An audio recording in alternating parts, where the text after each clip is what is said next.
flames the air, flash and burn like acid rain. Truth won't bend, it won't break. Voices rise, it can't be changed. Like sunlight, it's a flame.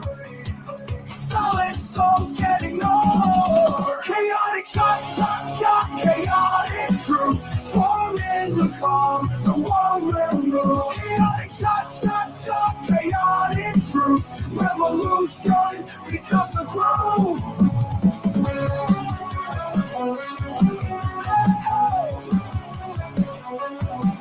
In the shadows he stands tall. Echoes loud through every hall. Darkness falls, but his light calls. Can't shut down, can't fall.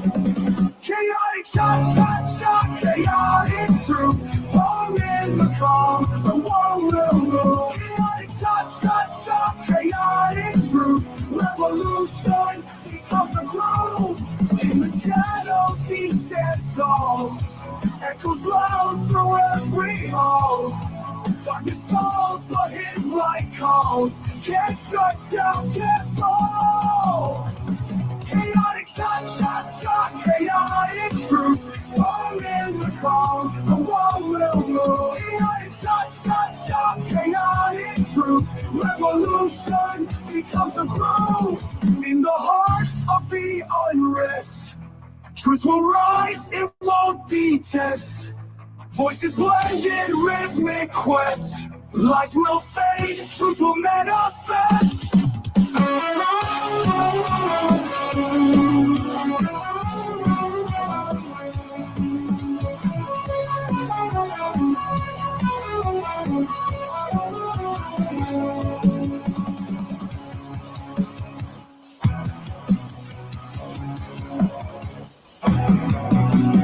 This is what I said to him. Must be the money, must be the money, it's got to be. Cause I got folks wanting to be my friend. Must be the money, people I never thought I'd connect with. Oh no, I don't know what it is. Talk to me, check it out.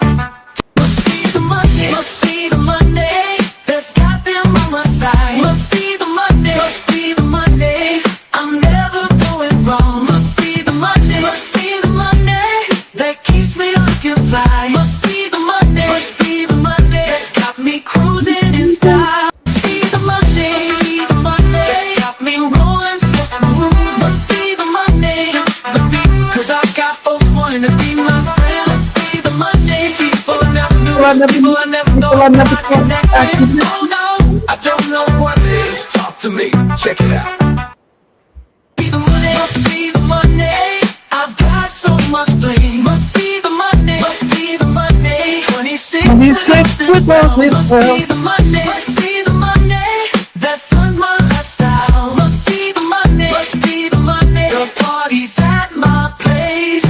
After all, AIDS is a deadly, incurable disease. But no matter how you come to judge Charles Wheeler and his partners in ethical, moral, and inhuman terms, the fact of the matter is, when they fired Andrew Beckett because he had AIDS, they broke the law.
Guys, get the likes up, guys. Share the video. Positivity is definitely coming your way.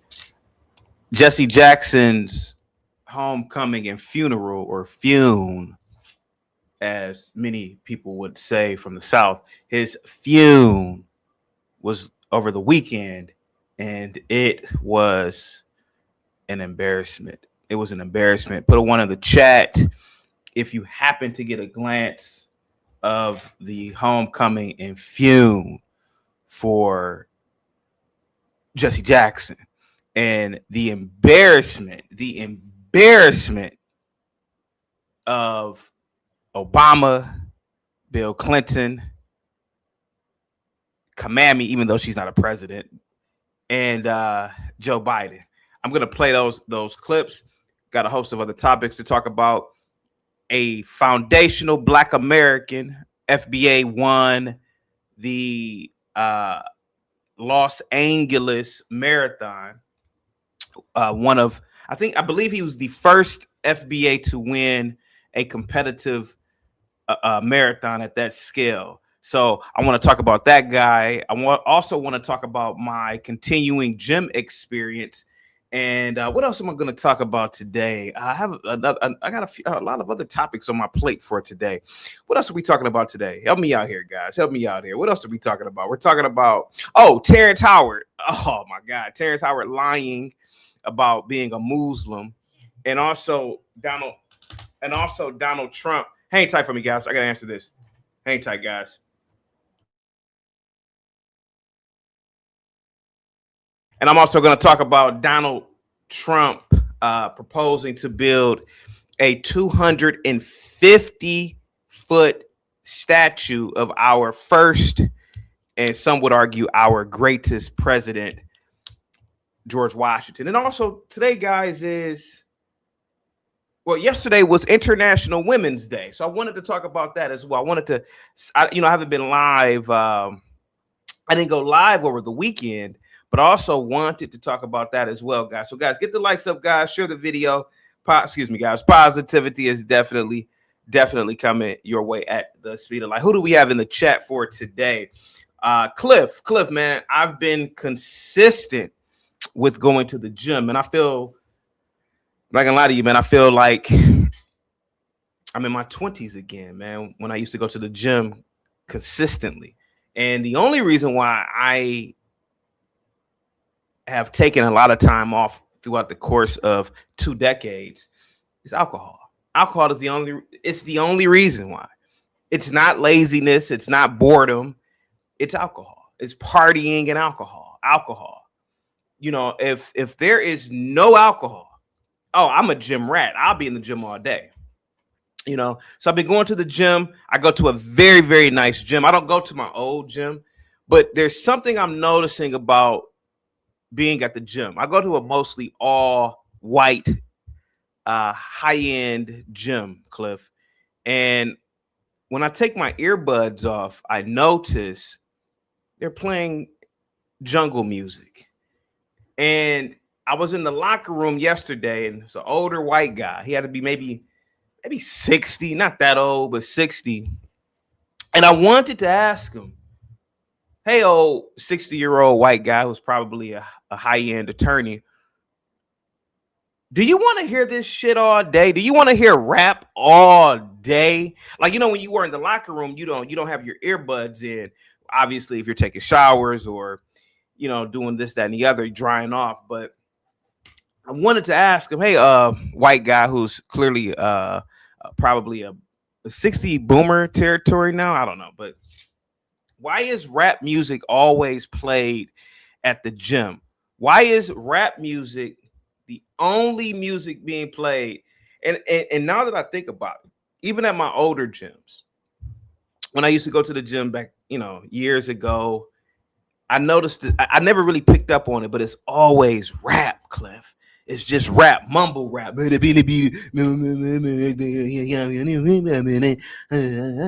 like, dude, I can't listen to this shit. I wouldn't need earbuds if they would play, soft rock, new wave. If they would play some sort of universal type music that we all could listen to. I can't listen to what's that dude's name? I can't even think of these rappers' names. I don't know any of these rappers. But I can't listen to 16, 17-year-old art-hearted kids mumbling over a beat. I can't do it at the gym.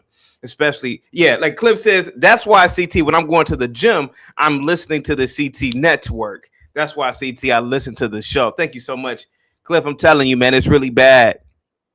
It's really bad here, man. And the owners, white. Management, white. I'm like, why are we listening to this music, man? Why am I listening to any of this music, to be honest with you? I want to ask them that.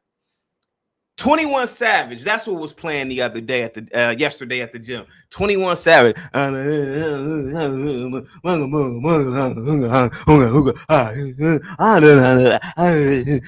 what in the fuck? I was like, what? Why am I listening to this? Why am I listening to Chief Keef? Why is this high-powered attorney that I'm in the locker room with? Why is he? And you know, God forbid he says anything. God forbid anybody says anything. Maybe they like listening to this mumble garbage music. Maybe they like listening to 50 Cent. I don't know, man. Maybe people like listening to this, man. I don't listen to this music, man. And I want so bad to go to management and say, but you know, and I don't want to be that guy, but I want so bad, Cliff, and salute to you, Cliff. Positivity is definitely coming your way, buddy, at the speed of light. Thank you so much, man, for all the support. And I want Cliff to go, and I want so bad to ask them why. Why are you playing this mumble crap? Why? What is the purpose of this music?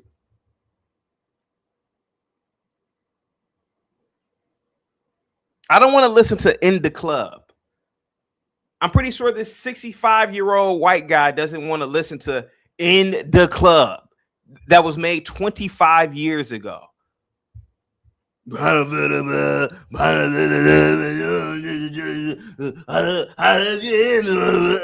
sounds really stupid. It sounds really. I don't know how adults can listen to that, and I don't know how rap has managed to survive just 40 years now of just utter bullshit.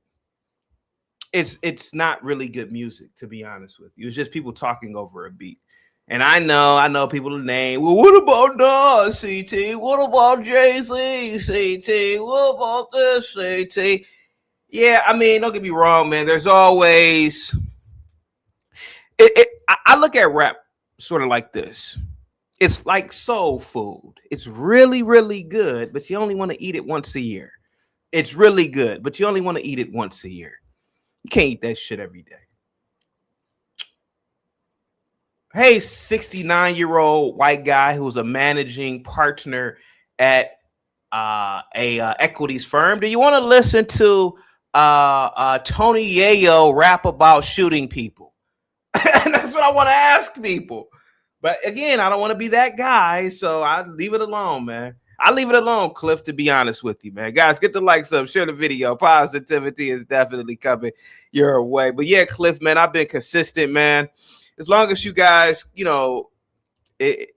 spring is upon us, and as long as you, cut out all the vices. I know a lot of you guys like smoking weed and, get high. But if you cut out on the weed smoking, the alcohol usage, it's easy to go to the gym.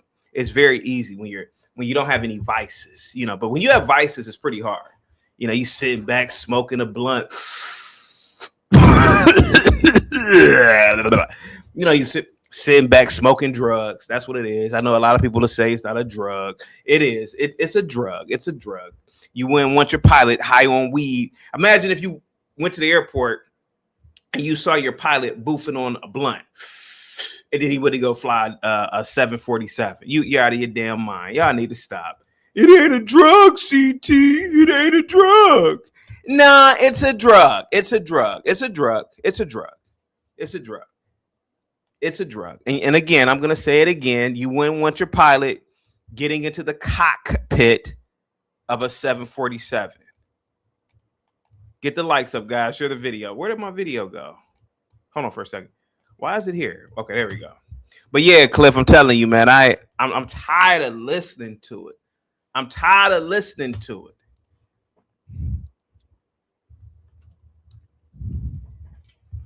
Every goddamn day I've been going to this gym, man. I'm listening to rap at the gym. 42 Glock, 40 Glock. What's some other rappers' names? I don't know, man. Let me see. Who are some rappers out here, guys, that I can name? I don't know any rappers, man. Let me see. I'm listening to Snoop Dogg. I'm 40-some years old. I don't want to listen to that shit when I'm working out, man, to be completely honest with you, man. Ghostface Killer and Kendrick Lamar, J. Cole. I don't want to listen to that shit when I'm working out. Let me see. Big Dog Physique with the $5 super chat says, CT, that's cap. I always hit a blunt a couple of times before I work out. Jesus Christ, man. What is Must be the money. Yeah. Must be the money. Got to be. Cause I got what's wanting to be my friend. Must be the money. People I never knew. People I never thought I'd connect with. Oh no, I don't know what it is. Talk to me. Check it out.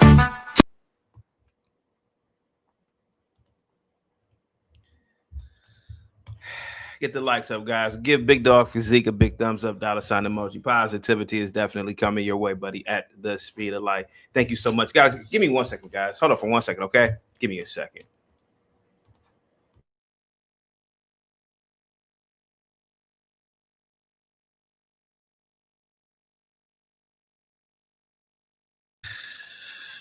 There we go. I'm back. Thank you guys so much, man. Salute to you. But yeah, Big Dog. I like working out to like podcasts, motivational individuals such as David Goggins, Joe Rogan. I can't. Whenever I take my earbuds out, it goes from, like David Goggins, he has very strong words of encouragement, and I'm quoting, "You're just a bit. Get your ass up and get up to work." He's very motivational. Then I take my ears off, and then it's jungle music. It pretty much sounds like this in the gym when I take my earbuds out. Hang tight, guys. It pretty much sounds like this.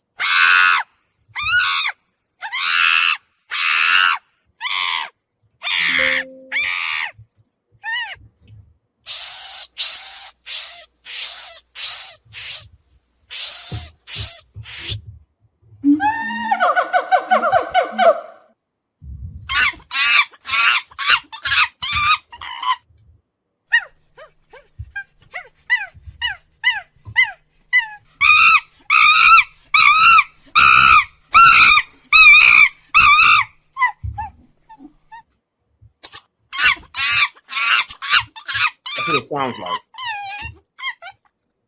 That's what it sounds like at the gym. This is what it sounds like.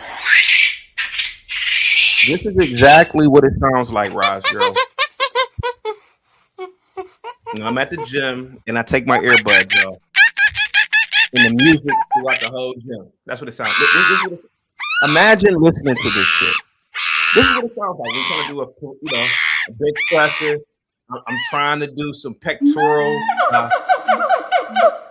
trying to do some rolls. This is what it sounds like. Curls.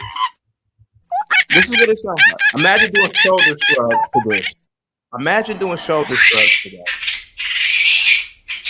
Imagine doing lateral raises to this nonsense. I would go crazy. I would absolutely go crazy. I can't do it. I want to complain. I want to complain. I want to complain at this point. That's what it sounds like. That's what it sounds like.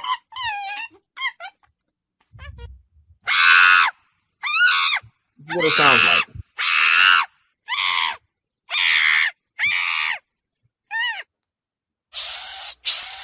Hey, white guy, when you're doing your decline press and you take your earbuds out, what does it feel like to listen to this shit?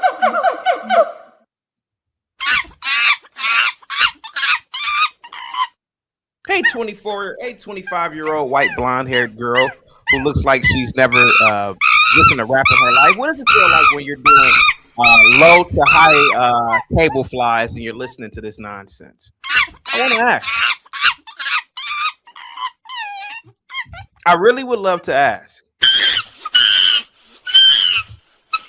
Anyway, turn it off. Anyway, guys, get the likes up, guys. Share the video. Positivity is definitely coming your way. Big Dog Physique, salute to you, buddy. Positivity is definitely coming your way. We got 7 Still in the building. What's up, buddy? Positivity is coming your way. 7 Still, I'm telling you, bro. I'm at the point where I really want to complain. I'm at the point where, hey, whatever you listen to on your earbuds, hey, that's you. But everybody doesn't want to listen to, man, I went to the store and I went, man, my dad, homie, you know what I'm saying, man, I don't want to listen to that shit. I don't want to listen to that shit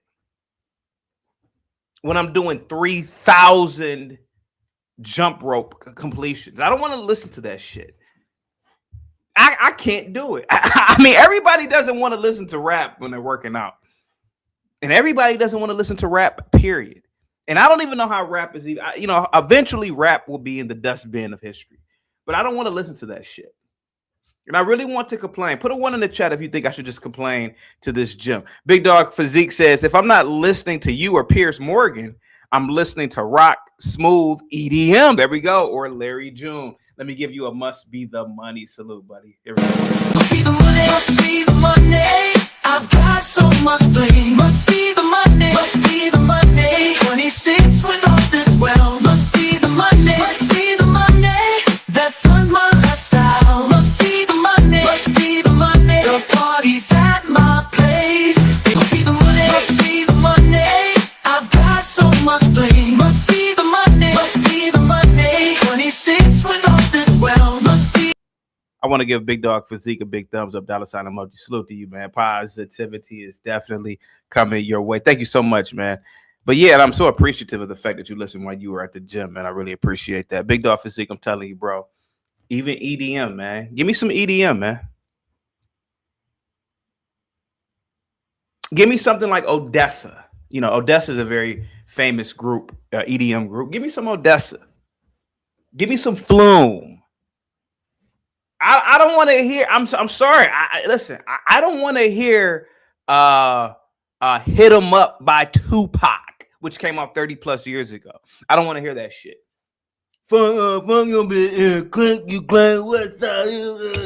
don't want to listen to that shit when I'm doing cable crossovers. I don't want to listen to that shit. I don't want to listen to it. I'm sorry. It's something about rap. I can't listen to it.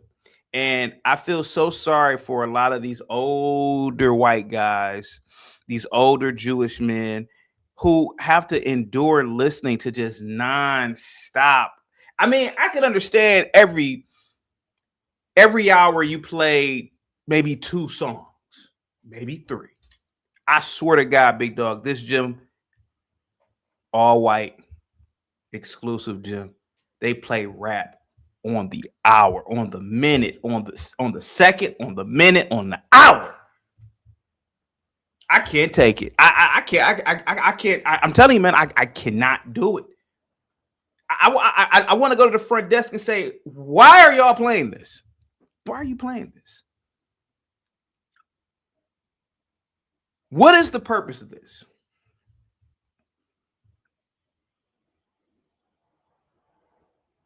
I can, again, 2 songs an hour, rotate it. Give me different genres of music, or some of you like to say genres. Give me different genres of music.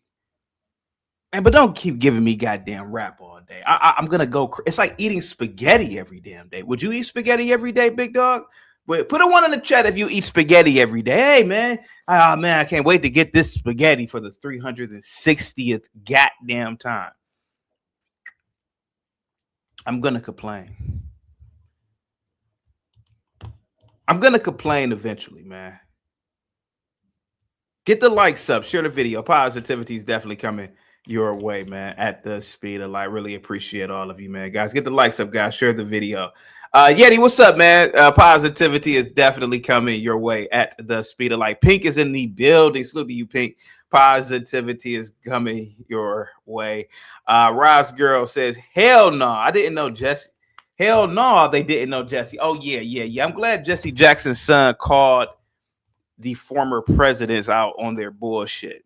They were pretty much there to promote themselves, promote pretty much to disrespect and denigrate the Trump administration. It's pretty disgraceful, to be honest with you. Mama Carol is in the building. Positivity is definitely coming your way. She says, as long as the sausages or the sauces, as long as the sauce changes, the pasta works.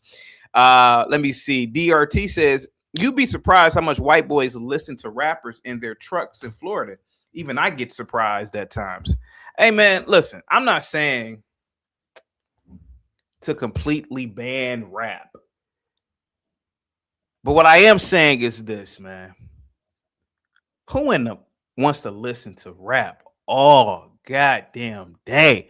Man, when I go to the gym, I probably stay about an hour and a half, maybe 2 hours.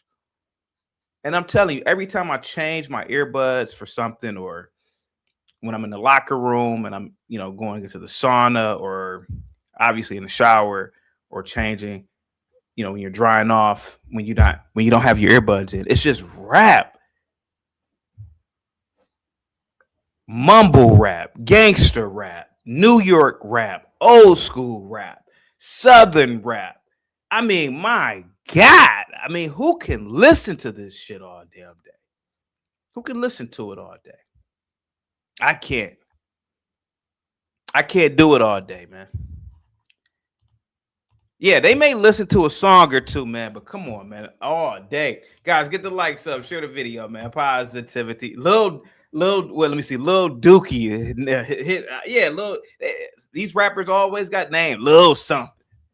Killer something. It's like, man, shut the F up, man. Now, I'm not saying that the gym should play classical music, right? Obviously, who wants to work out the classical music? But some of the best music to work out to is soft rock or new wave from the 80s. The 80s music or funk music. And it has nothing to do with black people.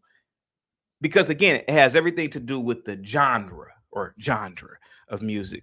And funk music is black. I could work out all day. I could work out the funk music. I wouldn't tell the gym to play it on nonstop, but I could work out the funk music. I just can't work out to that ignorant ass rap. I can't do it. I can't do it. American Millennial says, I used to love rap music a lot, but then I realized how negative it is. Rap is low vibrational music. I still like it, but I can't listen to it constantly anymore. Yeah, don't get me wrong, man. You have your staple, I guess you would say, artifacts. Like, for example, Reasonable Doubt. Reasonable Doubt is a very famous artifact within rap. That's a very famous album. But other than that, man, other than like an Illmatic, Reasonable Doubt, some of Wu-Tang's classics, rap is really gutter music. It's not really, it's just not good. It's not good, man. And you are correct, man. It's low vibrational. It's not really it's really not influential, to be honest with you, man. To be honest with you. Now, don't get me wrong, man. I never played football, but I could get it. Listening to DMX probably before going into a football game probably does get you riled up. But people were getting riled up playing football before DMX. Think about it. So, I don't buy into this whole, man, I listen to rap music to get me pumped. Well, Julius Erving didn't listen to rap music, and he was doing tomahawk dunks from the 3-point line. Well, no, they didn't have the 3-point line back then. They didn't. Let me not lie here. But what I'm saying is that you don't have to get amped by listening to rap. Jay Boogie says CT wants to start out to the Star Trek theme song. Of course not. No way in hell. Unique says my gym plays pop music. Yeah, what about pop music? Something that's universal. Let me see, guys. Get the likes up. Stop bombarding the chat, man. Let me see. Hold on for a second. Big Dog Physique says you can't go wrong with Red Hot Chili Peppers or the Foo Fighters. Yeah, man. I gotta listen to music like that. To be completely honest with you, I can listen to Steely Dan, Deacon Blues while I'm working out, depending on the exercise. I'm not listening to Steely Dan while I'm running. No, but I can listen to this. I can listen to Steely Dan. Yeah. When I'm running on the treadmill, which I hate doing, I like scenic running. I like definitely running to motivational conversation, or individuals actually running themselves. Guys, get the likes up, share the video, pause it. OG Do Dirty says nobody has dunked from the 3-point line. Stop it. Yeah, that's pretty insane to do that. Yeah, that is pretty insane. Guys, get the likes up, share the video. Once again, Big Dog, thank you so much for all the super chats. Positivity is definitely coming your way. Happy Monday to you all, man. Thank you guys so much, man. Go over to Pops and Politics and subscribe, and go over to Just the Guys podcast and subscribe, guys. Get the likes up, guys. Share the video. By the way, Joe Rogan is clearly under a regimen. His skull is huge. Joe Rogan absolutely is using testosterone and other performance enhancements. I have no idea what Joe Rogan is using, to be honest with you. Adam Price says my gym is strictly yacht rock. Hall and Oates, Michael McDonald, and Chris Cross. Yes, those are great people, man.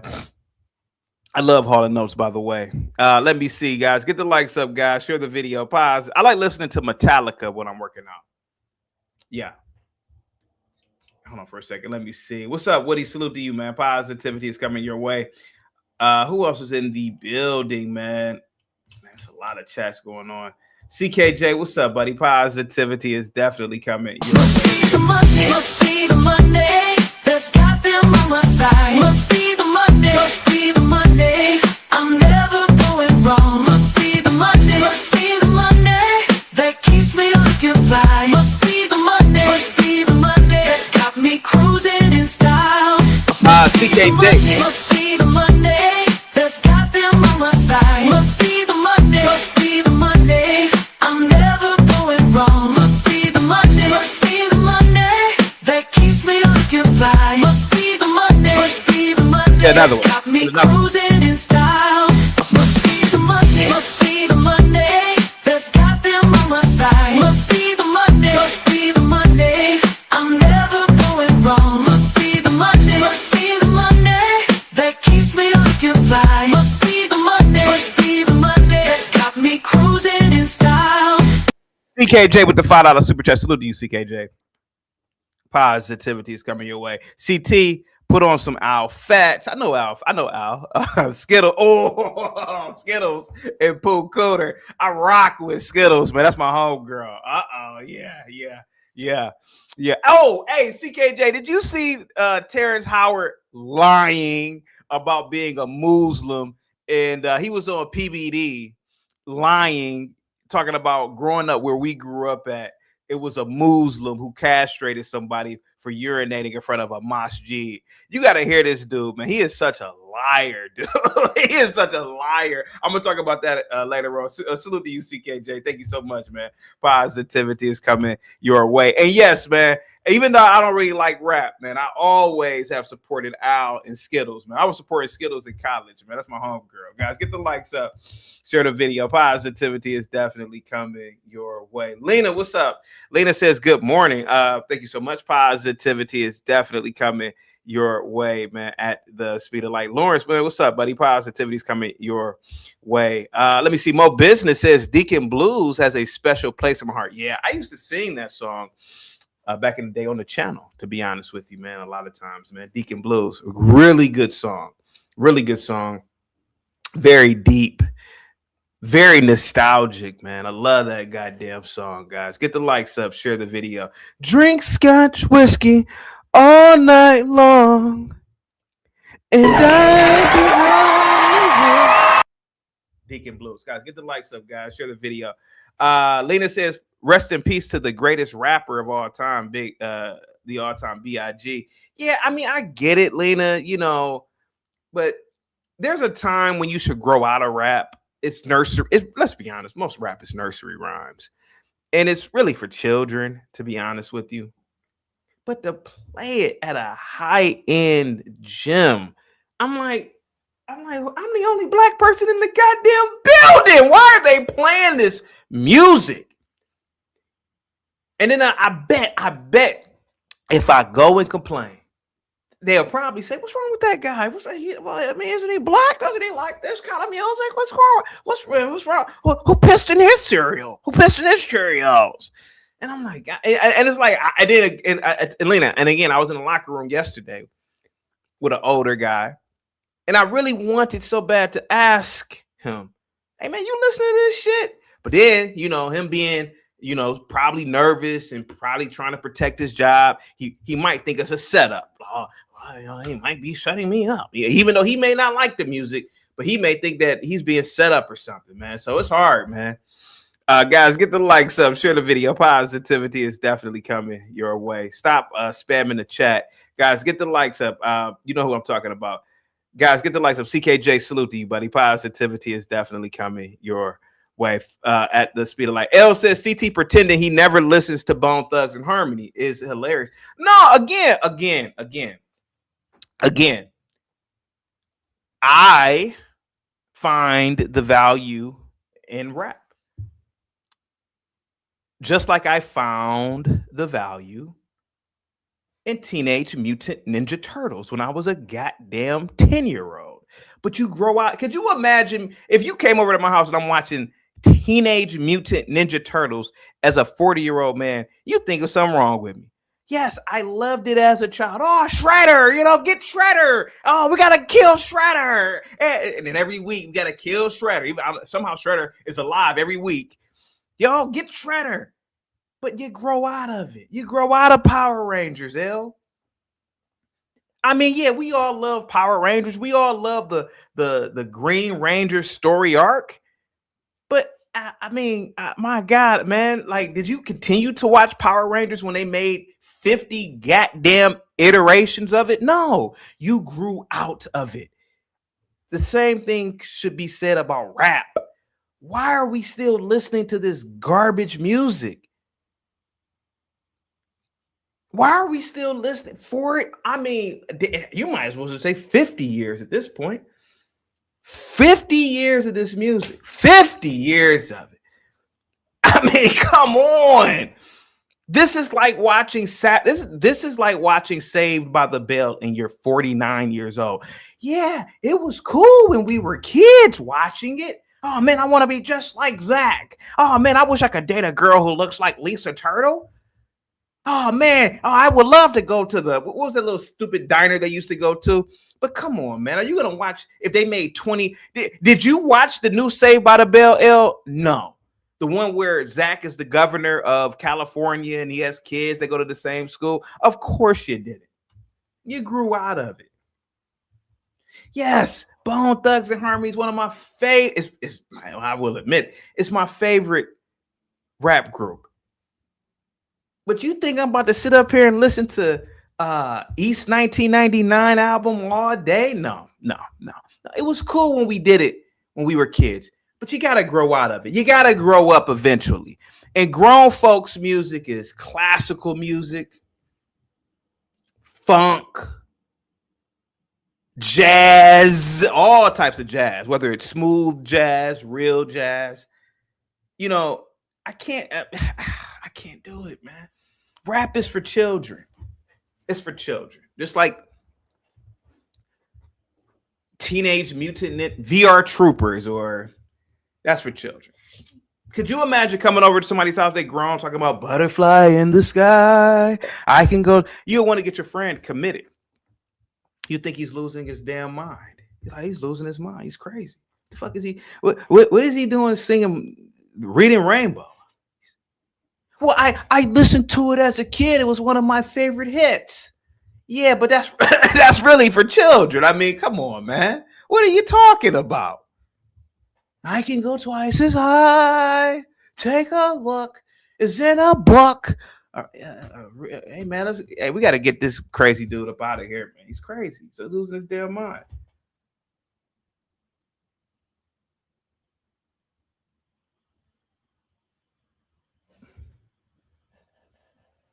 Get the likes up, guys. Share the video. Okay, who else do we have in the building? What's up, Unique? Salute. Positivity is definitely coming your way. Sire says CT used to smoke Black and Milds. He's definitely listened to rap. Yeah, I mean, bro, I'm not saying that I don't listen to rap. I'm just saying you grow out of it. Just like I grew out of Black and Milds. You know, yeah, it was cool smoking Milds, driving at night in the city, listening to Reasonable Doubt. Yeah, that was fun when you're 19. Yeah, that's fun when you're 20. But at 40, come on, man. Hey, man, grow up. You need to grow up. You need to stop wearing tighty whities. Stop wearing the white socks with the 2 black stripes. You need to grow up. You need to grow up. Play some real music. And I would tell people the name of the gym, but I don't want to dox myself. But yeah. Guys, get the likes up, share the videos. Happy Monday to you all. Yeah, Lena says, go to J. Cole concert with me. I mean, are you out of your mind, Lena? J. Cole? No. Now, I would go if it was Sade. I would go if it was Regina Bell. Hell, even if she's sober enough, I'd go if Shaka Khan had a concert. But I would never, ever go to a J. Cole concert. Never in a million years. Never. Guys, get the likes up. Share the video, guys. Here we go. Draz says, jazz is horrible. It's painful sometimes, like each instrument playing a different song. Guys, get the likes up. Cliff says 50 years. Damn, since you put it like that, 50. Yeah, Cliff. It's 2026. So 50 years ago, arguably would be what, 1966? No, excuse me. Wow. I'm losing my mind. 1975, 76. You could argue that rap has been around. If you did some research, rap probably really goes back to the early 70s. So it's about 50 years old. Man, bro, after 50 years of this nonsense, it's horrible music, man. It's again, it was, to me, it was fun while it lasted. I'm glad that no rap has made the billboards in the past couple of years, but it's really terrible music. It's really not good. And I'm glad that you guys listen while you are at work and you're on, at the gym. What's up, Art? Salute to you. Says, would you eat a marathon burger? Yes, I would. But I wouldn't go if it was a grand opening. Because I don't know too much about California's culture, man. Going there wearing the wrong color. I don't know, man. What do I need to wear when I come to LA, man? You need to wear like a translucent suit or some shit. Yeah. But I would definitely go, man. Yeah, I would definitely go and eat a marathon burger. Yeah, they look really good, man. Guys, get the likes up, share the video. Guys, let me see. Adam says Bone Thugs and Harmony had the food stamp song. Yes, they had the first of the month song. Let me see. Who else is in the building, man? Guys, get the likes up, share the video. Positivity is definitely coming your way. Who else is in the building?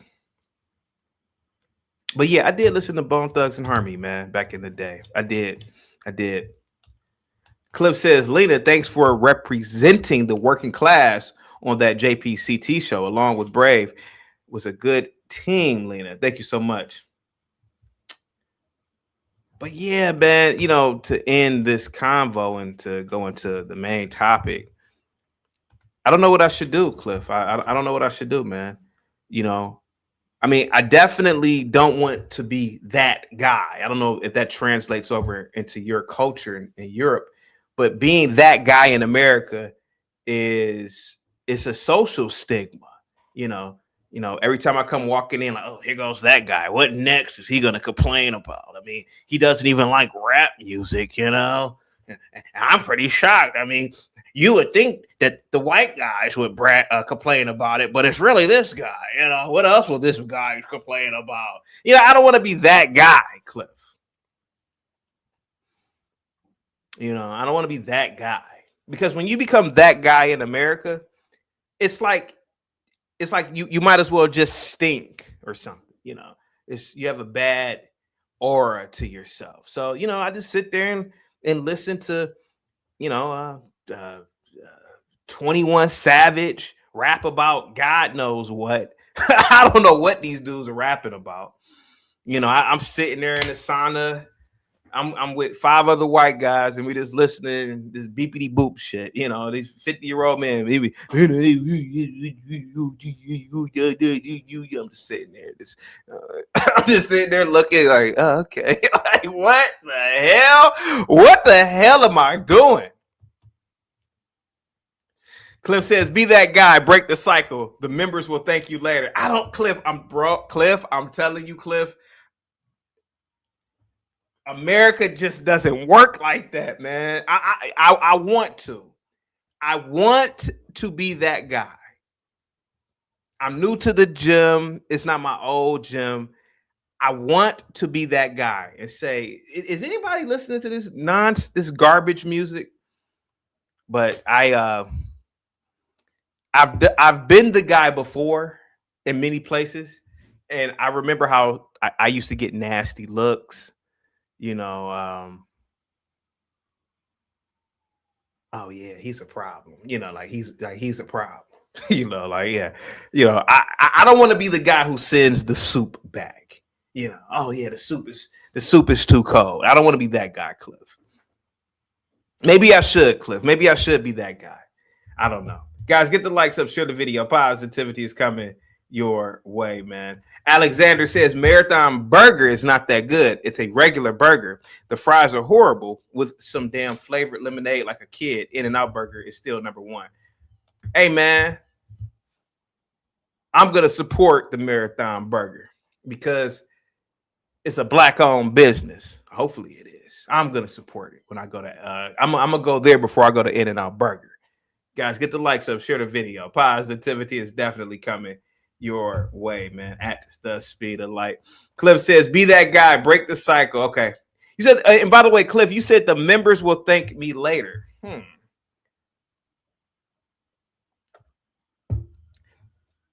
Cliff, I really would like to ask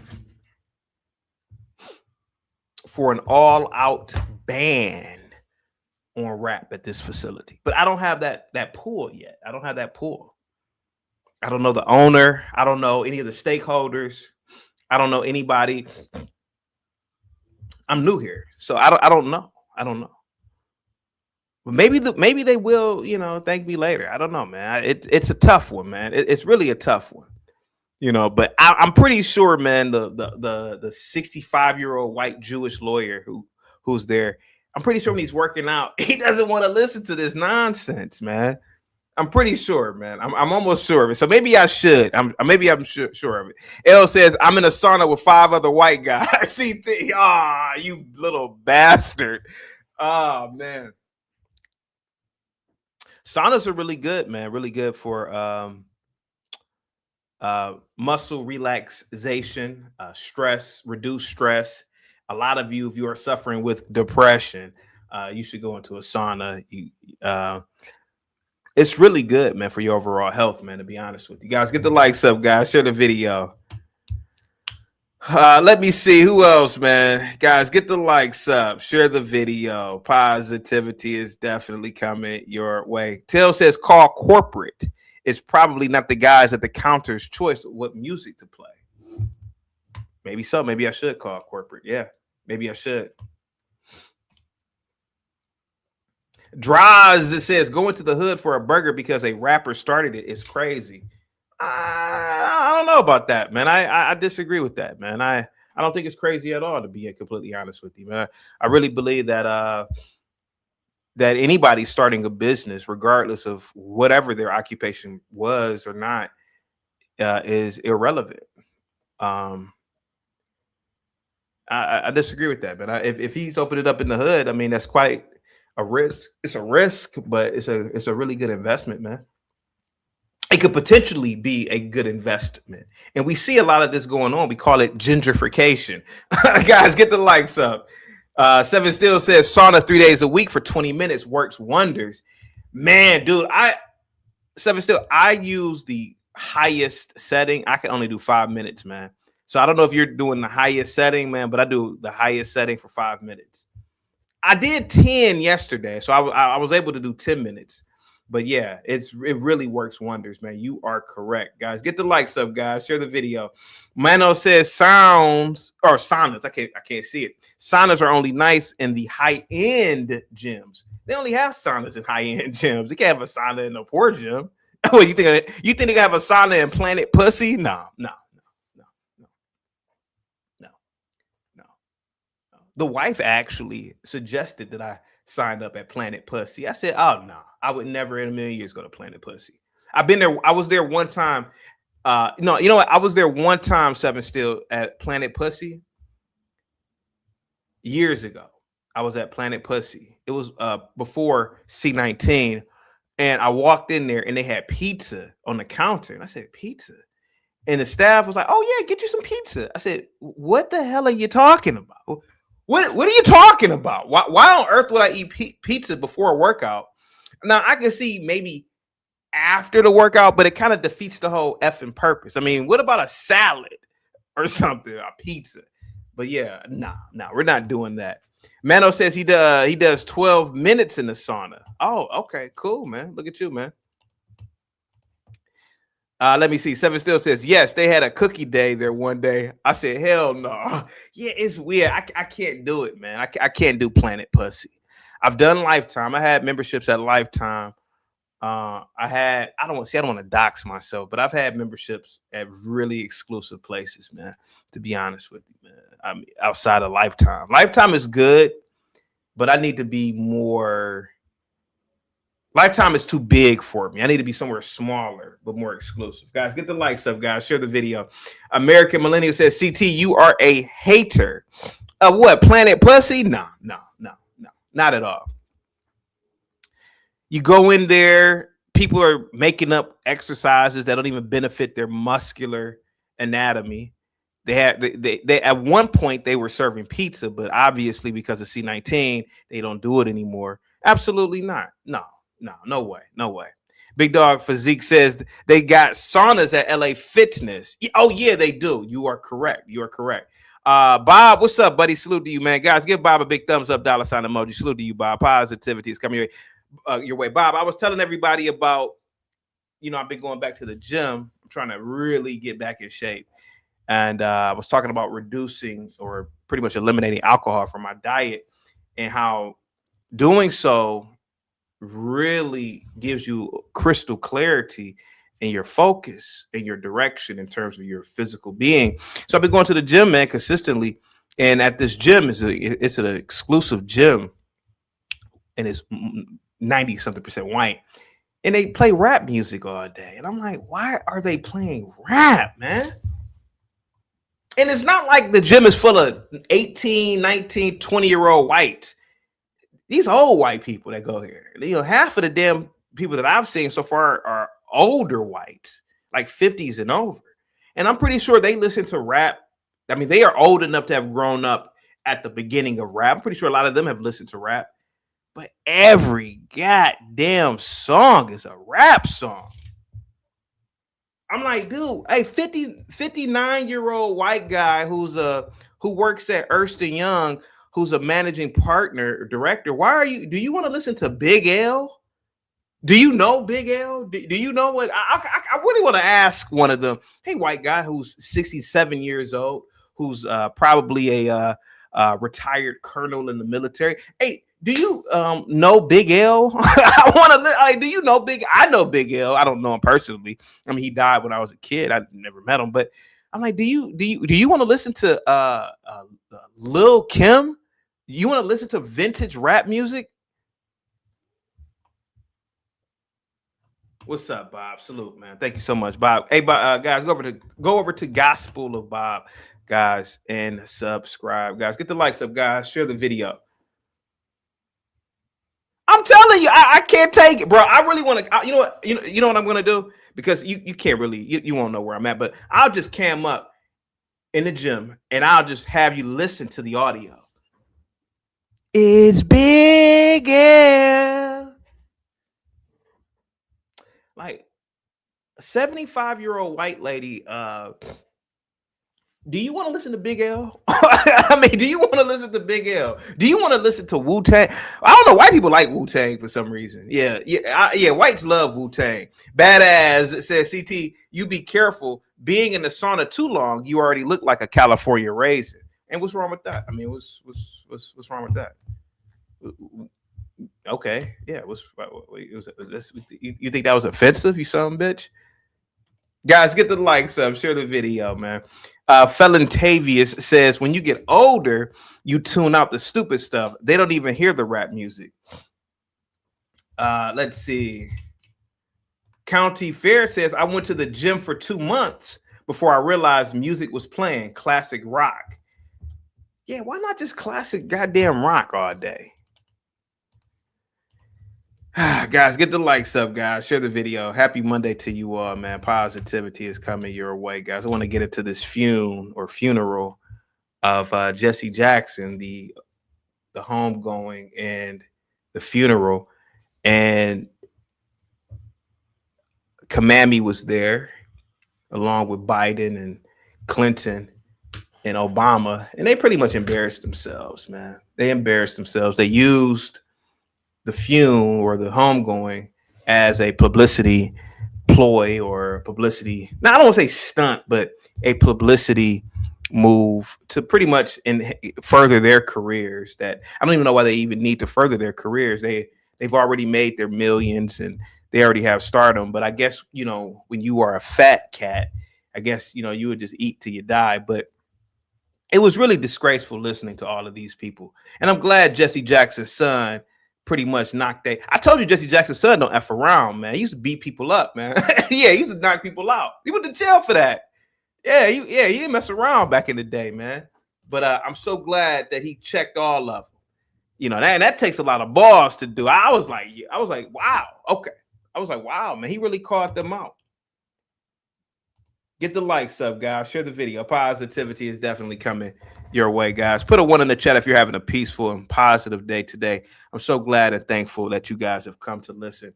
Shout out to Gimpy, man. Salute to you, buddy. Positivity is coming your way, man. Thank you so much for listening while you were on the road, buddy. Guys, get the likes up, guys. Share the video. Put a 1 in the chat if you watched the funeral. Put a 1 in the chat if you watched the funeral and or the homegoing and or the funeral, guys, of Jesse Jackson. I want to get into that topic. Also, for all of you guys out in California, did you see? I'm proud of this FBA, man. This FBA, he won. He was the first FBA to win I want to say he's the first FBA to win a high level marathon. I got to get to win a high level marathon. But yeah, that's pretty impressive, man. 2 hours, 11 minutes, man. And he won by 0.01 seconds. I don't know if anybody, Art, do you follow marathons, Art, if you're still watching? Guys, get the likes up, guys. Give me 1 second. Give me 1 second. Here we go. Let me drop this link, guys. Get the likes up, guys. Share the video up. Hold on for 1 second. Here we go. Let me drop this link. Let me put this in the chat. Guys, get the likes up, guys.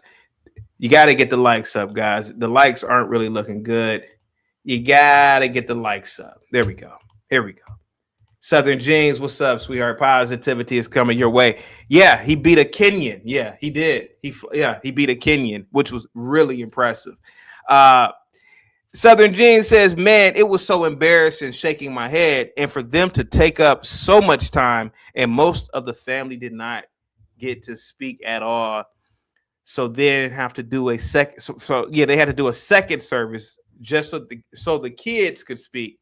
This was insane. Yeah, it really was. I mean, you got to think about it, man. When you are at that level of life, man, I'm pretty sure like they drain their bodies of their own water so that they could take a shower in their own water. Like, I mean, these people are sick at that level, you know. And everything about Kamala and Obama and Biden, maybe not Clinton, well, not Biden or Clinton. Then, you know, I don't even know if they even know what day it is, but it's always me, I, me, and I did this.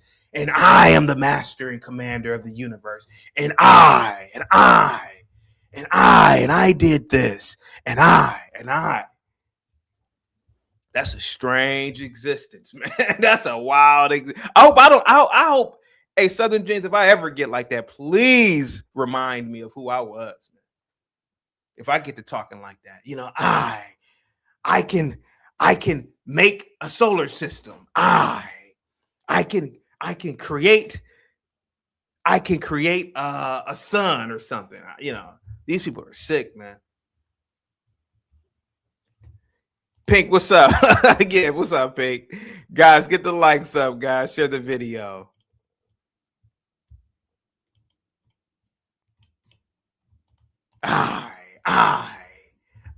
That's all what they were doing, man. Like, that's how a lot of these politicians are.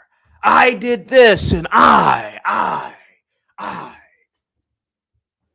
can create Kool-Aid from my bunghole.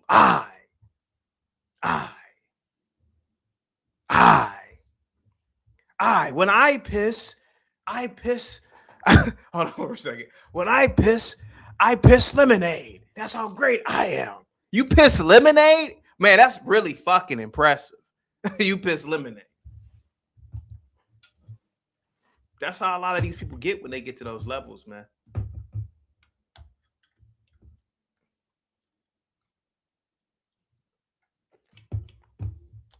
When I defecate a 5-course meal. You defecate a what? You heard me. I defecate a 5-course meal. Woo! Man, I'm telling you, man, that's how a lot of these, that's how Clinton, Biden, Obama, Kamala were talking. If they had said that, it would have been no different than anything else they would have said. And I'm here to save the day from democracy because the man in the White House right now is doing a bad job. And I. Yeah. I defecate a steak dinner. You defecate a steak dinner? What comes with the dinner that you defecate? Oh, steak, asparagus, mashed potatoes on a gold plate. That's what they say, man. That's what they say. What's up, Pink? Salute.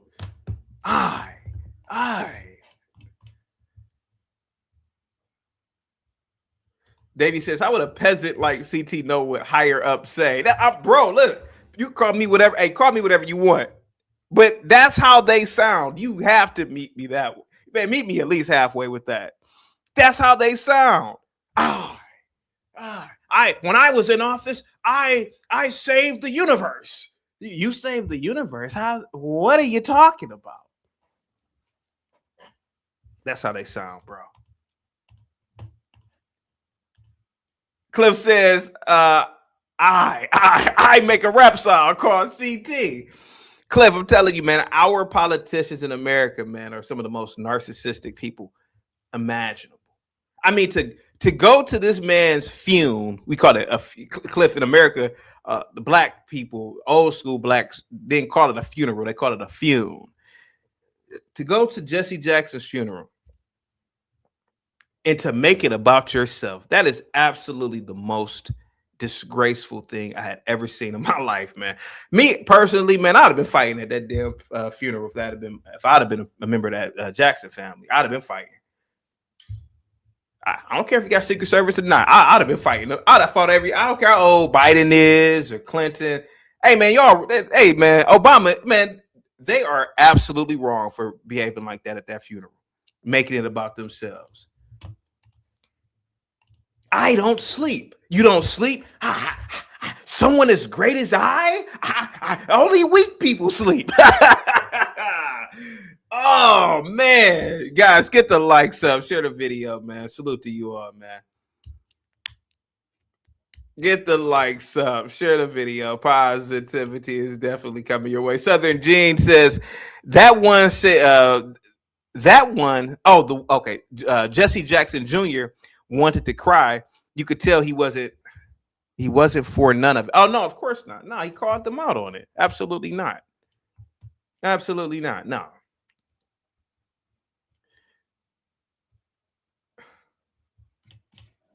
All right, let me play some of this. Here we go. Here goes Biden's speech. Here we go. Here goes Biden. Now, guys, do me a favor, right? Now, do me a favor. Get you a pen. Here, do me a favor. Get you a piece of paper. Get you a pencil or a pen. And just dash or scratch or write how many times Biden makes it about himself. Watch how many times he makes it about himself. Count how many times he says, I. Count how many times he makes it about himself. He's going to bring in his own stories about his life. Watch how many times he does it, guys. Get the likes up, guys. Share the video. Big Dog, what's up, buddy? Of course, it was political. He did run for president twice. Here we go, guys. Get the likes up. Get the likes up, guys. Here we go. Thank you. I think that clock is broken. There goes one. I think that clock is broken. Like, what are you talking about? What are you talking about? There we go. There you go. I'll try to keep this under 2 minutes. Ow. That's 2 already. The Jackson family, I know we're celebrating a life. But I'm going to make it about myself. It's a life lost. Having lost a wife and daughter and son, it's called out of the blue. I lost a wife. I lost a son. I told you. Well, CT, there's nothing wrong with saying that at someone's funeral so that you can relate to the person. Nah, man. Nah, I'm telling you. Hey, bro, look. I could read a room, man. I could read a room. He don't care about no Jesse Jackson. He cares about himself. The first thing he said was, I thought the clock was broken and I could relate to Jesse Jackson because my family died first. I'm telling you, man. Listen to this old fool right here. He said, this is sad. It really is sad, man. Cliff says, American Millennial, are you talking about Leonard or Willie? Me, I. They sound like pirates. There we go. It's not easy. No matter how much you loved him, no matter how close you were. Here goes Biden stuttering and stammering. Why they even put him on the damn dais? So I just like to express my deep sense of, how can I say it? Empathy and understanding. Guys, please, in the chat, Mama Curl, Southern Jeans, whomever. Oh, by the way, roller skater Texas girl. I saw the push-ups. Good. I like that. Count how many times he says I. This is shameful. They should have only made it about Jesse Jackson. But everything is about I. I don't need toilet tissue. You don't need toilet tissue? Why not? I wipe my ass with my fingers and my fingers dissolve the crap. I didn't know that was even possible.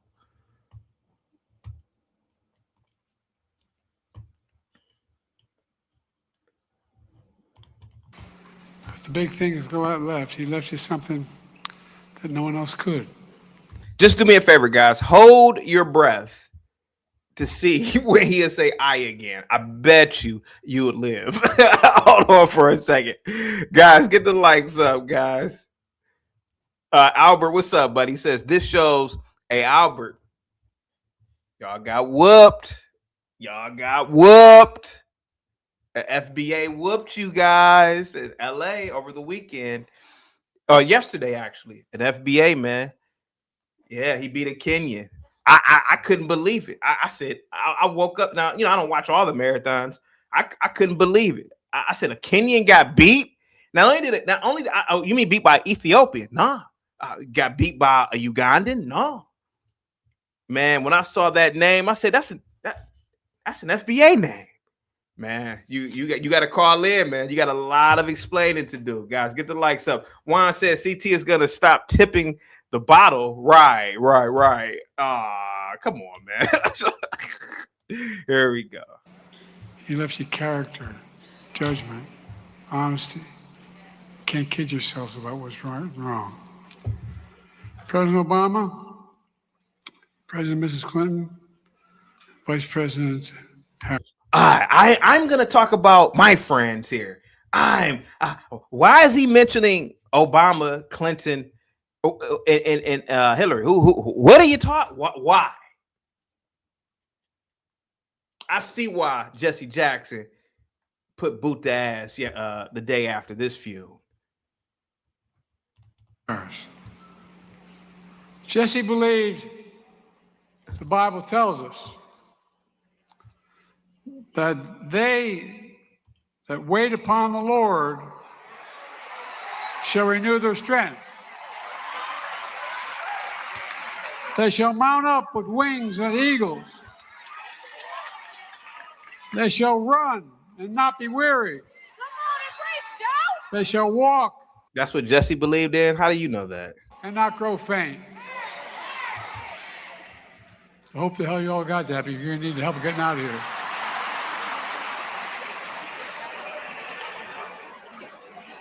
You know, I told you. There it goes. Man. I told you. It's only 20 minutes, man. I told you. It's all about them. They didn't know Jesse Jackson, man. They ain't hang around Jesse Jackson. They don't know anything about Jesse Jackson. There we go.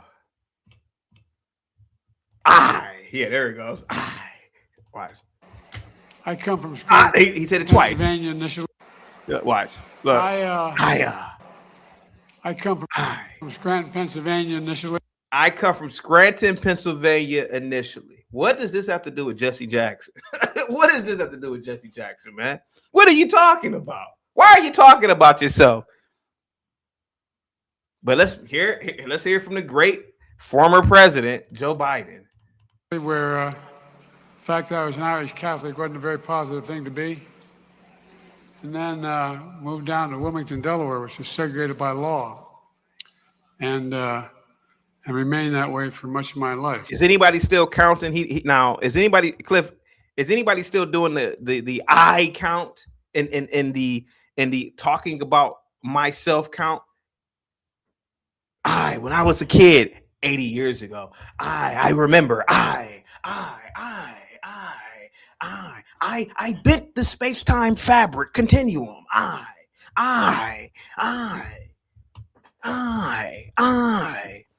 Yeah, when I was 4 years old, I walked down the street and a little black kid couldn't walk on the same side of the street as me. And I asked my mother, Mom, why can't that other little kid walk on the same side of the street as me? And my mother said, well, he's black. And I said this, and I told my mom, that's not right. Man, I could be a great civil rights speaker like these fools right here. You said it's 42 times. Oh my God. Southern Jane says, I'll be right back. I'm checking on my kids online school. Salute. Biden,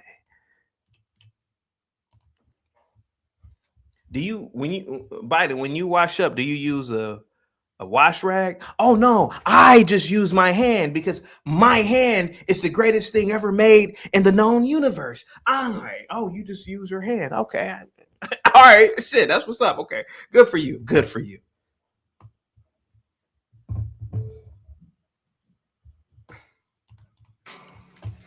And, you know, it's interesting that Jesse Jackson, before we knew Jesse Jackson, I was raised with the notion There we go. that hope is all you really have.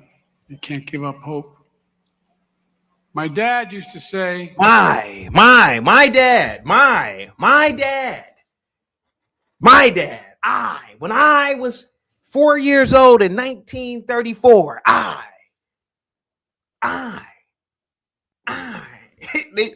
these people are sick, man. I'm telling you.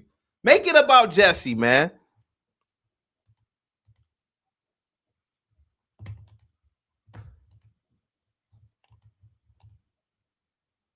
What did Jesse do? Give me something Jesse built. Give me a famous venue Jesse was at. Give me a famous fundraiser. Jesse was at a fundraiser, and I remember when he did this. It's always I with these Democratic politics. I am the reason why the stars explode in the universe.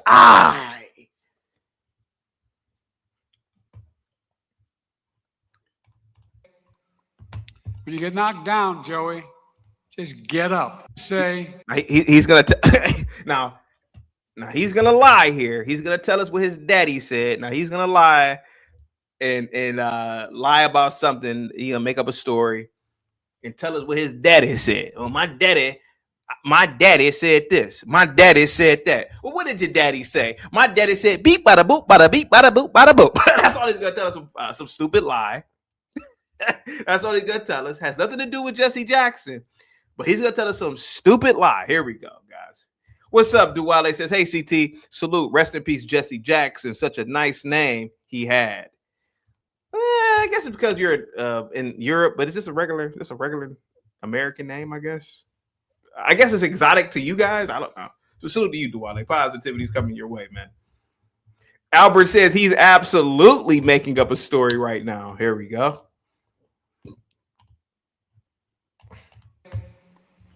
when you get knocked down, Joey, just get up. That's what his dad told him. When you get knocked down, Joey, you just get up. Man, his dad was a goddamn saint, man. That's wild. Hey, man, whoo, that's some good information to tell us, man, at Jesse Jackson's funeral. Okay, great. I couldn't be at this funeral. These liberals would beat the dog crap out of me for laughing. I'd have been like, that's what your dad, that's what you're wasting our time for, to tell us that something that your daddy said. And that's so effing profound. If you get knocked down, just get up. Woo!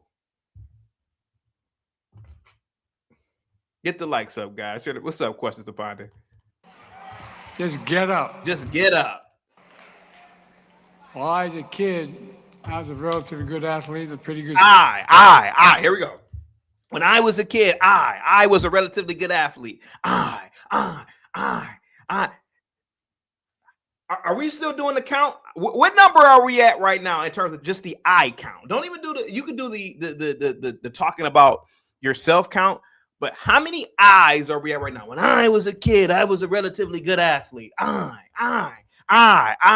Here you go, Jesse Jackson. He's dead in the coffin. I see, man. If this was like Jesse Jackson Jr. 25 years ago when he was a younger man, he'd have knocked out Biden, Obama, Kamala, and Bill Clinton, and Hillary Clinton too for this stupid shit. This is some stupid shit. I couldn't disrespect somebody's funeral like this. Hey man, look at me.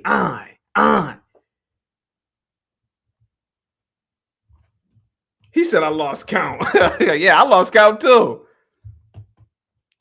KC Aloha says, CT, what's up? You ain't right. You know Biden shitted himself. I was just about to ask that question. Did he shit himself? Get the likes up, guys. Share the video. Positivity is definitely coming your way. Guys, you got to get the likes up. Get the likes up. Here we go. Student. But I was a kid. I was a relatively good athlete, a pretty good student. But I stuttered. I stuttered. Look at this.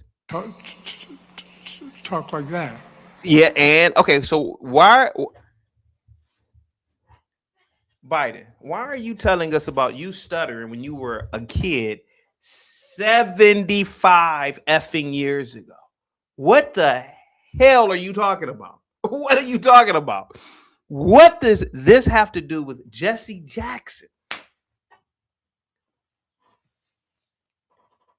And you see all these cackling women in the back. They just smiling. Yeah, child. Yeah, yeah. They got their Martin Luther King fans. Yeah, child. Yeah, child. they just in the back listening to nonsense because a lot of them, they ain't got nothing in their brains. So they say, yeah, child. Yeah, child. Yeah, child. Yeah, child. Yeah, child. Yeah, child. Woo, yeah, preach, body. Preach, body. Like, what in the... Get the likes up, man. Share the video. Yeah, child. Sam says CTE is 83, bro. God forgive you, man. God forgive me. Why don't God forgive the person, his wife or his other handlers, who put his old ass on stage to make a fool of himself? Well, he didn't make a fool of himself for the Democrats, but from our perspective, he's really making a fool of himself. Biden, you were a kid 75 years ago. What the hell are you talking about? Could you imagine me talking about me playing in the sandbox? And I'm over here talking to a whole bunch of adults. Hey, man, I remember when I was playing in the sandbox when I was 5, man. I'm like, what are you talking about? What are you talking about? Well, yeah, man, I remember playing in the sandbox, and I remember Timmy came over to me and took my Tonka truck, and I went over to Timmy and got it back, and that was my first day I realized I need to have courage. And that's what Jesse Jackson had. He had courage. Wait a minute. You're what? Yeah.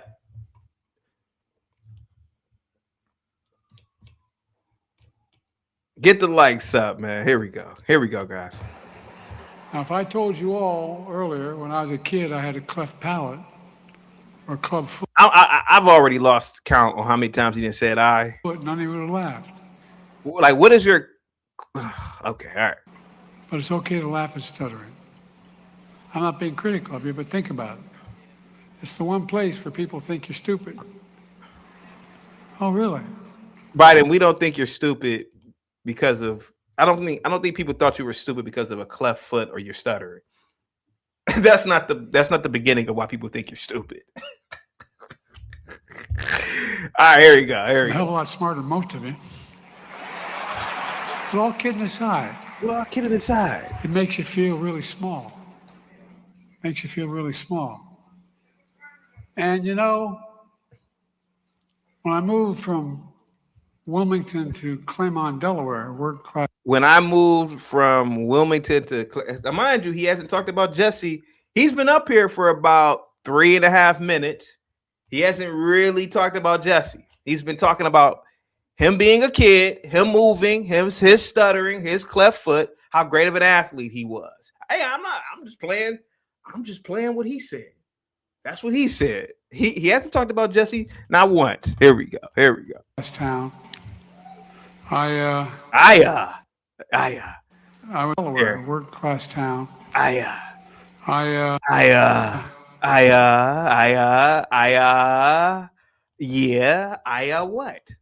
I gonna talk about Jesse or I gonna talk about Biden? What do you think, guys? You think I gonna talk about Jesse or I gonna talk about Biden? Which one is he about to do? Amaru says Jesse is sitting on his little cloud saying, hello, it's about me.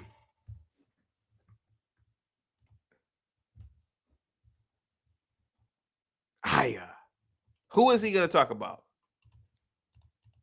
I was surprised. I remember being dropped off at the little Catholic school I went to, 3rd grade.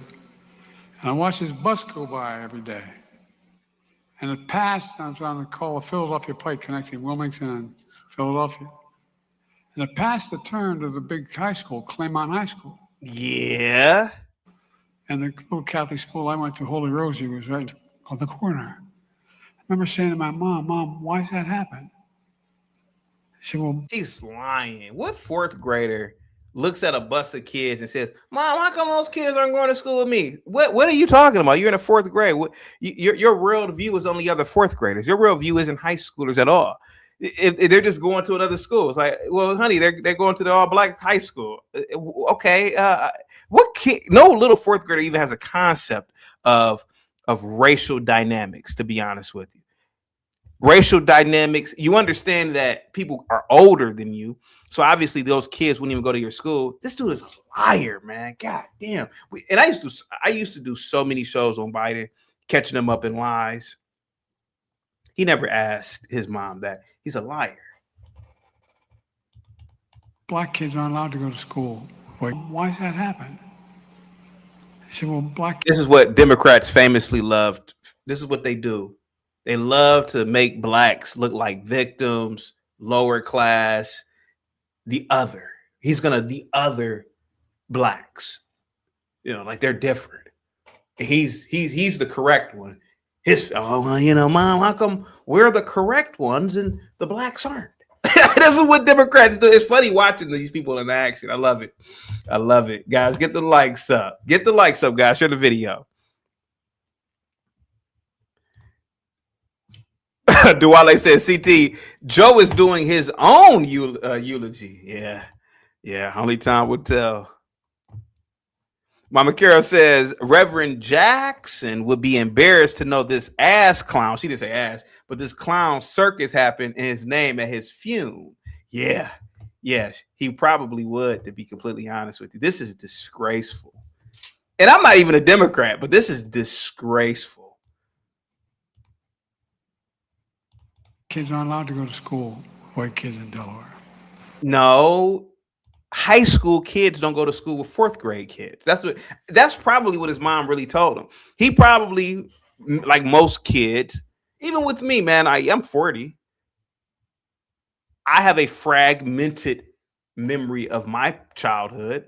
There were events. I remember playing Super Soaker with my friends, and like I remember being there, but it was so long ago. But it's the concept of time is so wild. But I couldn't tell you to the exactitude of events. But I remember being there. So again, you're 85, and we know Joe has the D word, and it rhymes with amentia. And so his mom probably said, no, those kids are older black kids, and they go to high school, Joe. And he probably is now saying, oh, no, they couldn't go to my school. No, Joe, you're not talking to artards here. You're talking to people who can think. And obviously, you just said that was the high school bus. So these were high school kids. They couldn't go to your school, period. Pink says, laughing my ass off. It does sound like Joe thought that he was speaking at his own funeral and didn't get the memo. Albert says he's rewriting history in real time. Yes, that's what it is. Albert, you got to call in today, buddy. You got to call in today, man. I'm actually proud of that FBA. Man, Albert, I was hoping one day that an FBA beats an Ethiopian or a Kenyan at the marathon one day, man. That was one of my, that's one of my, I'm a runner. And that's one of my dreams, man. And I saw that and I said, wow. It may only happen one time, man. This may be the only time in history. But you got it. Your people got exposed, man. Them Kenyans got exposed, man. They got exposed. It may only happen one time, man, but yeah, I want you to call in today, guys. Get the likes up. Here we go, guys. Salute to everybody. And, the more I thought about that, I thought to myself, how can that work? How can that be right? And so as strange as it sounds. What did he say? He said, oh, as strange as it sounds. Hey, man, they got to stop putting this dude up here. He sounds like it literally sounds like Joe has CTE. Dementia. I mean, we know he has dementia. Put his ass in a nursing home at this point, man. This is pretty bad.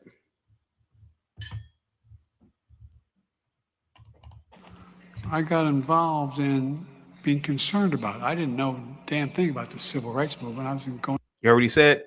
First of all, when Joe Joe was born in, I'm gonna show how much of a liar he is. So Joe was born in 42, right?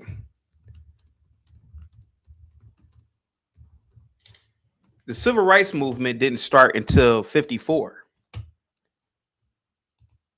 CT, what are you trying to get at here? Well, if you're in the 4th grade, the civil rights movement didn't even start yet. You're a liar. Yeah, you can look up your own damn history. You're a liar, Joe. Of course you didn't know about the civil rights movement because it didn't exist at the time. You're a liar. You're a liar. You're a cheater and a thief.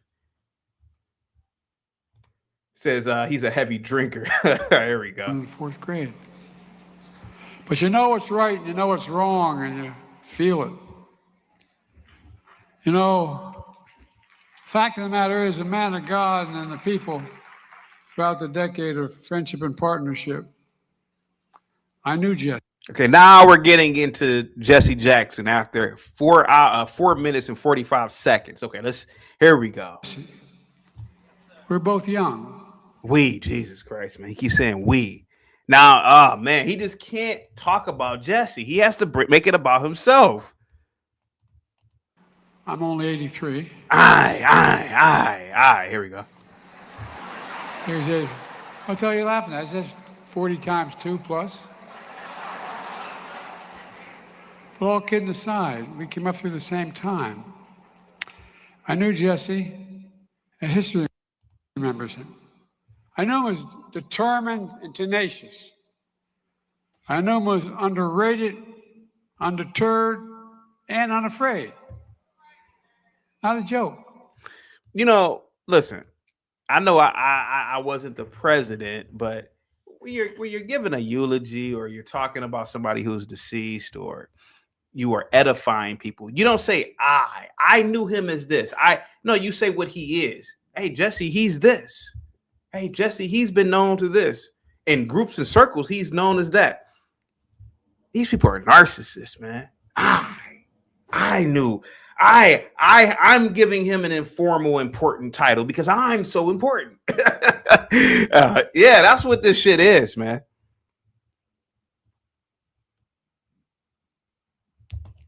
Here we go. And more than most, Jesse was dedicated with every fiber in his being to redeeming the soul of America. The soul of America. Okay, when's the next I coming? You know, Jesse came up, and I came up together. There we go. He said Jesse and I came up together. In the Democratic Party. We had very different backgrounds. In some cases, even different views. We had different views. I and him. No, man, just make it about Jesse, bro, and call it a day, man. But they can't do it. They can't do it. What's up, Roller Skater Texas girl? Yep, I saw the push-ups. Great form. It was good. It was good.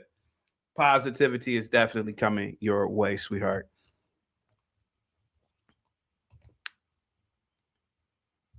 It said a fume for Jesse turned into a DNC convention. I thought it was the DNC convention. I'm like, oh, who's gonna be the candidate that you guys are gonna select, man? I just want to know now because this fume isn't about Jesse at this point. Never on race. Sometimes we went toe to toe. We disagreed on some issues. But that's what I actually admire most about Jesse. His passion. He was passionate. His passion. The courage of his convictions.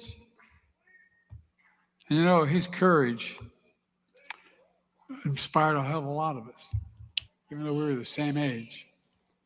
Even though we were the same age. And you know, with a captivating presence, his stirring words, he would be easy for history to mistake Jesse for a firebrand. I think they'd get it wrong. Jesse certainly created his fair share of good trouble. Looking at that picture of Jesse Jackson, I don't know if anybody can see it because I have the video small. It's almost as if his back is turned to everybody. which in my opinion is very symbolic. And whoever chose this picture, they did that on purpose because, you know, I've edited, or I edit, and a lot of editing is purposeful. And I really believe that was a message. That was an absolute message. If you look at that photo, if you look at that photo, it's almost like he's turned his back on these people. Roller Skater Texas Girl says, thanks, CT. I think I cheated a bit on form. I'm going to redo it and try the diamond hand position. Wow, that's a good push-up form. But through decades of service, Jesse's abiding message was one of unity. That's what he talked about. Okay, now we're talking about Jesse. Okay, come on. Through decades of service, Jesse's abiding message of unity moved people in the right direction. Above all, I want to point out it's 6 minutes and 52 seconds in, and he's really finally talking about Jesse. It's 6 minutes in, 6 minutes, 52 seconds. Just want to point that out. he always sought common ground. I remember telling Jesse. I remember oh, God. Nope. I spoke too soon. That I knew a guy in South Africa. I knew a guy in South Africa. Name is Nelson Mandela. Jesus Christ, man. What a shield. What a political shield. Golly. I'm going to throw out one of the biggest political names in human history to further boost my narcissistic rant about myself. I told Jesse Jackson to contact Nelson Mandela. These people are sick, man. You know, and I'm going to be very vulgar here, and I don't really give a shit. I would argue that a lot of these people have tried. Never mind. I'm not going to say the rest. You can pretty much figure out the rest. Guys, get the likes up, share the video. You can pretty much figure out what I was going to say. Here we go. And Jesse saying, how are you going to actually see him? By the way, you know. Is I about to come after this one? Is he going to say something about himself? The continent of Africa is going to be the largest continent in the world in terms of population by the year 2050. The largest. Okay, so and this was the most cringiest thing about this old buffoon's commentary. Why did he bring up? I know he brought up Nelson Mandela, right? That was more of a narcissistic move. You know, he's throwing out major names. I got in contact with Nelson Mandela, and I said, Jesse, you need to speak to Nelson Mandela about apartheid, you know. And now he's talking about Africa being projected to become the most populated continent on the planet by 2050. But what the hell does this have to do with Jesse Jackson and the people in attendance? This is in Africa. What are you talking about? What the hell are you talking about? But let's see where Biden takes this one. Hold on. Let's see where. The entire world. Okay. Yeah. And. Watch, man. Oh, watch what? Watch. And the fact. I know these people are like, okay, and they're like, what are you talking about? What the hell does Africa got to do with us?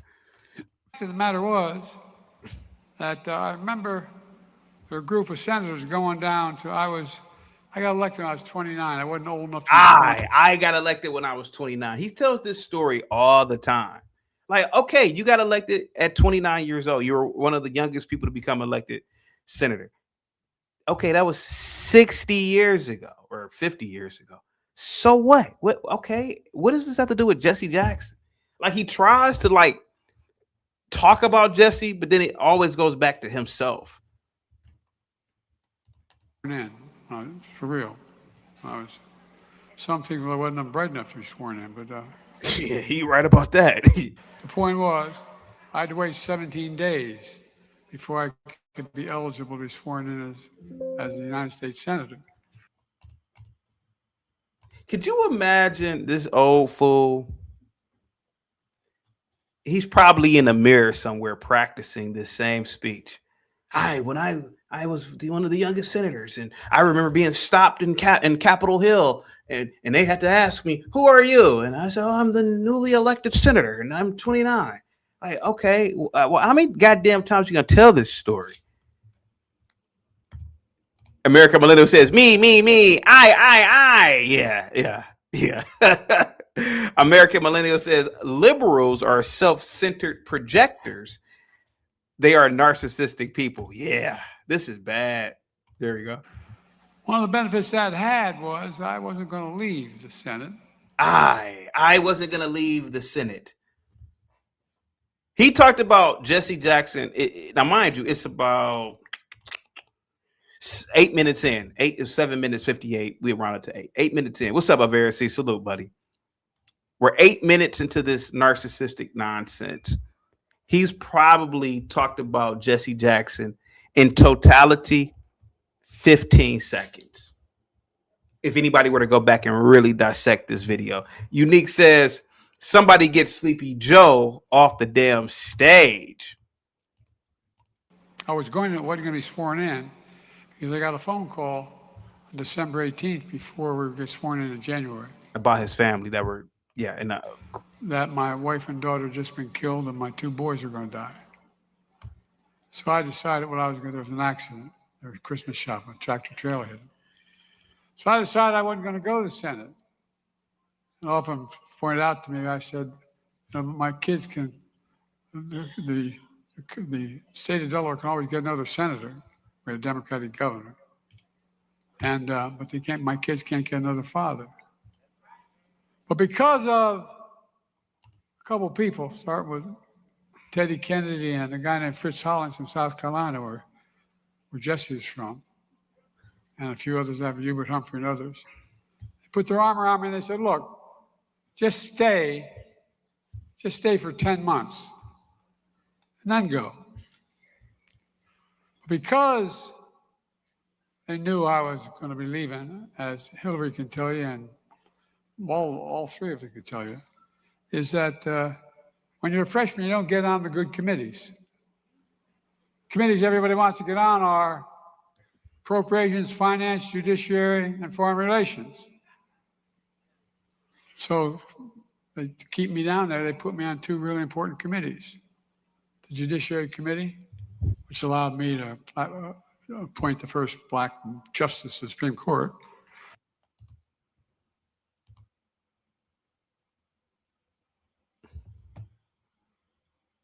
Wait a minute. Whoa, wait a minute.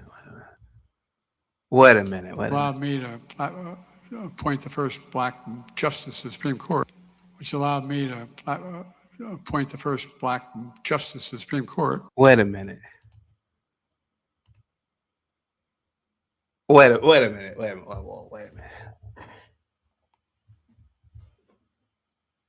Biden voted against Clarence Thomas becoming a justice. Wait a minute. Did I hear that right? Whoa. Slow down. Wait a minute. After all, AIDS is a deadly, incurable disease. But no matter how you come to judge Charles Wheeler and his partners in ethical, moral, and inhuman terms, the fact of the matter is, when they fired Andrew Beckett because he had AIDS, they broke the law. Wait a minute.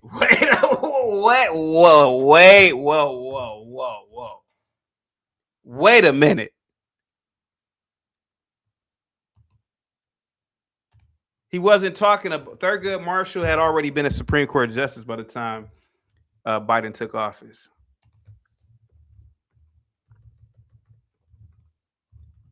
Yeah, Thurgood Marshall had already been a justice by then. Thurgood Marshall became a justice in 1967. Yeah, so unless he's talking about, wait a minute. I'm confused here. Wait a minute. Yeah, Thurgood Marshall became a justice in 1967. That would have made Biden 24. Wait a minute. Let me go back real quick. Let me go back. Wait a minute. He didn't become a senator until Biden didn't become a senator until I'm glad I listened. I'm glad I caught that.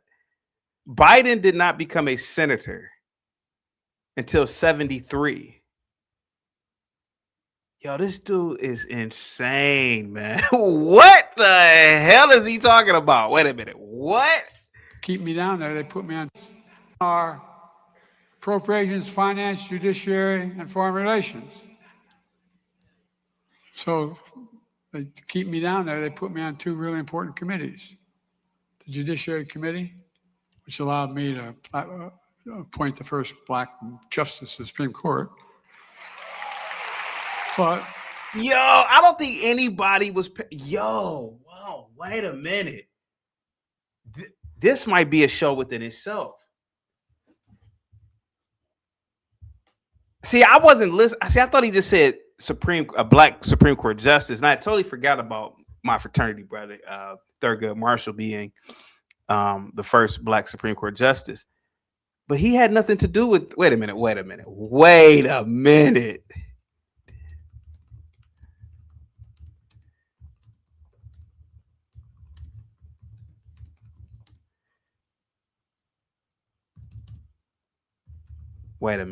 I gotta really do my. I gotta. Yo, man, dude, these Democrats lie so goddamn much. I don't think any. I'm pretty sure there are people like me in the crowd. They're like, whoa, wait a minute. What? He had nothing to do with Thurgood Marshall becoming a Supreme Court justice. And people just sitting there. Hey, you know what? Wow. Damn. Yo, you could just lie and just be, wow, that is insane that he could just lie like, wow. Cliff says, yeah, CT, you got him. Roz girl, this dude sat up here and lied and said that he appointed Thurgood Marshall to become Supreme Court judge. I need to do an entire show just based on that. Did he really just say this? This is insane. Let me go back. Wait a minute. Let me go back. Good committees. Committees everybody wants to get on are appropriations, finance, judiciary, and foreign relations. So they keep me down there. They put me on two really important committees. The Judiciary Committee, which allowed me to appoint the first black justice to the Supreme Court. But he really said that. He was probably talking about Ketanji Jack Brown, the first black woman. No, he's talking about when he first became a senator, he was a part of the Judiciary Committee that appointed the first Supreme Court justice. That's his own words. He's not talking about Ketanji being the first woman. He's talking about being on the Senate 60 fucking, I don't want to curse, decades ago. He was the president when he appointed Ketanji. This dude has lost his scruples, and he's a liar. I told you he's a liar. I told you. Wow. Republic Room says, great to see you, CT. Mine's in the chat. I'm laid up very sick in bed today. Today is my birthday at that. CT, happy birthday. Happy birthday to you, Republic Room. Salute to you. It must be great turning 75. No, I'm playing. I wanted to make you laugh so that you can cough, like laugh. You know, sometimes if you're real sick, when you start laughing, it reduces the sickness. I want you to laugh. Happy birthday to you. Positivity is definitely coming your way. Guys, send Republic Room some positivity. Thank you so much, sweetheart, for all of your support. Thank you so much. And get well soon. Get you a shot of brandy and probably go for a walk. I know you probably don't want to get up, but probably go for a walk. You might need that crisp air. Guys, get the likes up, share the video, guys. Go over to Pops and Politics and subscribe. Go over to Just the Guys podcast and subscribe. Guys, get the likes up, share the video. American Man says, you black Democrat loving bastard should look into who Biden truly is. So Biden set up here. He made blacks out to be little animals. Oh, yeah, when I was in the 4th grade, my brain is so high level that when you're in the 4th grade, I noticed a bus full of little, and mind you, you got to listen to a lot of these Democrats. A bus full of blacks. That sounds like some transportation of animals. Oh, it's a bus full of blacks. Okay, it was a bus full of human beings, but anyway, well, how come they can't go to school with this, mommy? oh, well, you know, black kids can come to school with you. If I'd have been there, I said, is your mom stupid? And I really believe he's lying.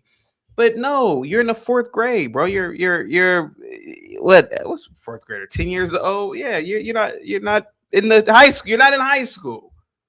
Not in high school. Get the likes up, guys. Share the video. Biden sat up here and lied and said that he was a part of the Judiciary Committee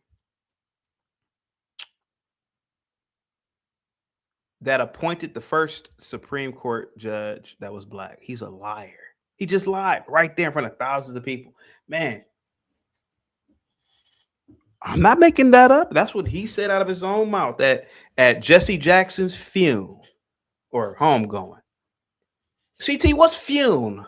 It's Southern black slang for funeral. Funeral. That's what they call it in the South, a funeral. For all of you people who don't know. Guys, get the likes up, share the video, guys. Positivity is coming your way. DMville, salute to you, buddy. Positivity is definitely Must coming. be the money. Must be the money. Got to be, cause I got what's wanting to be my friend.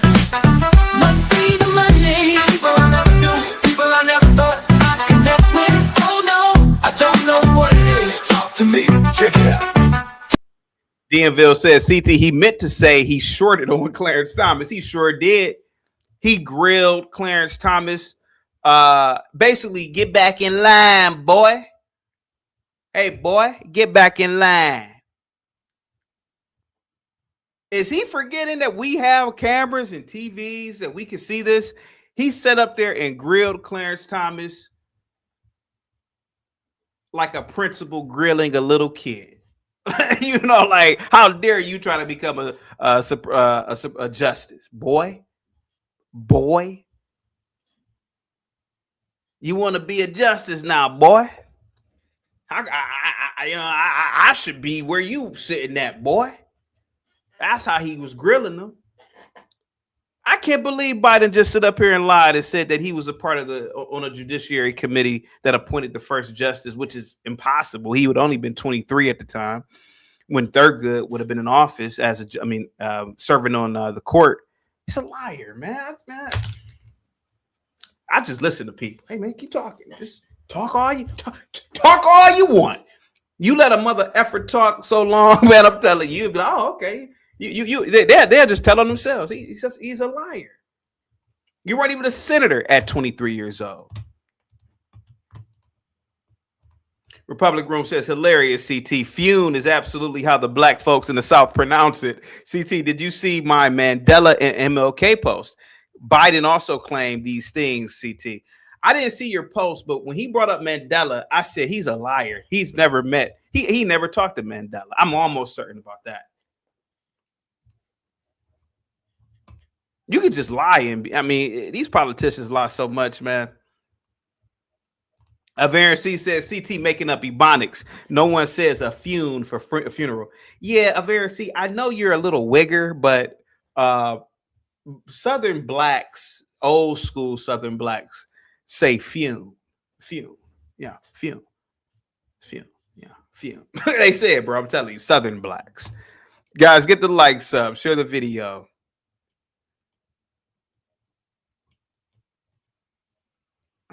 Here we go.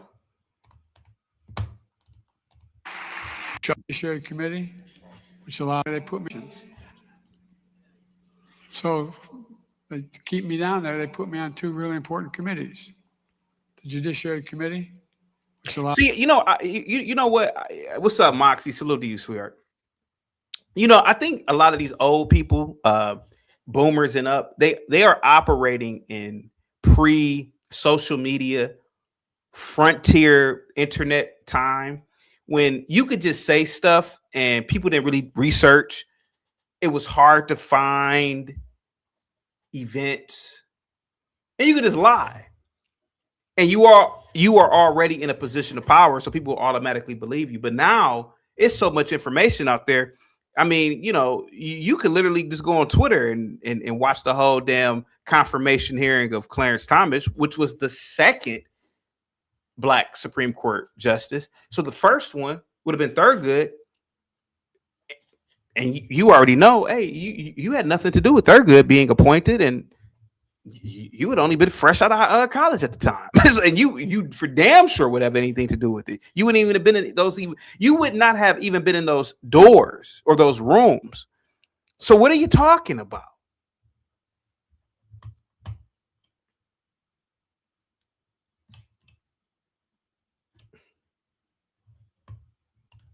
Me to appoint the first black justice to the Supreme Court. Now watch these stupid idiots in the back clap. Come on, clap, clap. There you go, clap, stupid, clap, you stupid Democrat. But now you notice Obama. I don't know if you guys can see my arrow, but in the front you got Clinton, you got Biden, you got Hillary, and you got Kamala. You notice they didn't clap. They're like, oh, dear God in heaven. That's probably what they were. Maybe not Bill. Bill wasn't thinking that. And the Foreign Relations Committee. The real benefit of that was, I've been around so damn long, I literally, and I'm not being critical of my colleagues, I know more heads of state personally than any other president in history of the United States of America. Which means I know a lot about other countries. I spend a lot of time. But here's the point. No, he doesn't. Biden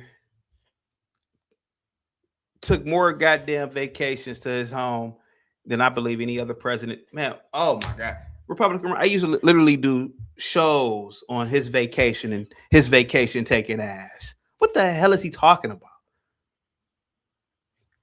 All you got to do is something as simple as which U.S. president traveled to other countries the most? Let's just do something really simple. Barack Obama. He's the most international traveled president in U.S. history. Other presidents would include George W. Let me see. George W. has the most countries. Excuse me. Most countries. Bill Clinton. Biden. Man, he is such a liar, dude. Jesus Christ, man. Republic Room says, oh my God, this fume was the worst, I thought. Embarrassing. I know, and we're not even Democrats, and we're like, yo, what in the like? This is bad. This is bad. And we're only 10 minutes into this 20-minute little silly speech. You know, the fact is that as I learned, Distant Light says, I remember when CT reported the elder abuse of Biden's to the hotline. Yeah, they were acting all silly. I'm like, well, you clearly see he's being abused in the office.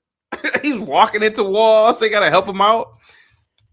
and by the way, I've forgotten more about what Putin does and these guys and Xi than most people know. I've met with Putin. Yeah, you for damn. For anyway. I think that the old black lady in the back, I don't know if you guys can see her. She's like, what the hell is he? Not even she's like, what is he talking about? What? Like, I don't think Joe, I want you to hear him out. I don't think it's not professional, but I as a former head of state, maybe it's not a good thing to say you've forgotten what a cold enemy has done in office. Who's still in office. You probably shouldn't say anything as crazy as that. I forgot more than what Putin has done. Stop. Shut up, man. I need to be Biden's assistant. I'm like, you don't want to say that you've forgotten what Putin has done. What are you talking about? Let's see. Let's talk about it. Salute to you, buddy. Positivity is Must be the Monday. It's got me rolling so smooth. Must be the Monday. Must be, 'cause I got folks wanting to be my friend. Must be the Monday. People I never knew. People I never thought I'd connect with. Oh no, I don't know what it is. Talk to me. Check it out. Let's talk about it. Says it's time to get Joe Biden off the podium. Diaper change time. It really is. He's making it narcissistic babble. I am. And what happened with me growing up? Then he lied and said that he appointed the first Supreme Court justice, which is a lie. He lied and said he new Nelson Mandela. Now he's lying and saying, and now he's making an ass of himself by saying that he's forgotten what Putin has done in office. Hey man, hey, you need to get hey, woo, bring him down, bring his old ass down.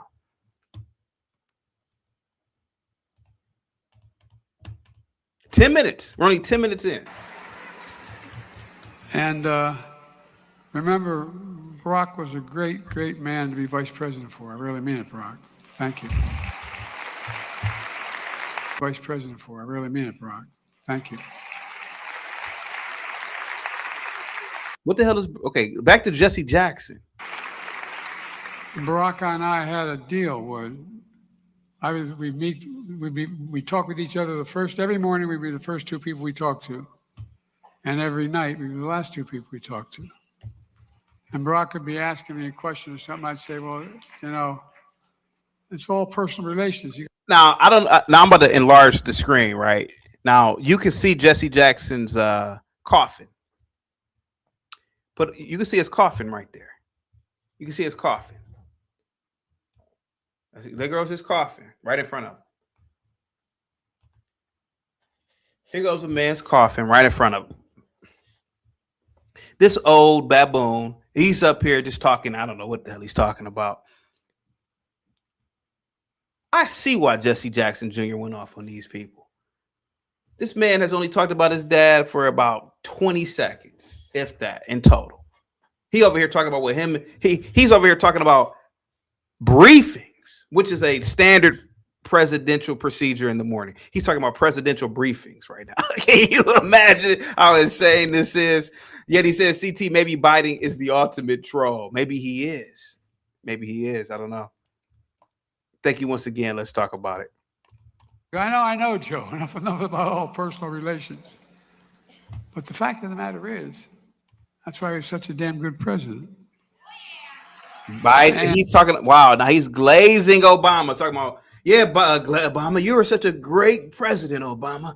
Yeah, you know, here you go. He 80-some years old, glazing another man. Yeah, he's just glazing. Look at the screen if you're not watching the screen, people. And I know a lot of you just at the gym, you're at work, you probably listen. Just look at the screen. He over here at Jesse Jackson's funeral, he only said about 3 things about Jesse Jackson for about 20 seconds. And he over here now he's glazed himself so much. You know, he set up there glazing himself for about 8 minutes. So now he got to glaze. He's like, well, now where's Obama? And I remember in the morning, me and him, you know, we were such a great team. And he over here glazing. He glazing Obama. You know, he glazing that. You can't make this. I see why that Jackson family's pissed. Norman, am I lying, Norman? Is he not glazing Obama? Obama hasn't been president in what, 10, 11 years now, maybe?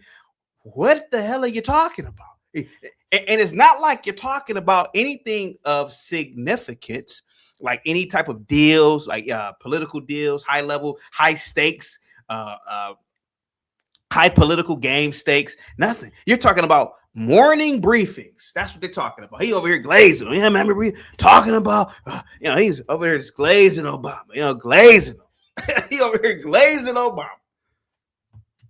Sorry, says CT, pause, brother. Nah, you need to tell Biden to pause. Don't tell me to pause, because that's what Biden is doing.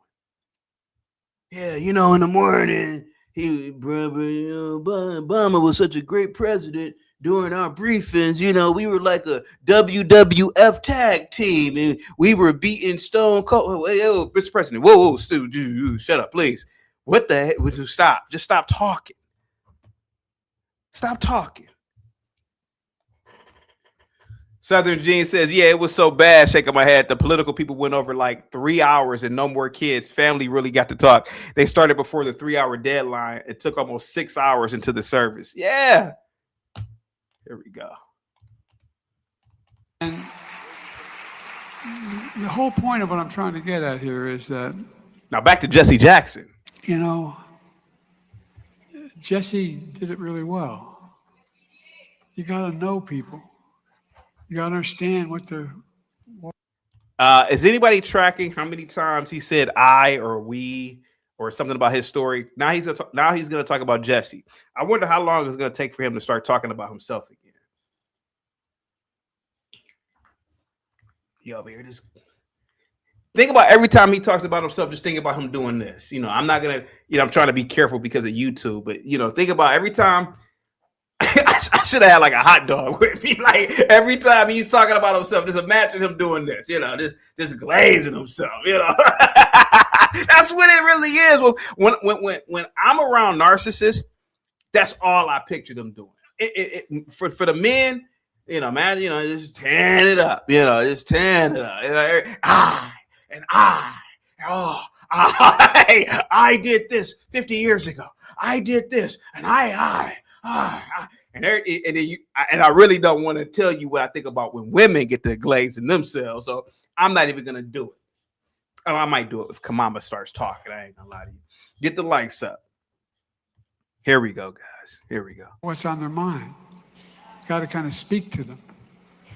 You got to be able to talk to them. And above all, is it coming? Is an eye coming? Jesse always saw common ground. Okay, good. Of course, he preached hope. There we go. Back to Jesse.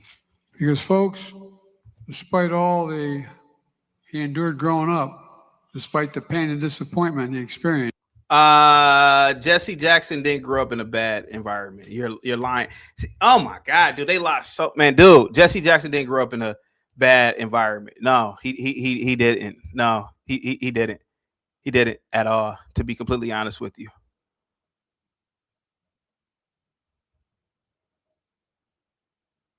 He didn't. Actually, let me see.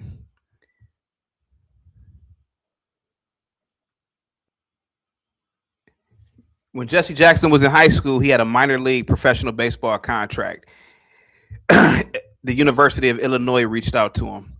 Jesse Jackson went to, he graduated from North Carolina Agricultural and Technical State University. He didn't grow up in a bad, he's trying to make it, nah, it's not going to work with people like me. He didn't grow up messed up. Jesse was an optimist at his core. No matter what you say, at his core. Okay, back to Jesse. There we go. I don't know if it was born out of religious beliefs. I don't know if it was born out of how it arrived, but it arrives in people in different ways. But it mattered a lot. It mattered a lot. He kept the faith with the American people. Okay. Every time I move away after I moved from Scranton, we go up there and spend the summers up there. See, it went back to him again. Jesus Christ. It went but 45 seconds, and then it went right back to Biden. I grew up in Scranton. You know, he's stuttering, baby. But listen to him. It went right back to himself. He can't help himself, man. He cannot help himself. Imagine a hot dog in his hand every time he's talking about himself. You know, just I grew up in Scranton. You know, I played football. You know, I was a 29-year-old senator. You know, he over here just tearing himself up. He's tearing himself up. I'm not making this up, man.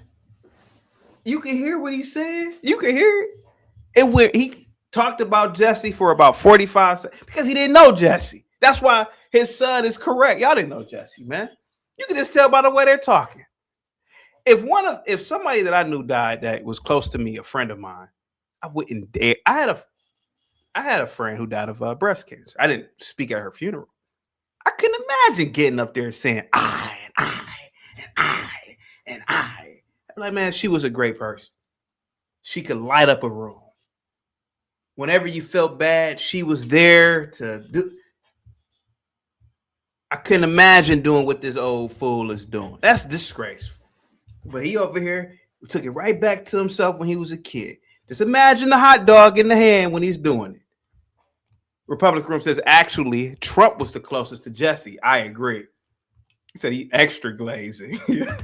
He is. Every time I leave my grandpa Bruce Finnegan's home, he was an All-American football player at Santa Clara when Irish Catholics weren't very much vogue has kept in the minds up there, as Hillary knows that state well.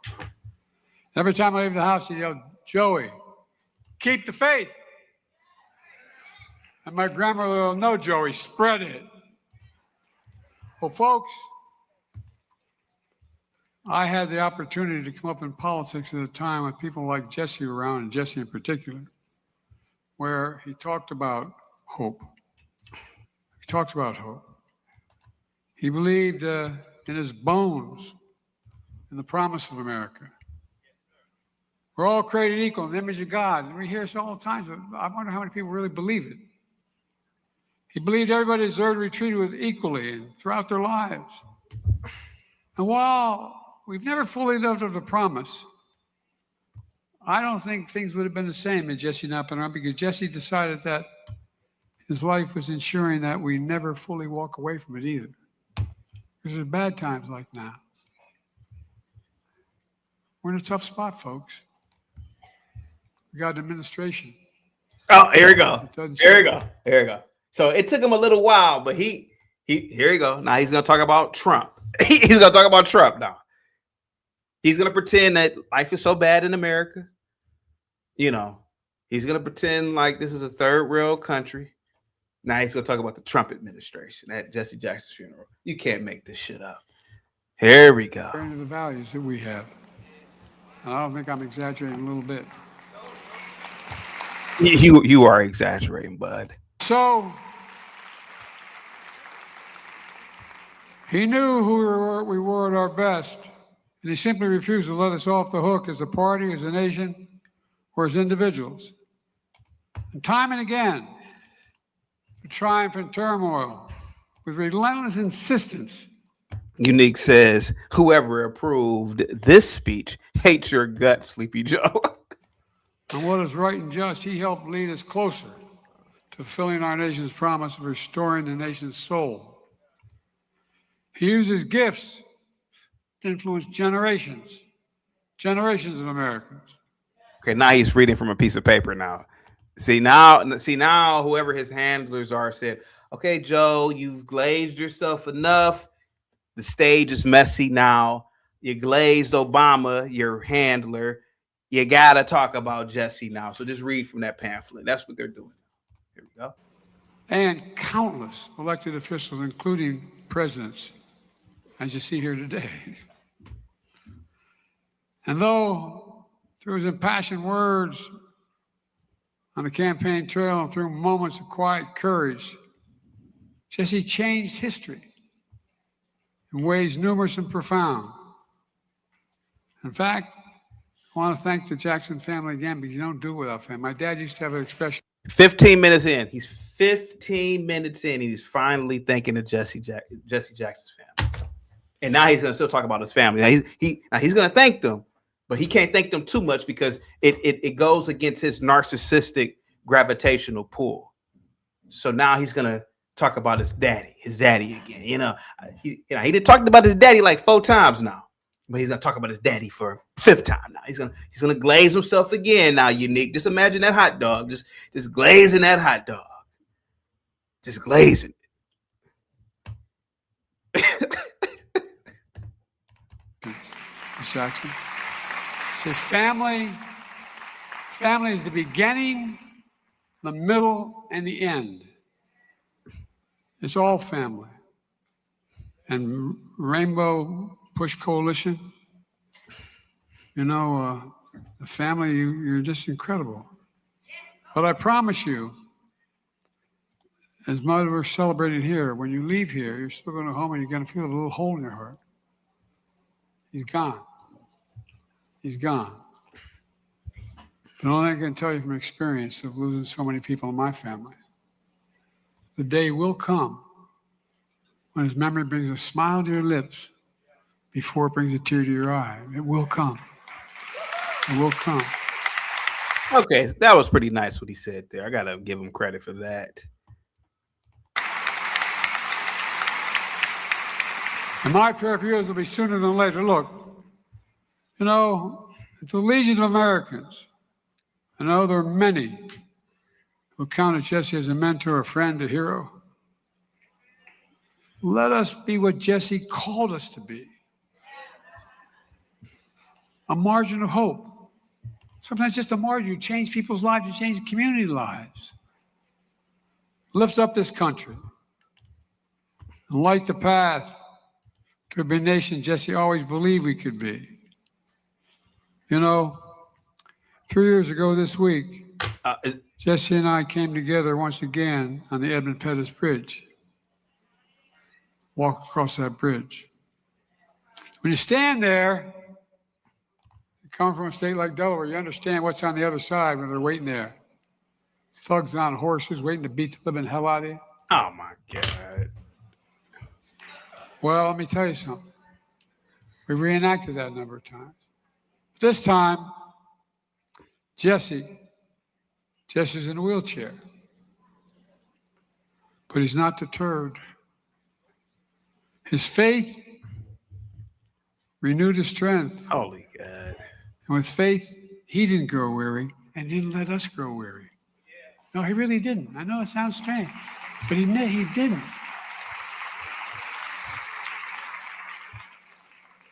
I reflected on Jesse's strength and his spirit.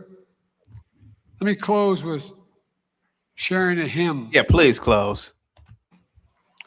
That means a lot to the Biden family. See? He did it again. He did it again.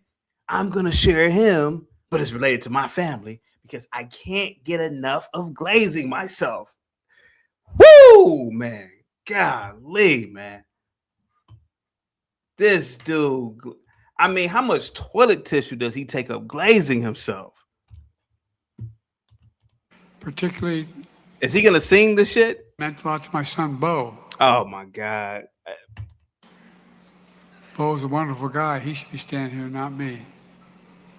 Bo was the Attorney General of the state of Delaware. Really, Jesus Christ, man. Now he's glazing his deceased son. You know, he's doing ancestral glazing now. I mean, you can't, like, what? He barely talked about Jesse Jackson, man. Decent guy, loved by everyone in the community. Yeah. Volunteered to go to Iraq rather than go to Iraq. Republic Room says this is cringe. They have Joe on these good uppers today, or those good uppers today. Nothing Biden says is true. He's been glazing himself the entire, like, he's not been, if you really go back and really, time framed it, I'd give it about a minute of him only talking about Jesse. For 15 minutes, this man has only been talking about himself. Self-glazed, Mama CT. I did run a service at church with Jesse Jackson.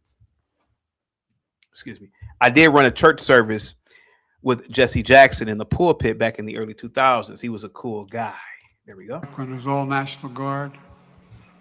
And he died there because he was exposed to those burn pits. Well, this quote meant a lot.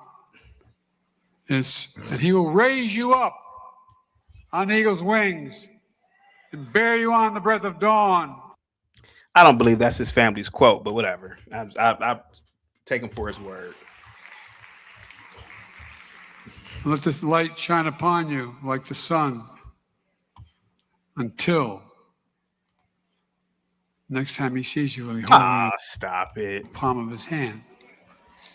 My prayer for everyone here, and I'm cutting my speech very short because I'm afraid I'm being attacked.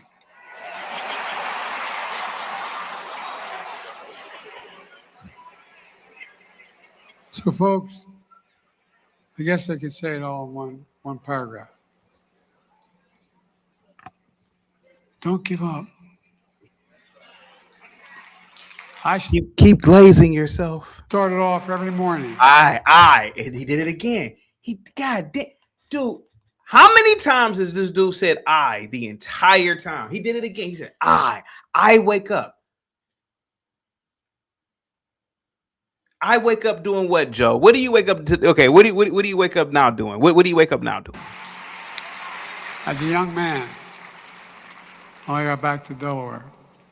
Oh my God. Every morning, because I got involved in my community, I quit my job with a... So Jesse Jackson has died. This man has been involved in social issues, politics. He did run for president. Politics. You mean to tell? This is why Jesse Jackson's son was pissed off at these kooks. Jesse Jackson, 50 plus. No, I'm sorry, 60 plus years dealing with social issues, international figure, politics. Joe Biden, former president, gets on stage and talks about himself for 15 minutes. Man, you can't make this shit up. He didn't know Jesse Jackson, man. He only talked about, whenever he mentioned Jesse Jackson, he said, yeah, you know, he talked about hope. That's it.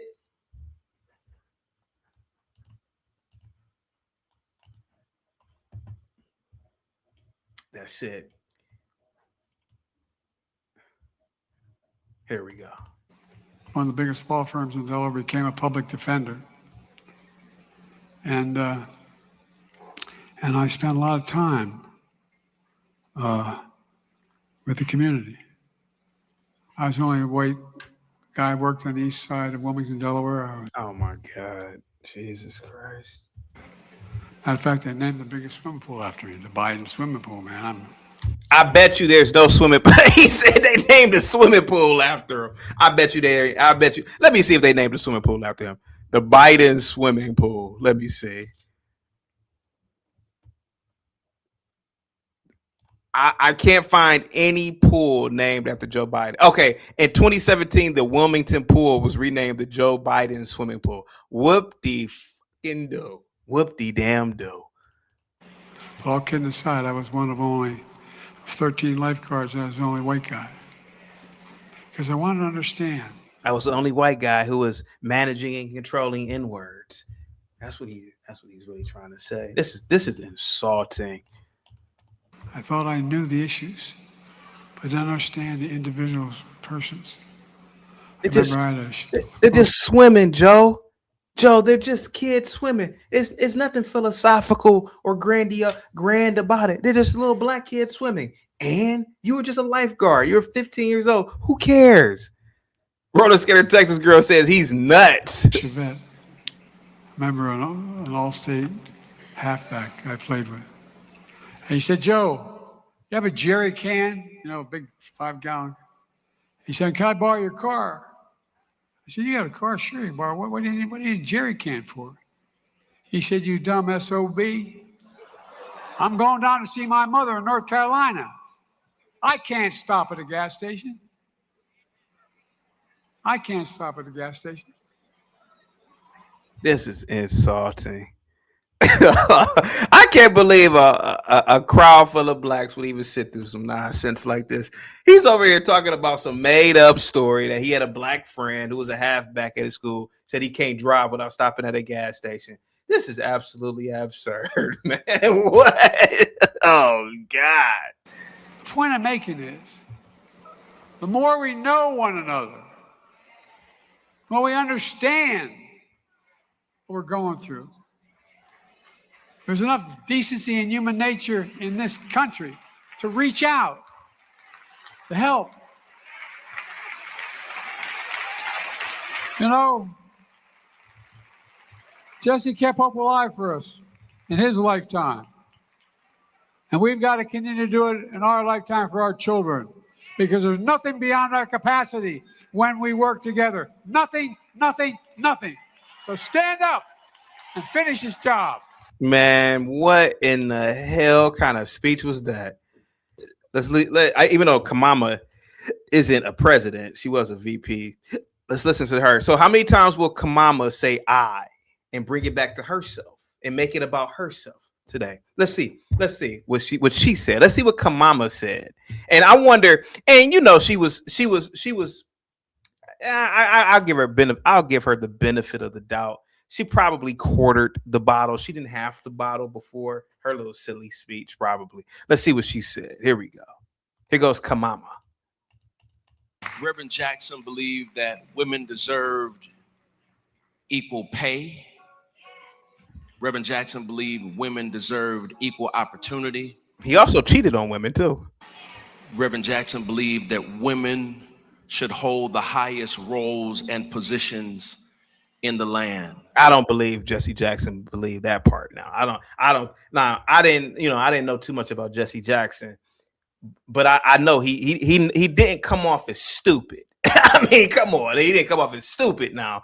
So I don't believe he wanted women to hold the highest offices in the land. I don't believe that at all. Yeah. Okay. I don't believe that. Yeah. Yeah. We don't want women to be our generals and admirals, and we don't want women to. No, not at all. Not at all. And let's take it even further. Should women build dams? Should women build skyscrapers? I mean, what else should women do then? Should women work on oil rigs too? Should they be the leaders of that? I highly doubt he wanted women to be at the forefront of all these industries. That is absolutely the stupidest thing I've ever heard in my life. And even women can tell you that's stupid. Get the likes up, guys. Share the video.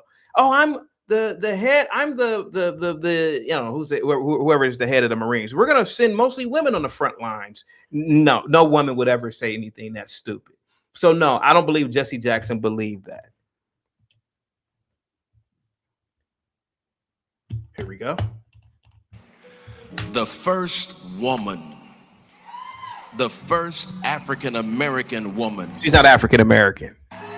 Stop lying. Stop lying.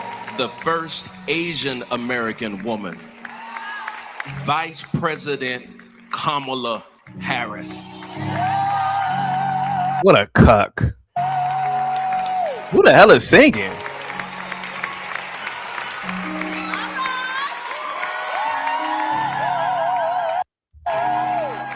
She looks sober. Okay, she looks a little sober.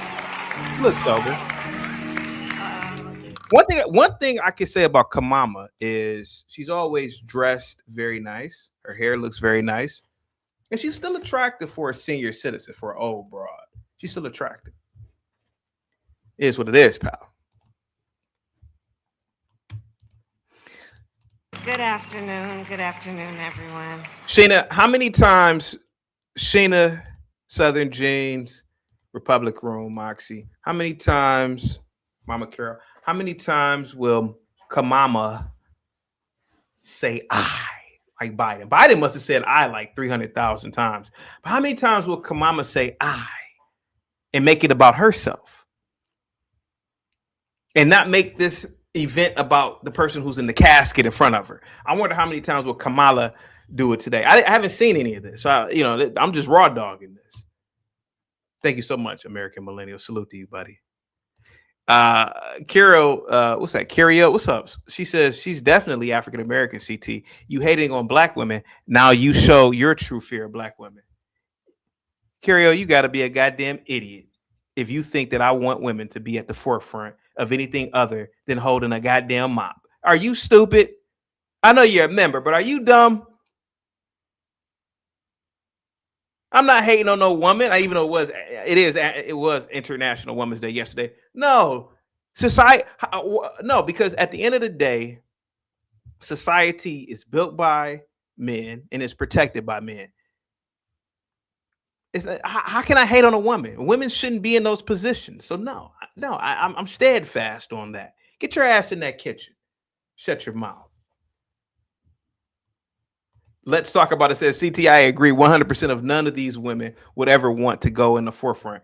Women don't. It's funny. Women don't take the hard jobs. Women always want some cushy job. Oh, I could be a politician. I could be a paper pusher. Oh, well, why don't you go 5,500 feet up in the air and go in that skyscraper and put an I-beam in? Oh, that's what men do. Yeah. Or all of a sudden, that's what men do. All right, let's look at Kamala. Mrs. Jackie, and to the entire Jackson family. She's drunk. Oh, can anybody? Oh, wait a minute, Norman. Can you hear her? Can you hear that gargly? She's drunk. Oh man. Oh wow. Yo. She half the bottle before she got in that bitch.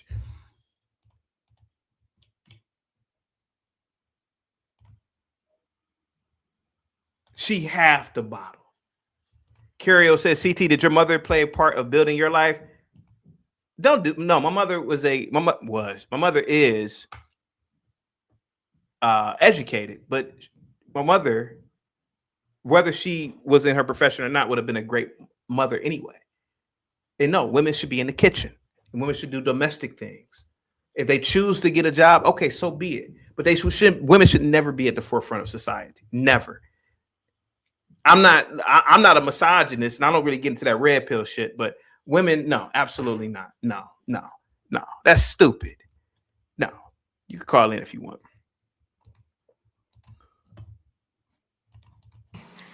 On behalf of Doug and my family. You just stuttered. Listen to and to the entire Jackson family. You hear it. She's slurring her words. She's talking slow. You know, normally when I told you I stopped drinking and I went back into the gym. I'm getting kind of pissed off because they're playing nothing but baboon rap jungle music.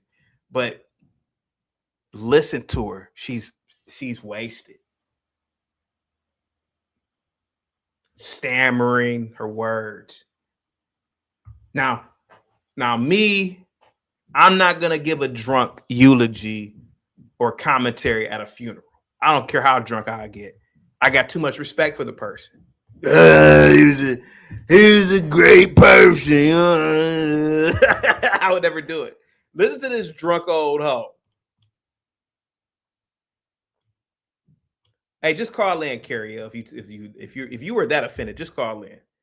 Roller skater Texas girl says she has a real drinking problem. She must hit a certain mark in her drinking period day to be comfortable, and she will be sick. She has a true problem. Yeah, Roller skater Texas girl. I used to do hundreds of. I was one of the first content creators who actually called it out. I said, "Yo, is this an old drunk?" I was one of the first, and then all of a sudden, all the bigger content creators started doing shows about her being drunk. I said, "God damn, these bigger people are watching me." And they didn't peep it out, but I peeped it. She's a drunk old hoe. She's a drunk old hoe.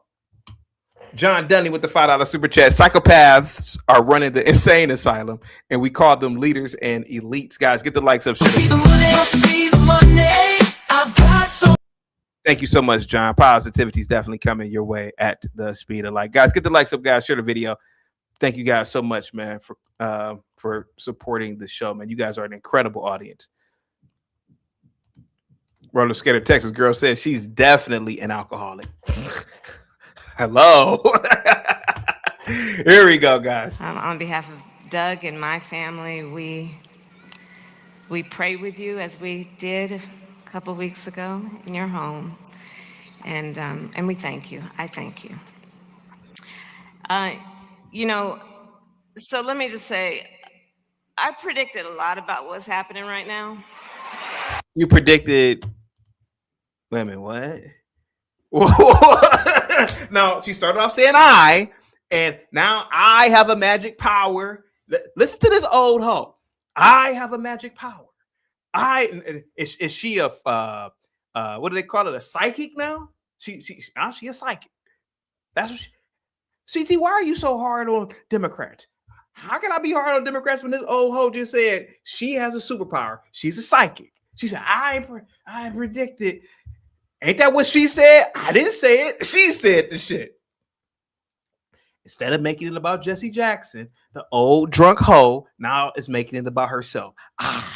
I predicted this. I didn't win the presidency. Now I'm the chief psychic in office now. Now, not an old hoe is a psychic. This old hoe, drunk old hoe, is a psychic now. And what did you predict? You predict Jesse Jackson's death? Like, what are you talking about? But this is the life of a drunk. She predict, yeah, like what did she predict? But let's hear her out. Hear her out. Let's hear the old hoe out. You over here laughing? Like look at her. Look, I gotta make it larger. Now look at her laughing for no reason. I predicted a lot about what's happening right now. Look at her. What is she laughing for? Oh, you know when you're drunk and you just like talking to people, you're drunk, you start laughing for no reason. Like, yeah, it's like drunk, bro. I've been there. I've been there a lot. I've been there thousands of times. She drunk. She laugh. Look at her goofy ass laugh. Look at this goofy ass laugh. There now, just mind you, Jesse Jackson's coffin is in front of this old hoe. Now look at how I see why. Man, I'm telling you, Republic Room, you know, Jesse Jackson's son, he used to knock people out. I remember as a kid, Jesse Jackson's son is in jail for assault. Jesse Jackson's son was at a hotel and ran into reporters and knocked him out. It was about a dozen of these stories. I said, man, what's wrong with Jesse Jackson's son? Now I see why he does it. And I'm not even a Jackson. I'm not a member of that family. I'm not a Democrat. I don't even necessarily even agree with a lot of Jesse Jackson's beliefs. But look at this old hoe, drunk. The first thing she said, it wasn't anything about Jesse Jackson. It was, I called this out, like a drunk old hoe making up stories, making up nonsense. I called this down. You know, like when you talking to a wino or something, you know, somebody drunk on the street. I called this out. Well, what did you call out? Man, you know what I called out. What did you call out? Man, get the away from me. Oh my God. Get the likes up. Cliff says, happy birthday, Republic Room. Yeah, this is drunk pub shenanigans, man. Absolutely, Sheena. Thank you so much. Look at her smiling at the fume. This is demonic. It really is disrespectful. Moxie says, this is beyond disrespectful to laugh at a funeral like it's a comedy club. This whole, I'm telling you, man, this is like I saw clips of it. I said, let me listen to everybody's speech in real time when I do the show. This is beyond disgusting. She's over here giggling like she's a teenager in high school, just giggling before the teacher come in. Giggling old hoe. Get the likes up, guys. Go over to Pops and Politics. Go over to Just the Guys podcast and subscribe. Here we go. Look at her, just giggling. She's a giggling mother effer. Look at her, just giggling. She giggling. I'm not into saying I told you so, but You just see, and I know, see, that confirmed she's drunk. She just said that. See, hold on, let me go back. I'll prove it to you. This proves this old hoe, she got up this morning. She don't even have 6 a.m. sex, Moxie. She has 6 a.m. cocktails. Oh, no, CT, she has 6 a.m. sex. No. She has 6 a.m. cocktails. Well, no, you mean cock. No, I mean cocktails. What about Dougie? Yeah, okay. Dougie sleeps on the couch because he you know, after a while, you can't. It's only so much you could do with an alcoholic spouse. Hey, honey, I'll sleep on the couch. I ain't got time for that. So she woke up. She has a liquor cabinet in her bedroom. That is the boss level alcoholic right there. She don't have to worry about. First of all, she doesn't have to worry about driving. Man. Not being able to drive, but being able to go wherever you want to go as an alcoholic, that's like heaven. She can drink and go wherever she wants. She has Secret Service protection. Man, this bitch is waking up 6 a.m., half in the bottle. She wakes up. She's a light drinker, so she doesn't drink anything dark, but she's definitely light. She wakes up drinking Tito's. She pours some Tito's, makes her cocktail, Club Blucup. That's her breakfast. Swear to God. That's her breakfast, Moxie. Moxie, you know I'll kick in her back every time she's in the limelight. You know I can't stand Kamala. So she's waking up, Moxie. She ain't worried about getting no cack. She worried about getting some cocktails. So she wakes up, she drinks about a cocktail, maybe two. Dougie comes into the bedroom, honey, you know, she's like, shut up, Dougie. And she throws a pillow at him and he's just like, God damn.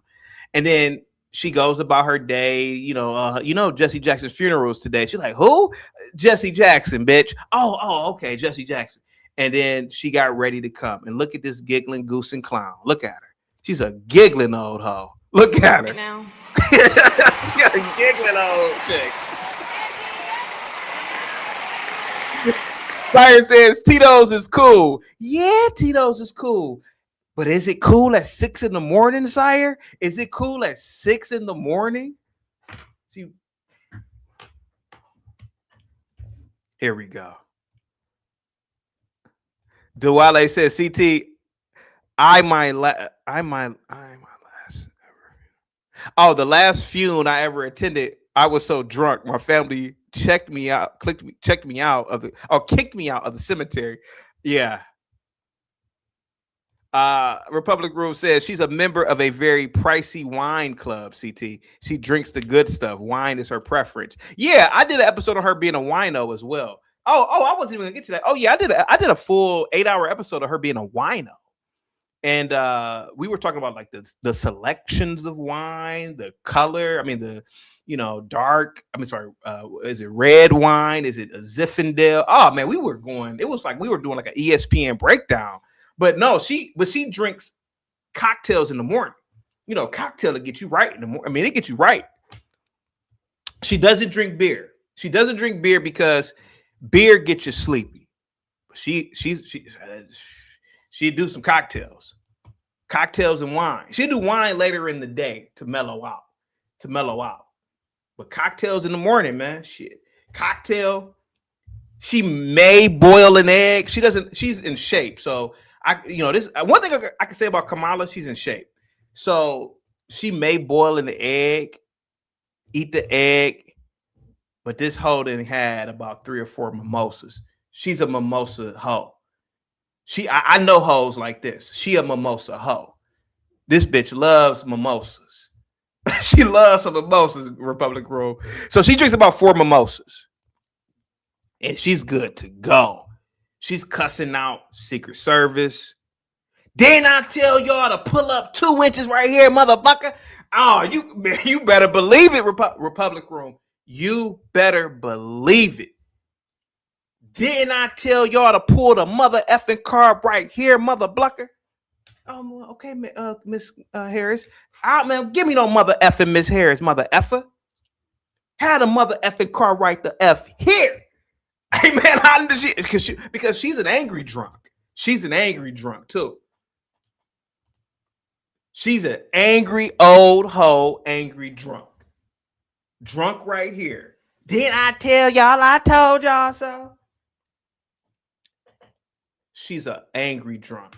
Swear to God, Norman. 2 cocktails, 4 mimosas. Man, she's good to go. She cussing out whoever is in her way. She'd drink a coffee to stable out. Man, but people know all the elites, and we've had people from DC who are in these circles call in and say, yeah, I go to such and such bar, and that's where all the DC elites go. And it's known that she, has the bottle. And, Simone Sanders quit under her. So, and Simone looks like she takes her job, like one of these fat Black liberal women who take her jobs real seriously. She quit. So it's something about this. I told you something about Kamala. American Millennial says, CT, remember her employees said how mean she was to them when she was Man, I'm telling you, I drink out. I'm trying not to drink, but I drink alcohol, bro. I know the types of alcoholics. I know the type. She don't black out. She has it down to an equation. But I'm telling you, man, if you don't have that car at a certain length of the driveway, she cussing you out. If you hit a bump, she'd be like, man, why the F didn't you see that mother effing bump, Nick? She cussing you out. You walking too slow, she bumping into her Secret Service. Move. All right, I'm telling you, man. I know these types. I know this type of old hoe. It's cussing out Secret Service. Cliff, man, thank you so much, man. I really appreciate that, man. Says CT, I support CT, support this show. Thank you so much, Cliff, for the PayPal, buddy. Salute to you, man. I really appreciate that. Guys, give Cliff a big thumbs up, $ emoji. Positivity is definitely coming your way. And I've been there too, man. I've been there where I've gotten so drunk. I thought about something somebody said to me 10 years ago. I'm on the phone, leaving voice messages. You mother effer. They call me back the next day. They're like, hey, man, you cussed me out. I'm like, man, I apologize, man. They're like, hey, man, you should just listen to this to see your poor patterns of behavior. And I'm listening back at it. And I'm like, man, that is absolutely shameful behavior on my part. Let's hear her out. I'm not into saying I told you so, but we did see it coming. I predicted a lot about what's happening. You know, so let me just say, I predicted a lot about what's happening right now. Okay, I do the eye counter. Do the eye counter.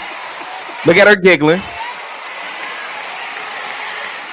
I'm not into saying I told you so, but we did see it coming. There we go. But what I did not predict is that we would not have Jesse Jackson with us right now to help us. So this old hoe, let me get this straight. This old hoe, and I'm assuming she's talking about the Trump administration. She could predict all of the stuff in the Trump administration, but she couldn't predict the death of an 80-something-year-old man. That's really fascinating. That's really remarkable. You know. So, you know, this is the Democrats. KGY said, what the F is she talking about? I have no idea. She's just babbling and carrying on. Here we go. Let's get through this. And Jesse Jackson with us right now to help us get through this.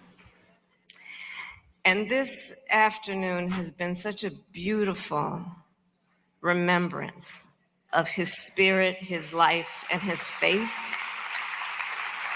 And in a way that Reverend Al talked about it and so many others have, I do think of this afternoon as what it is doing for me to renew my faith. In what is possible, fueled by the hope that Jesse Jackson so often reminded us of. I'm reminded of a passage in the Gospel of Matthew, chapter 7, verse 7.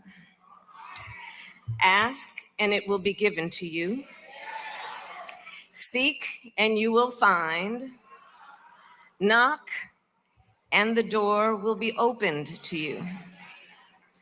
And so from a young age, we know that Reverend Jackson saw that the doors had been closed to the millions of people across our nation and throughout the world who were otherwise so deserving. And they were doors, of course, to opportunity, to equity, to justice, to freedom. Says the Indian mixed with black woman who became vice president. Interested that the doors open for her, but let's keep going. Here we go. Let's keep going. Whoop, da-da-doop, da-da-doop, da-da-da. And so he dedicated his life, as we all know, to breaking down those barriers. So when we are speaking of these doors, I will share with you that as a child, I was raised. There we go. There we go. They talk about Jesse Jackson for about 2 seconds, and it's I. Now, I told you when the men, President Biden, Obama, they're talking about, you know, glazing themselves. You can imagine what I think about when a woman who's a narcissist glazes herself. That when you see a closed door, you must knock. Oh my God. When you see a closed door, you must knock. Oh man. Wow. Oh man. What profound wisdom is that, Kamala?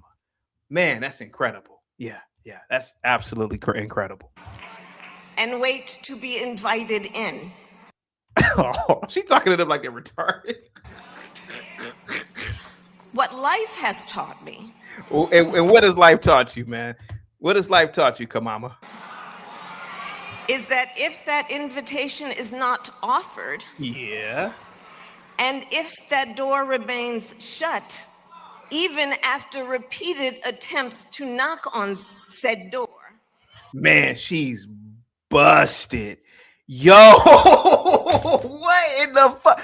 Hey, man, whoa, wait a minute. Hey, I've been around a lot of people. This is what, like, I frequent many of,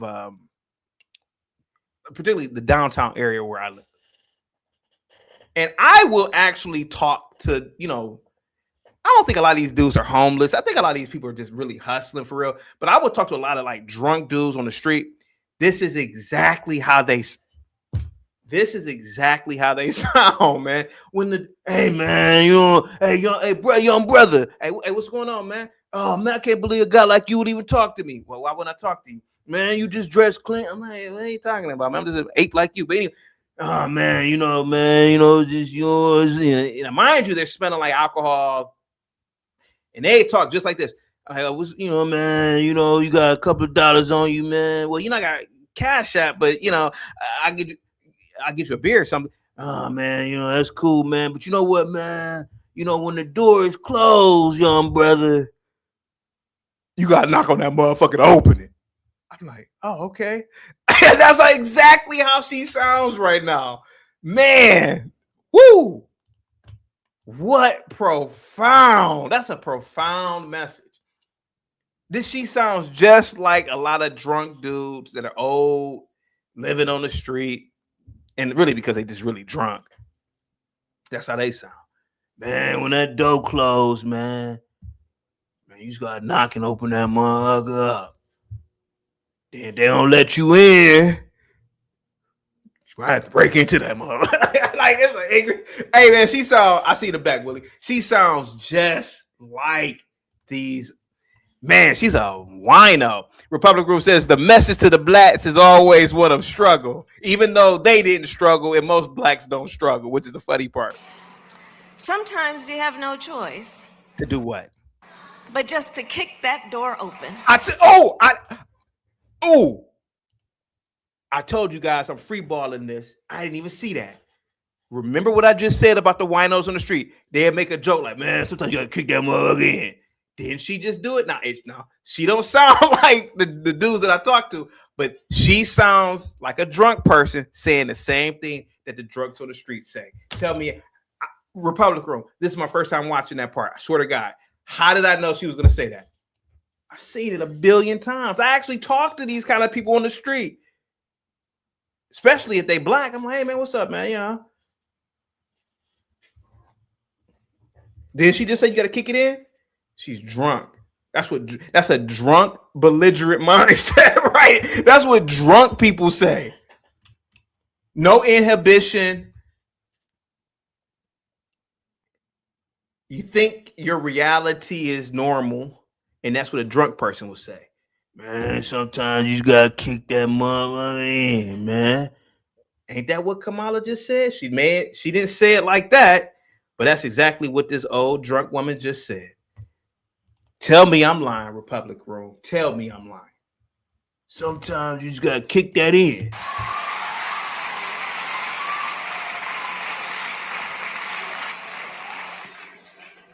Reverend Jackson was impatient. He did not waste time waiting. Okay. I meet her halfway with that. Even when the doors in now, here goes the thing about Kamala. Now this whole speech she did was 10 minutes. She's 4 minutes in. She started talking about Jesse Jackson. I'll give her credit for that. Okay, I'll be honest. I'll give her some credit for that. But let's see how long she talks about Jesse. In front of him were barred and bolted. Even if those on the other side hesitated or even ignored him, he always devised a way through. Jesse Jackson was a strategist.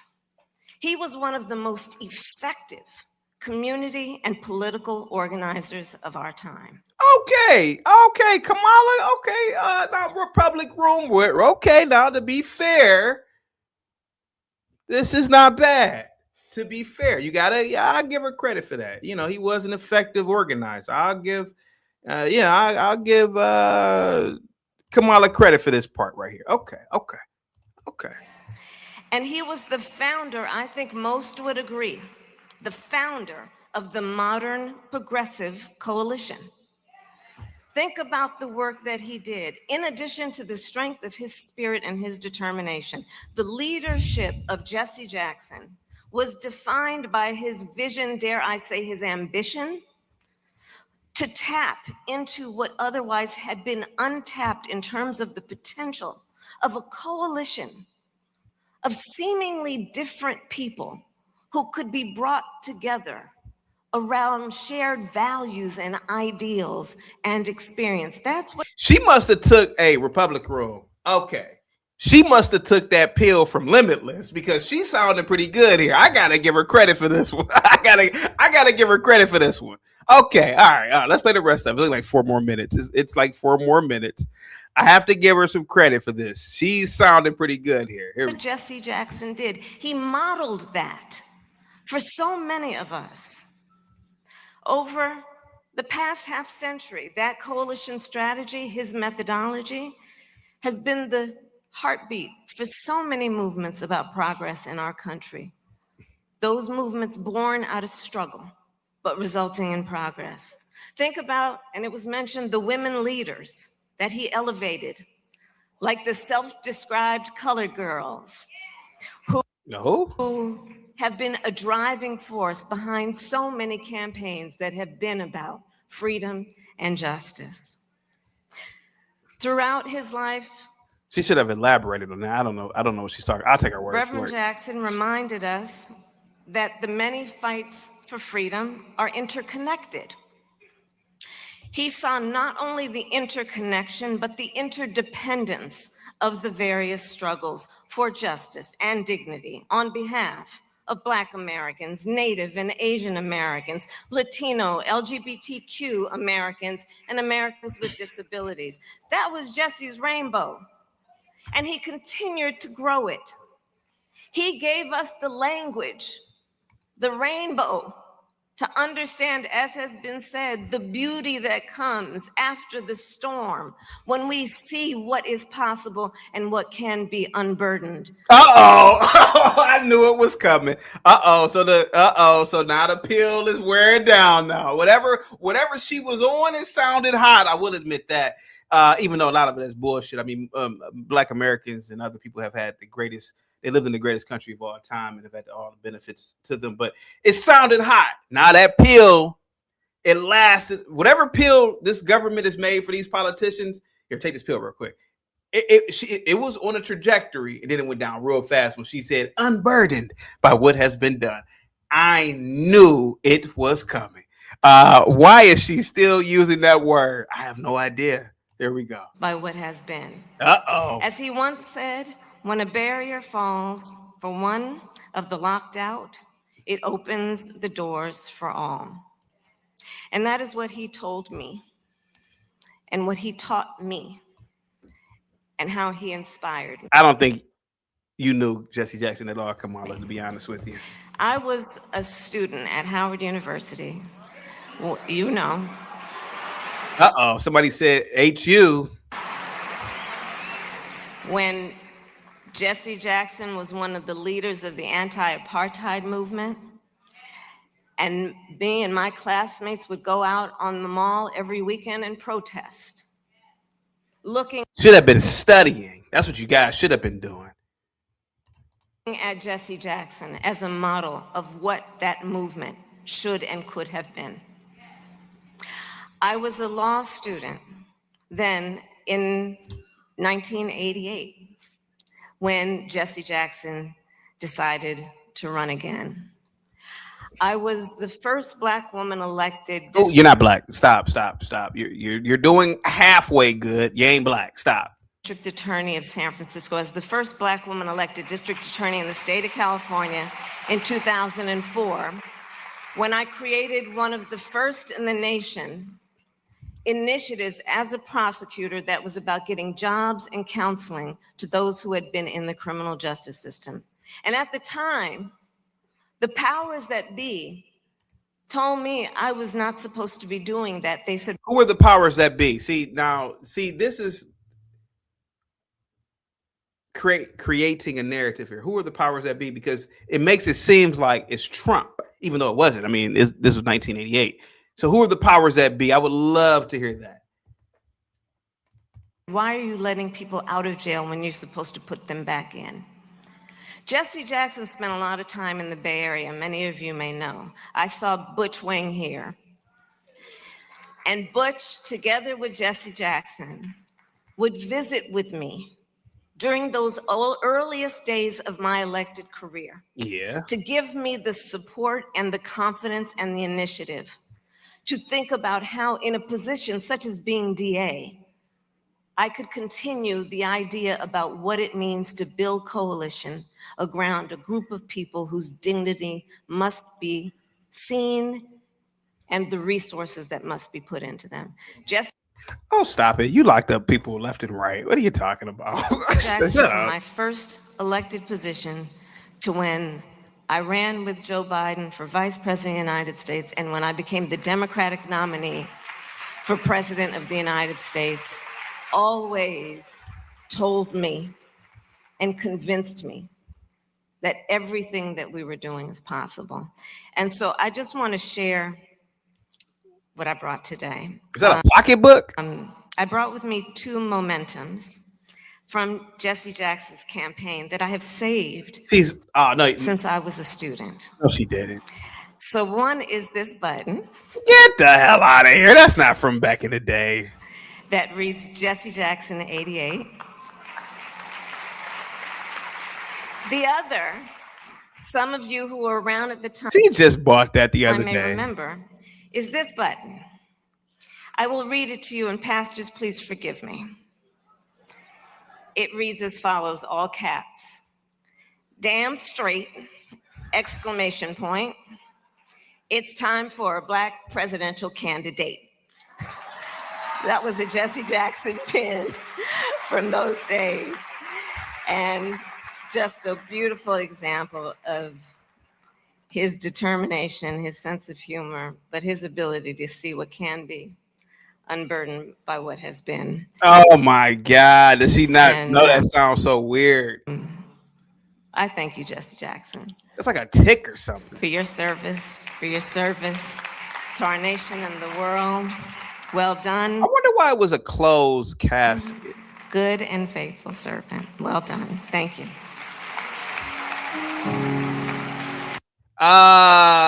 Republic Room. That I'll give that one a 5. You know, I'll give it a 5. I mean, she had like a little good 30 seconds, and then that the downer was horrible. But yeah, I get about a 5. I get about a 5. Yeah, Willie, what up, man? What's up? I want to start off by saying big ups to extremely educated Kamala Harris for going up there and actually speaking some truth into your backwards video. It's almost like you dissing Jesse Jackson right now. CT, I'm trying to figure out what you're doing. What did I say to this Jesse Jackson? I mean, you taking the videos from his memorial and you nitpicking all the stuff that you don't agree with instead of celebrating this man's life. I'm nitpicking. Did you just not nitpick Kamala Harris? Was I wrong? I mean, was she not? Yeah, you were dead. Yeah, you were all the way 100% wrong. Do you remember anything I said that was wrong? Because she made it. What did I say? You said she locked up thousands of people. I never said that. I never said she locked up thousands of people. I said she locked up people left and right. What are you talking about? Okay, that's the same thing, CZ. Stop playing. Did she not lock up people? But then she said that if you're guilty of a crime, you should go to jail, right? I never said that, but she was making it seem like she was working hand in hand with criminals, and somebody said, well, you know, you don't want to just lock up people who commit crime. That's what she said out of her own mouth. I can go back to it and play it. Well, was she not working hand in hand with the people that get out of jail to try to give them a life back in society? Yes or no? Willie, I'm sorry. What have I said? I mean, did she? Okay, I said that her speech was halfway good. Biden, his speech was horrible. He made it all about himself. What am I doing that's wrong? I mean, I'm not talking about Jesse Jackson. You're nitpicking the man's memorial, but people are there. His own son had a problem with them talking. His son is doing stuff for attention. Okay, Jesse Jackson's son really. Let me get this straight. Come on, bro. His own son, his son, who has a problem with all 4 of them. He's just nitpicking. Okay. Come on, let's talk. So again, the best way to get attention is to have a problem with the people that actually supported your dad. How could he have a problem with them and be supportive of his dad? Because that's what his dad supported. Kamala Harris is a product of his dad. How is Kamala Harris a product of his dad? What are you talking about? Because she's working for all people. Jesse Jackson, the Rainbow Coalition. You mean to tell me that Kamala wouldn't have been a DA without Jesse Jackson or something? What are you talking about? Okay, you're not listening right now, CT. So maybe I'm not. Let me slow down a little bit. Kamala Harris was a politician for the people. She was working for all people, for justice for all people. So was Jesse Jackson. Correct? That's what the Rainbow Coalition was about. Don't all politicians work for the people? What do you think? No, not these politicians work for their people. That's what's in office now. And let me ask you a question real quick before you answer that.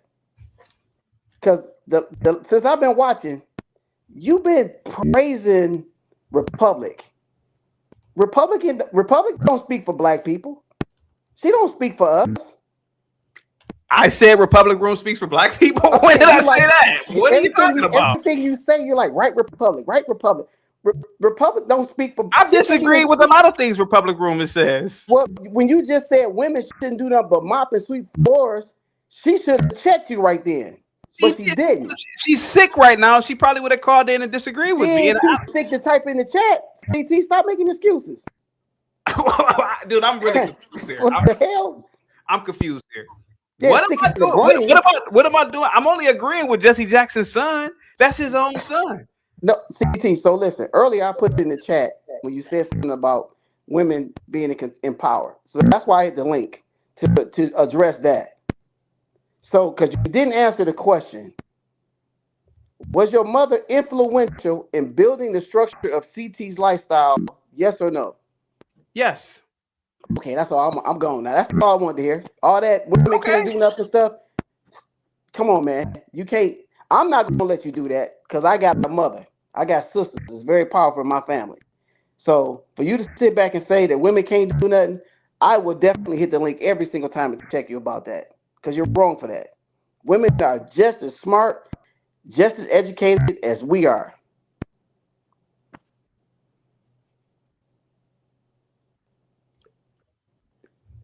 Is that it? I mean, that's your opinion. I mean, that's a fact. Okay, you can say whatever you want to say. I don't agree with that. That's fine. Okay. I mean, you don't listen, CT. You don't have to agree with it. You can just the facts is the facts. You don't have a resume to match Kamala Harris, do you? At all? Not at all. Not even close. Do you? No. Thank you. Thank you. That's my point. So when you get on that, you know, I don't know if you're scared of women, scared of seeing women. I don't know what's going on with you, CT. Every time I really pay you close attention, I see that CT that you got some issues with women being in power. It's something you might need to seek a therapist. Women, I don't have a problem with women. Wait, okay. Women should never ever be in power. Why? They're not made for power. They're not made for the responsibility of power. What are you talking about? Who said that? Where'd you come up with that at? History has said that. History when? It's not Alexander. I'm sorry. It's not Alexandria the Great. It's Alexander the Great. That's a self-proclaimed title. It's not Ashley Khan. It's Genghis Khan. Men built societies. Men built civilizations. And women played the intricate part in it as well. Yeah, by giving birth to the men who built the civilization. Other than that, women don't build anything, man. What are you talking about? So you saying that black women? I'm talking about women in total. Okay, I'm talking about a specific group. I'm not talking about specific. But I am right now. So you telling me that black women hasn't played a very, very, very intricate part in building this country? No. Oh, wow. Other than birthing men into civil society, absolutely not. What are you talking about? No, women haven't played an integral role in building America. No, they didn't tell you that. They're women. What did they build? What did they build? What did they build? They built the Hoover Dam. What did they build? What did they build? The forts. What did they build, bro? What did they build? What do women build? What do women build? CT, this is a I'm asking you. No, seriously. Let's have a conversation because you brought it out of me. What do women build? Other than giving birth, other than giving birth to men, which is, that's what they're supposed to do. That's biology. What do women build? I'm sorry. What do they build? What do broads build? Women have broken down so many barriers for you. No, they haven't, bro. Women haven't broken down any barrier for you. So for you to sit on YouTube and have which was created by men, half a head of nappy hair. It's so disrespectful. You just sit here act like because my mom gave birth to me. I'm supposed to. Okay, so you gave birth to me. That's biology. That's not what I'm saying. What do women build? What do they build? CT, that's not what I'm saying. What Okay, do they build? You said women have built America. What did I they build? said that women played an intricate part. Like what? A lot of things. Okay, dealing with the systems that keeps us held down. Women has held black. You must be held down. I'm not held down. I don't know what you were talking about. I'm not held down. Okay, we live in a different era than not your parents. My parents were here in America my parents have always been here. Your parents wasn't involved in the civil rights movement. Your parents wasn't here during the a lot of black people weren't involved in the civil rights movement. Your parents wasn't here during any of all that. All the civil rights movement was black people begging to be amongst white people. That's all what the civil rights. That's not no. That's all what the civil rights movement is begging to be liked by white people. Other than that, let me tell you something. The civil rights movement was so much deeper than that. No, it wasn't. You didn't even live. Did you live during the civil rights movement? Did you live during there? Did you live during the civil rights movement? How would you know what the civil rights? How would Willie know what the civil rights movement really is? Because I have a mother and a father that lived through it. What did they live through? Begging white people to be liked by white people? Is that it? What did they live through? Okay, so what CT, did these people live through? So here's the thing, CT. I'm asking you, brother. What did they live through other than begging white people to like them? They went through some things that you probably couldn't survive doing. Like you what? You probably would lay down and cry. Okay. Like what? Fighting for civil rights, something you won't do. Again, begging white people to like them. They had. So you mean to tell me before civil rights, black people weren't able to breathe, eat, have their own? What are you talking about? Black people had their own before white people. Before white people gave civil rights. You're not listening to CT again. Okay. I'm asking you a simple question. What did your parents, or not just your, when I mean your parents, what did all of these black people really fight for? Supposedly all of these black people who magically fought for civil rights, what did they fight for? They fought for equal education because they wanted to be educated. They had their own schools. What schools do we have that are our own schools? They had their own schools. They literally had their own schools. We literally give me CT. Sharon Reed, hold on. Sharon Reed, who's on Dr. Richard's channel, said that her own mother went to a black school, and she said that was my safe space. I loved my own black school. They had their own school. Okay. So but funded by who? It was black people begging to be amongst white people. No, that was not it. It was nothing else. It was white people. It was black people begging to be around white people. That was it. Well, that's your opinion. That's the fact of it. That's the whole fact. You just said civil rights, bro. What is civil rights? See, I asked you that question. You just said, you out of your own mouth just said, what is civil rights? They didn't have equal education. Hold on. You mean they couldn't go to white school with the schools with the whiteys? That's all what it is. Well, they had their own schools. Why, what's wrong with their own schools? Okay, give me a name of an all-black school that you know of back before the civil rights movement. Tuskegee. Okay, I give you that. Okay. Morehouse. Spelman. Morris Brown. Give me a Park school. Atlanta. Give me. When we keep going, Central in Ohio. When we keep going, you go tit for tat, right? No, I'm not gonna go tit for tat with you because you're going to HBCUs. Well, you know exactly what I was asking you. Give me. Most people didn't even graduate from elementary school, let alone high school back then. That goes for everybody. Who cares? Why didn't it? No, that wasn't for everybody. Because most people should have been. Because back then, most people realized I'm not really that smart. I'll just go be a sharecropper. That's what most people did. Most of y'all shouldn't even be in school in the first place. That's not true, CT. Really, most Americans shouldn't even go to college, bro. Most Americans don't even need to be in those. Bro, why did you go? That's a good damn question, bro. That's a good damn bro. I can tell you right now, as a person with the college, I should have been there, bro, because I was too much talented in terms of entertainment to step foot there, and I wasn't really, bro. Like, unless you go for like a real degree, like mathematics or science or engineering, shouldn't even be in college. Most of college is bullshit, and a lot of people who dropped out of high school, who dropped out of elementary school back in the day, they did the right thing. Bro, who cares about if these schools were integrated or not back then? Most men should have their asses in the fields. What are you talking about? So again, CT, we're talking about two different eras of life. No shit. Okay? Right. Today's era, you're going to have some level of high education to survive in this society. No, you Agree, or don't. It makes no difference. The facts are the facts. Back then, it was all about mechanicalism. You had to learn these things to put food on the table to feed your family.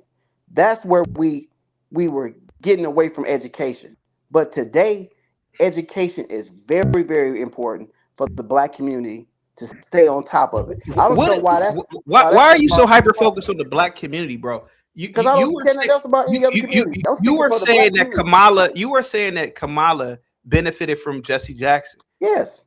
Okay. She said it in her speech.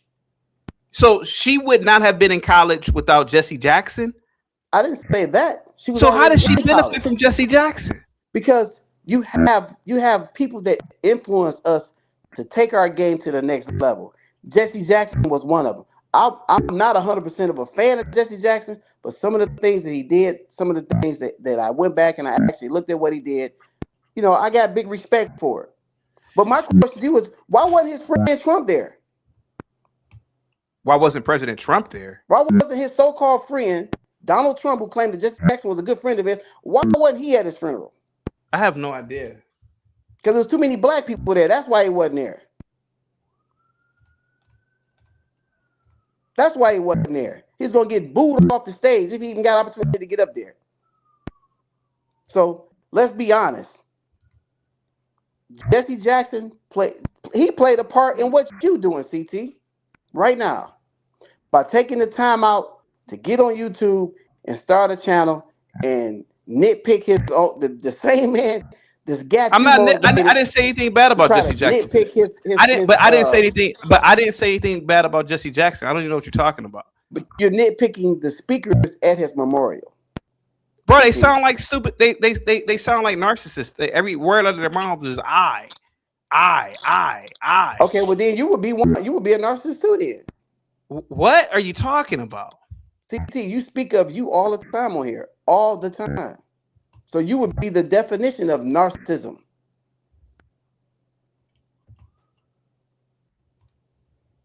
Hello?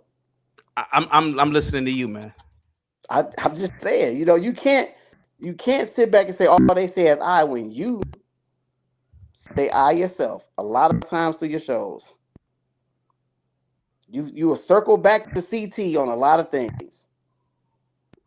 So isn't that a level of narcissism or narcissist behavior? I don't think so, bro. I mean, I'm doing a show. I'm not doing a eulogy for somebody.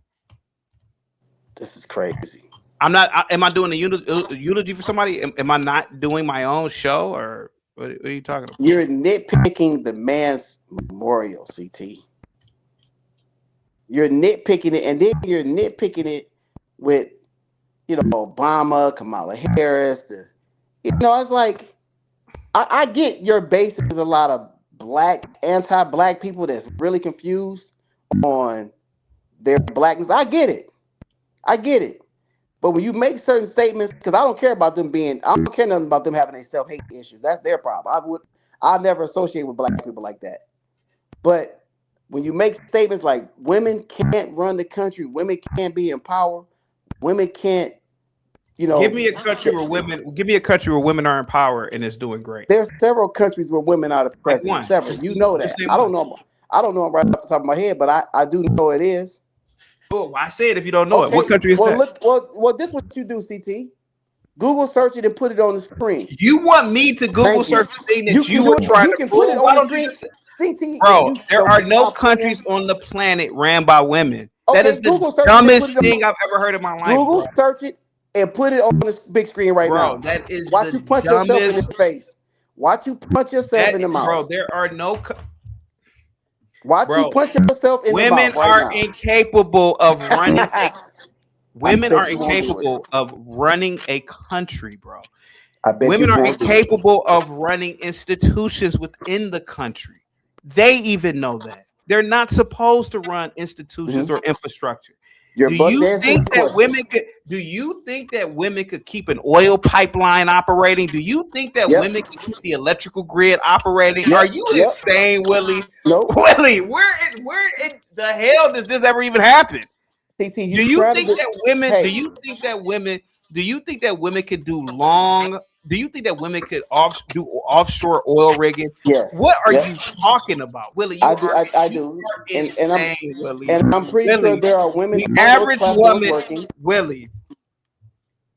Normally, I would sit back and just let people talk. Willie, you are insane. There is no industry that women dominate.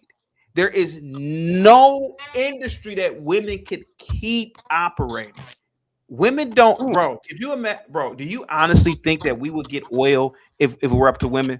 Do you think that they would do all of that hard ass work? They're not even physically strong enough to do that kind of work.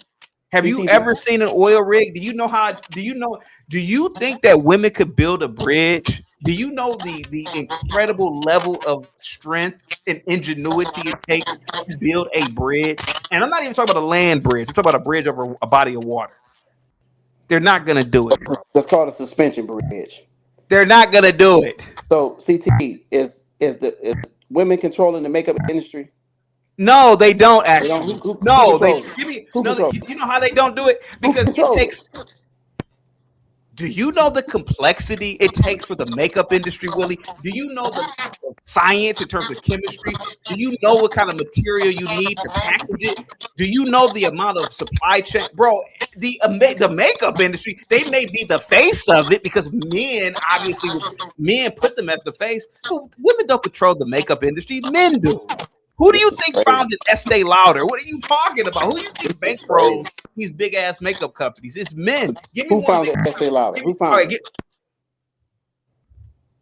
Who founded Estee Lauder? Skywalker says Willie needs to take the cape off. Jesus Christ, guys, get the likes up, man. Who founded the makeup company? Willie, what does it matter who founded Estee Lauder, man? What does it matter? You brought it up because you brought it up. See, I'm trying to make you stand on your shit. You know as well as I do that Estee Lauder, it may be some broad's name on there, but obviously Estee Lauder was founded by her husband who bankrolled it. It wasn't founded by her, man. And who's the founder of it? It's Estee Lauder and her husband, bro. But her husband bankrolled it. What are you talking about? Wow. Come on, man. You can't be that damn naive, bro. Are you insane? This is sad. You use makeup. So here goes the thing. And here goes a little tactic here. Makeup. I'm talking about real world industry. Now you're changing. Now you're steel, lumber. Now you're running with the goal. Steel, lumber, concrete. What are you talking about? Wow. Do you think that women could have put these goddamn interstate highways in, bro? Are you what the fuck? What are you talking about? So women don't work in construction. It don't matter if some butchy broad got. I will. Because I will. When I leave out my house today, I will stop at the first construction site and talk to the first lady on there and hit your lady. Willie, one little butchy broad working in one butchy broad working in construction doesn't mean anything. Because at the end of the day, bro, 99.9% of women are not going to do those jobs, and they're just not capable. And even if you had a whole bunch of butchy broads, they still wouldn't build anything. They just wouldn't. They're not. It's not in their nature. CT, this is sad that, for me, I would have expected a lot of women to hit your link and challenge you on those statements. They're not going to challenge me because they don't have they can't. How can you, bro? Because the thing about me is, how would a woman call in and challenge anything I'm saying? Because I'm using real world metrics. We're talking about industry, right? I can name industry after. I am talking about industry. Do you think that Republic Room, who's college educated, and all her sorority sisters could found a steel company and there's all a bunch of broads in there doing making steel I-beams? Get the hell out, bro. Are you insane, bro? They couldn't, and she knows that. That's why she ain't calling in. Are you crazy? Bro, are you crazy, bro? She's sick in the brain. No, she's Because smart she in the should have brain. been. She should have been calling you out on that. By the way, is that the dimethyltryptamine on your sweater? No, it represents the makeup of melanin. Oh, okay. I thought that was a dimethyltryptamine molecule. Guys, Yeah, get the it is. likes up. It is that. It's the chart of that. Norman, are you listening to this crazy ass dude? He's talking about women can run a civilization and build it. Are you crazy? Really, are you insane, bro? Bro, listen. For one, when I hear black men just flat out go into this anti-woman mode, it's depressing to me. Anti-woman. It's depressing to me. It's depressing. Can I ask you a question, Willie? You definitely can. Do you believe we have roles as men and women? Has what? Roles? No. Roles. No. So you believe everybody do the same thing? Everybody can do the same thing or close to the same thing. Have you ever played sport? Yes. All right. What sport did you play? Boxing, basketball, golf, you name it. No team sports. I just said boxing. Team sports. Boxing is not a team sport. How many team members in the ring with team you boxing? You by yourself. I said, how many team sports have you played? Basketball. All right, cool. Everybody Baseball. had a position. Everybody had a role, right? In a position, Yep. right? Yep. All right. If y'all all did the same thing, would you win the game? If everybody did the same thing, scoring points, yeah. No. If everybody wanted to be the point guard, it's only one ball. So everybody want to be the point guard at the same time. You're going to win the game. What's your point? What's your point right now? My point is, Willie, is that there's roles. And all CT is doing is being honest about our roles. Honestly, men from your generation, what y'all have done is y'all mixed the roles up. What's my generation? Lame ass generation. Okay. So Where you from? Where you from? Where you from? I'm from Baltimore, Maryland. Okay. Would you say that to your mother? Where you from? You from Detroit, right? That's right. I've been up there. Yeah. I stayed in Detroit. I've been to Baltimore many times. I've stayed off right off of Wisconsin Street over there by Livernois. Okay, that's the hood. That's so right down the street where I live. Right. All right, so I've been where you lived at. So let me ask you a question. We could get the pleasantries out the way about where I've been at. Like you said my generation. So I'm trying to figure out how you come up with that. Because my generation get down. Your generation get down and gave what? We get down. We build our own get community. down, but y'all get down and gave what? But let me ask you. Get down. No, Willie. You get down and gave what? What did you give? Because a man provides, right? So yeah, we provide. My generation of men that I hang with, we provide for our families and our communities. Yeah. But what y'all do? So what you did for your community? I did a lot. I do an awful lot for my community. Gonna do a lot today when I leave out my house.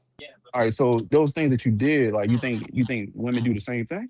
Yeah, they do. Because my wife is she's very involved in the actions. Yeah. Really, you part of the problem. But and a lot of times she take the lead and get shit done. And I don't have no problem with that. Let me ask you a question. Would you have this conversation with your mother? Yeah. Would you tell your mother that she's only good for the... Hold on. Let me finish my question. Would you tell your mother that she's only good for the role that you select women to play a part in? Norman, let me answer you. You goddamn right. I'll tell my mom. You can't hear me now.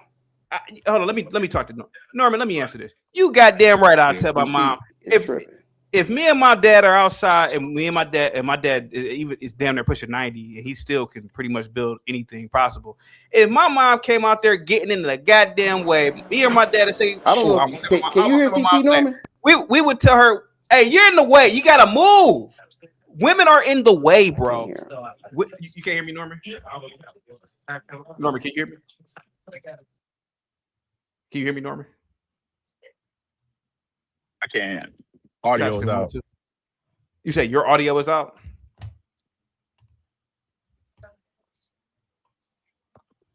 Oh, it's a sentence. Guys, get the likes up. Share the video, guys. Can you guys in the chat hear me? Conservative Supreme says, CT, you do know that Jesse didn't like Obama. Yeah, I know. I overheard him when he said he wanted to cut his penis off. I remembered that. Get the likes up, guys.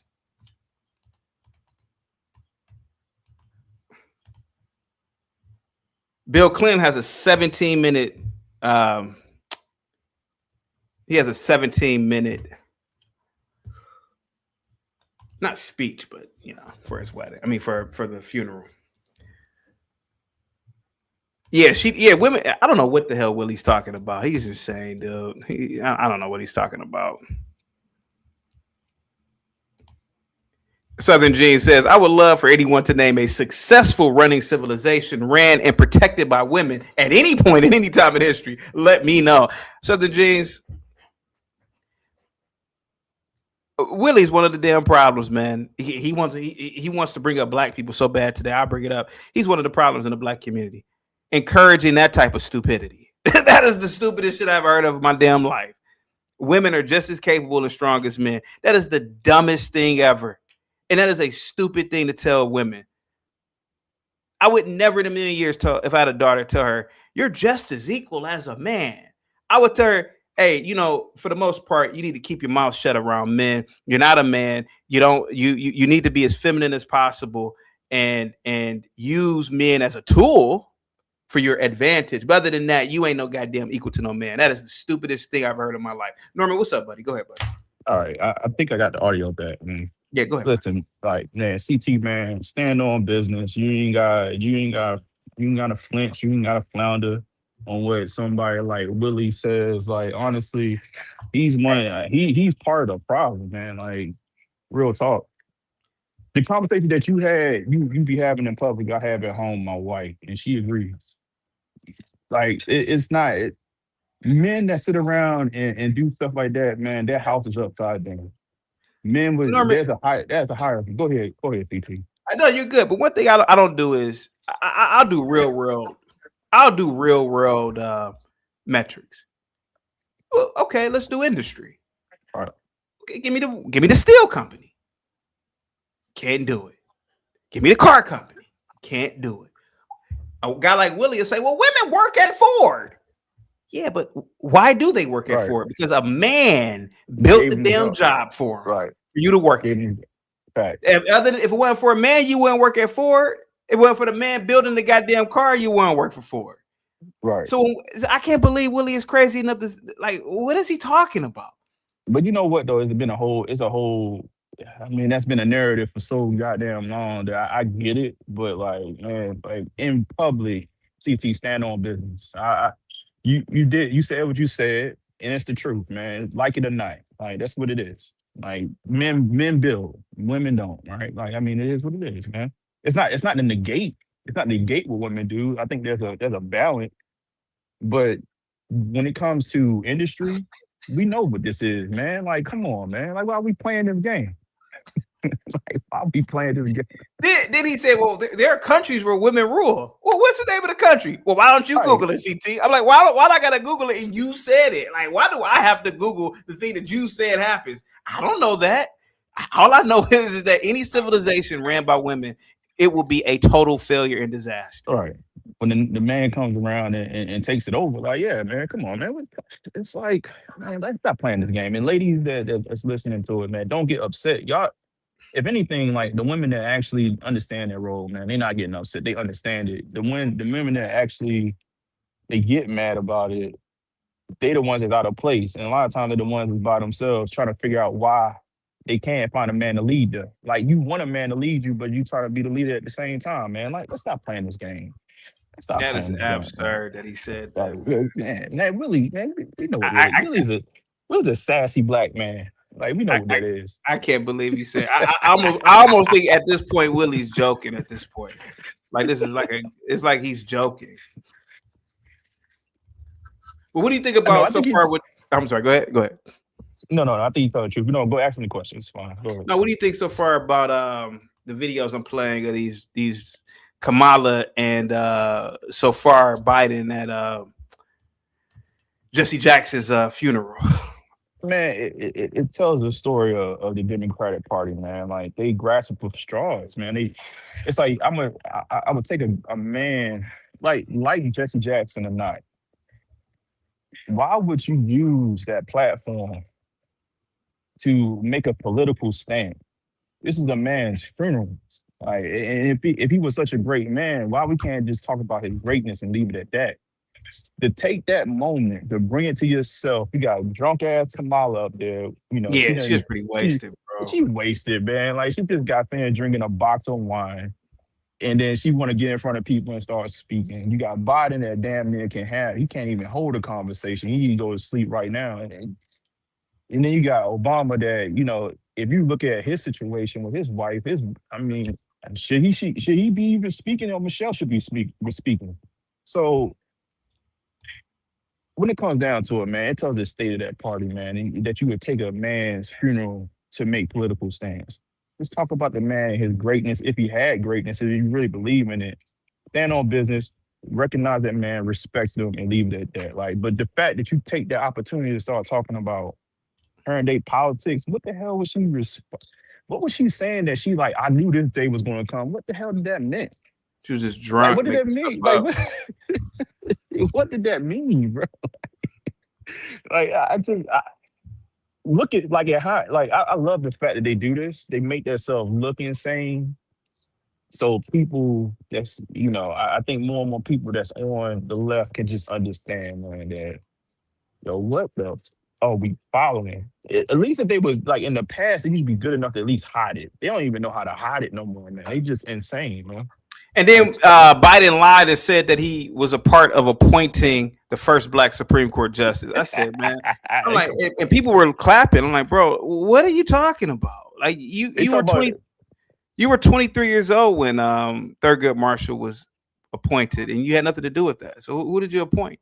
Like Thurgood Marshall. So I went to USC. We had our gym is actually named after Thurgood Marshall. Yeah. And so I know a little bit about the history. I'm not well read, but like, come on, buddy.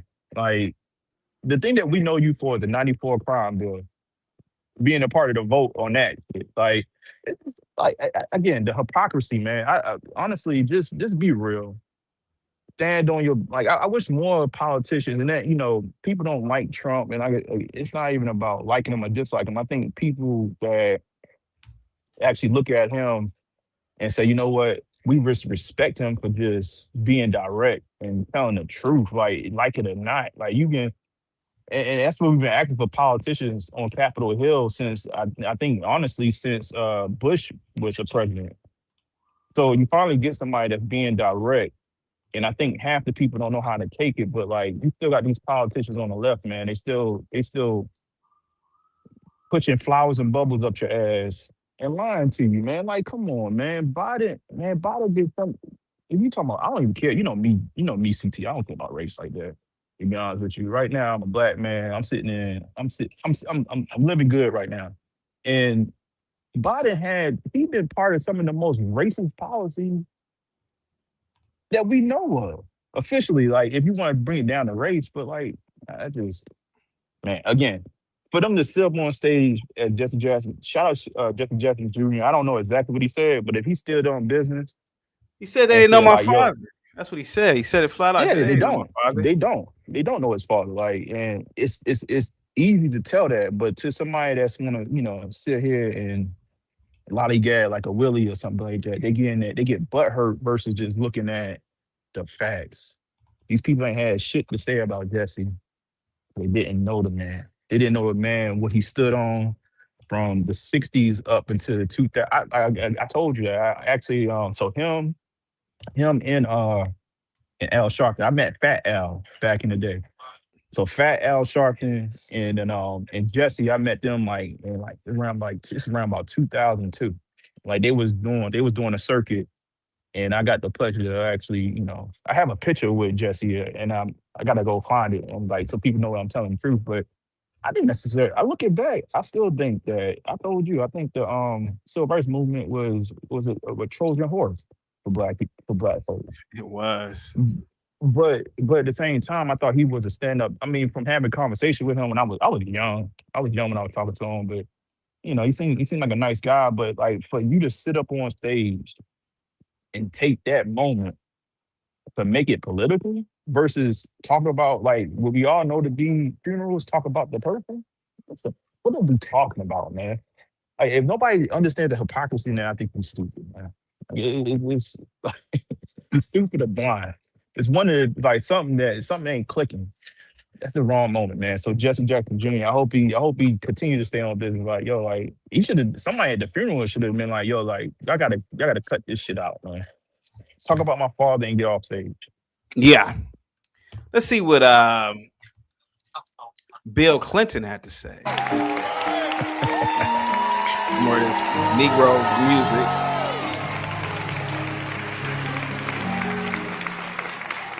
Whoa. I wonder how many times he's gonna say "I" and make it about himself. I'm actually going There we go. There you go. to be pretty close on time. There we go.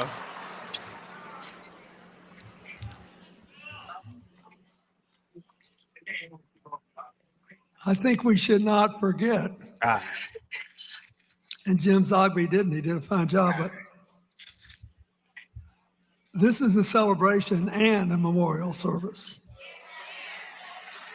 And you have to ask yourself, what did Jesse Jackson do that I admire most, that moved me most? And what can I do right now that would maybe be as good as what he did then? That's what we're all facing here. I love Jackie and her family. Santita sang at my second inauguration. The boys have got to go to Congress, and Yusuf, I thought when the first time I met Yusuf, I thought I could do whatever I wanted if he worked for me. He'd just take care of things. And you're good at it. It's been an honor to know all of you. But I want to say something, highly personal tonight. I came to truly love Jesse Jackson. And we had more in common than he thought. We were both two guys who were born to single mothers living in the South. And so I got to watch this guy. And frankly, the first time we met was at the 20th anniversary of the celebration of the integration of Little Rock Central High School. And some young people may not even know why that's important. But in the 1920s, that school was voted the most beautiful high school in America. Then the whole time I was governor of Arkansas, that one school accounted for 25% of our merit scholars. You could go there and study Latin and Greek, which was a pretty big deal out in the country, in addition to all the science and math. So they were celebrating the 20th anniversary, and Jesse showed up to help them. But he was always asking himself, what can we use the observation of a past victory for to get something done today? So by the late 70s, all these medium-sized little towns in the middle of the country were being flooded with drugs. All these folks were facing more vigorous law enforcement on the coast, but they were coming in. And I kept thinking, I know Jesse Jackson's going to know this, and he's going to say something. And I just want to be there. And I was a 29-year-old attorney general. And Hillary, a Chicago girl, was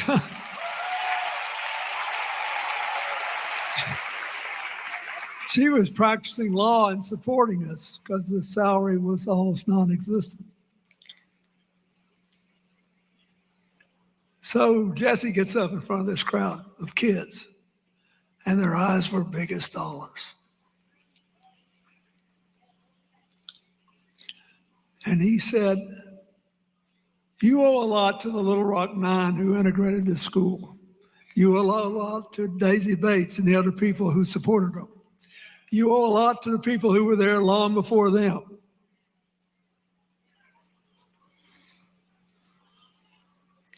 You cannot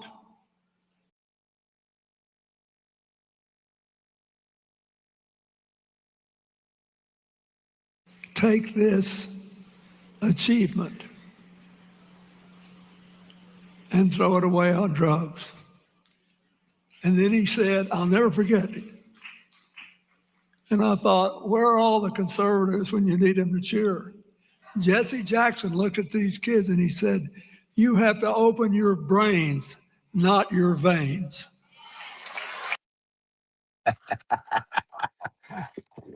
ACT, man. I'm gonna say something, man, real quick.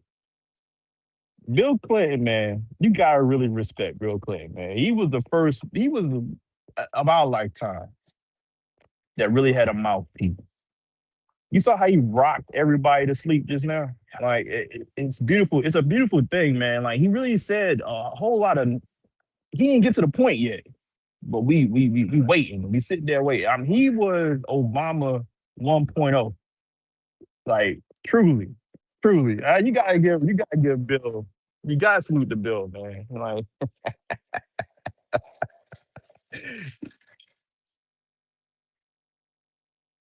And I thought to myself, no matter how long I live and stay in politics, I may never have a single line that's that good. I mean, think about it. It's totally brilliant. It captures personal responsibility and caring and self-survival. All these pastors here who've done such a great job on this, you know,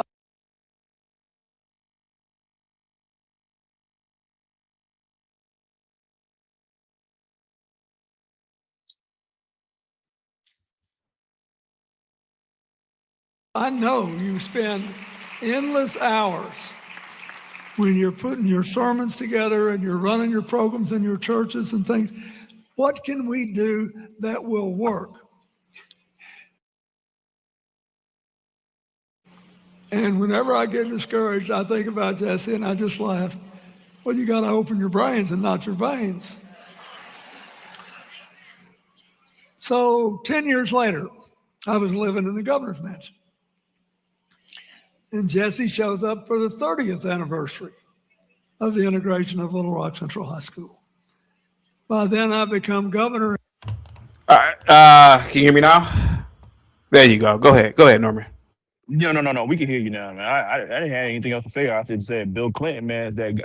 He was the guy, man, that I think if you want to talk about the 90s to the 2000s, man, Bill is the mouthpiece, man. Like, it's there, man. It's still there. He old. He sounds better than Biden, man. Like, he was a president 20 years before Biden. Yeah, I mean, it is what he still get to the point, but he rocking us to sleep, man. He rocking us to sleep with it, man. It's like, yeah, come on, Bill.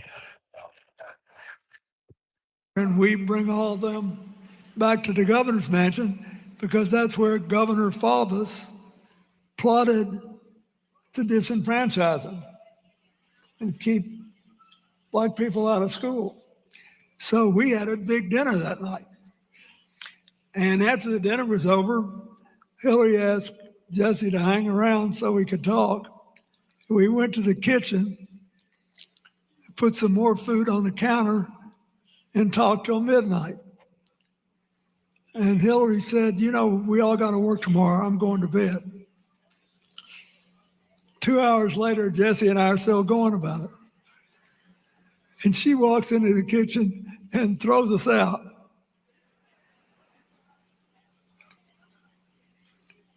I'll never forget it.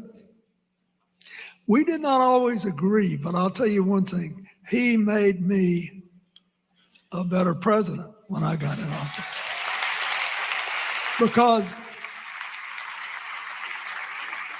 he was always pushing on things. And he knew that change came from the outside in and sometimes from the inside out. So he knew how to keep pushing and nagging and wearing you out.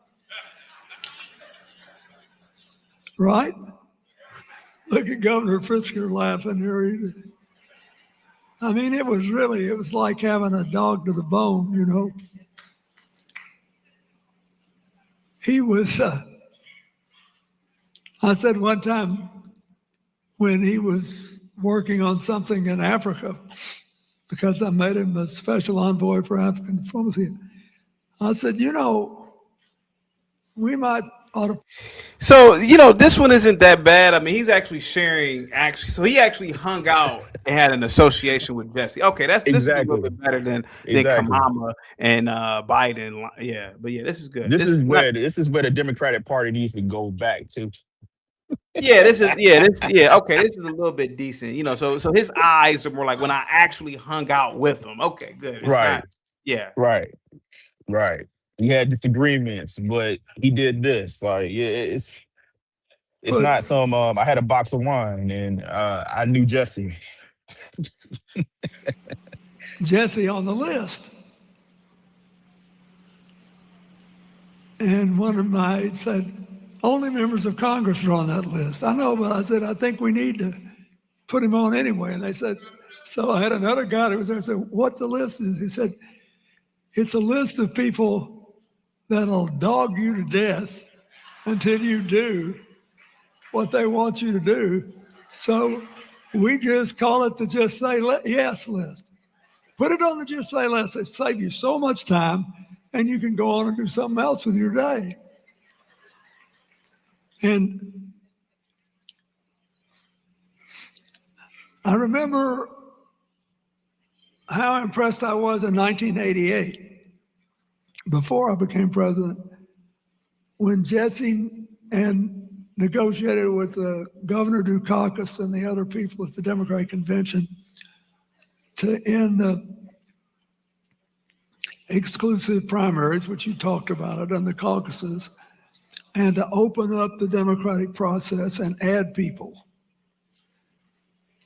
including Willie Barrow and Representative Maxine Waters, who became one of our senior leaders.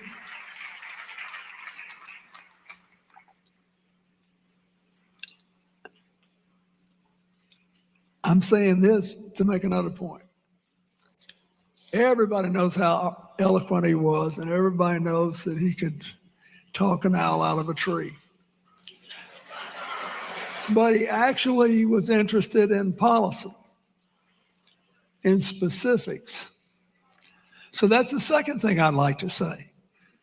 So what if you weren't big, tall, broad-shouldered, and eloquent like Jesse Jackson? If you want to make change, there's still plenty you could do if you've got an agenda.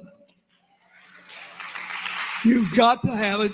He always had an agenda. So that's the most important thing I could say to you. Now, one other thing I am going to say. Wordsworth, you don't think about Wordsworth when you think about Jesse.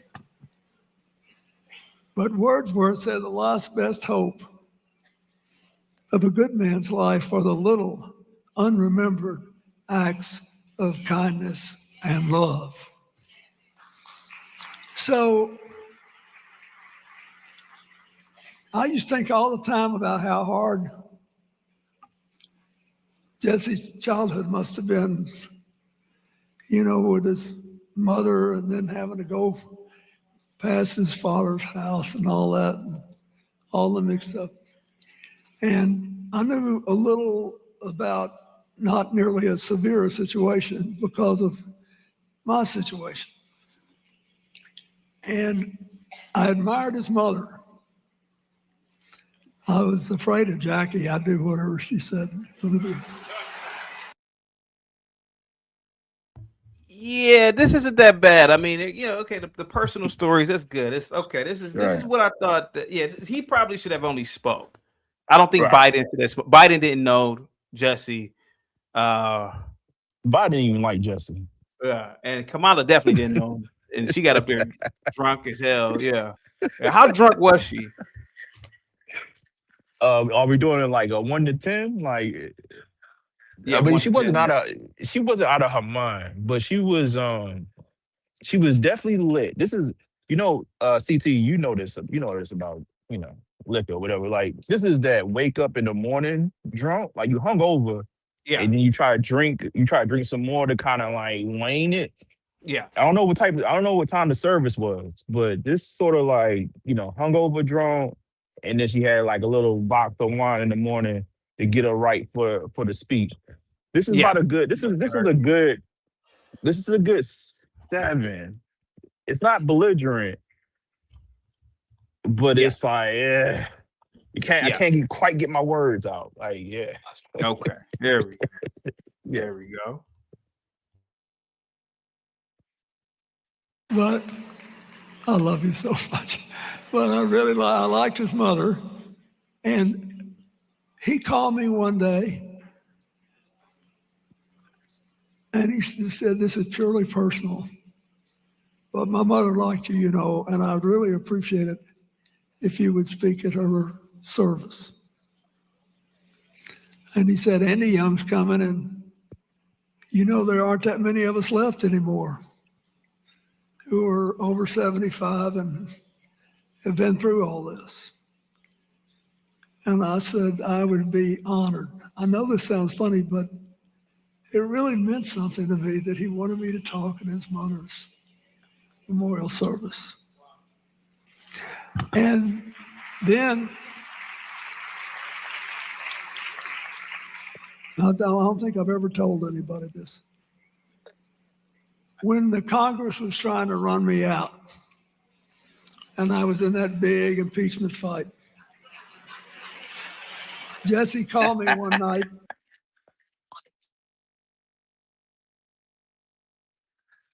That's a real one, man. Yeah, but I mean, he's making it seem like Congress wasn't justified in trying to impeach him. I mean, come on.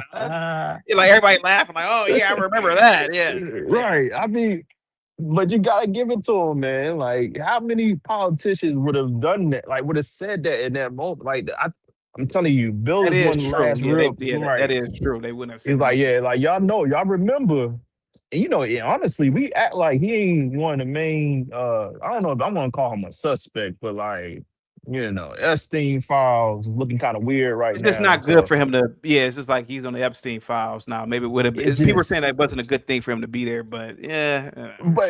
But that's the thing though. That what makes Bill though. Like, even though all that, man, see how he was the last one. He was the one before Obama that had swagger. Yeah, that swag is like, yo, like, I heard, y'all know about Monica. Man, forget Monica, man. Don't forget Epstein, man. Like, I'm here now. Let's talk about Jesse. That's a real one, man. That's a real politician right there, man. In the White House, I thought he was calling me. He said, I don't want to talk to you. I want you to go get Chelsea. Now keep in mind, he's got all this other stuff going on. We got all this stuff.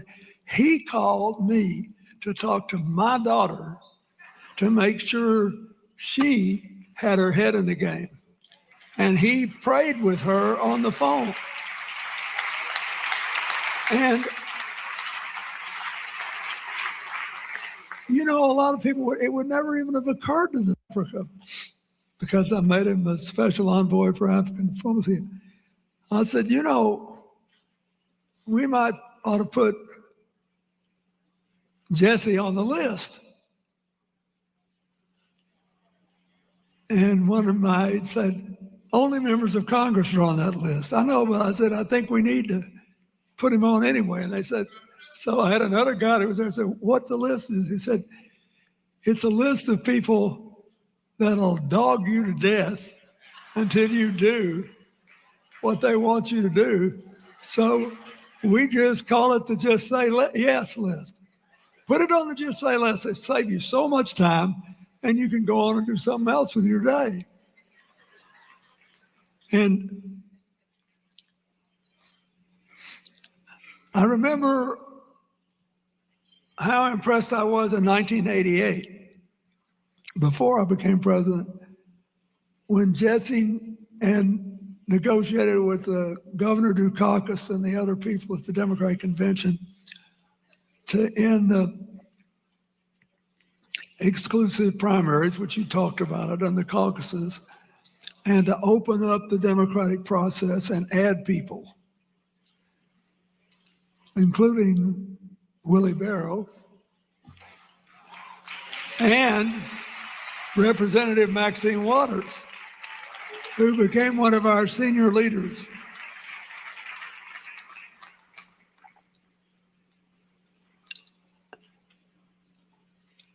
I'm saying this to make another point. Everybody knows how eloquent he was, and everybody knows that he could talk an owl out of a tree. But he actually was interested in policy, in specifics. So that's the second thing I'd like to say. So what if you weren't big, tall, broad-shouldered, and eloquent like Jesse Jackson? If you want to make change, there's still plenty you could do if you've got an agenda. You've got to have it. He always had an agenda. So that's the most important thing I could say to you. Now, one other thing I am going to say. Wordsworth, you don't think about Wordsworth when you think about Jesse. But Wordsworth said the last best hope of a good man's life are the little unremembered acts of kindness and love. So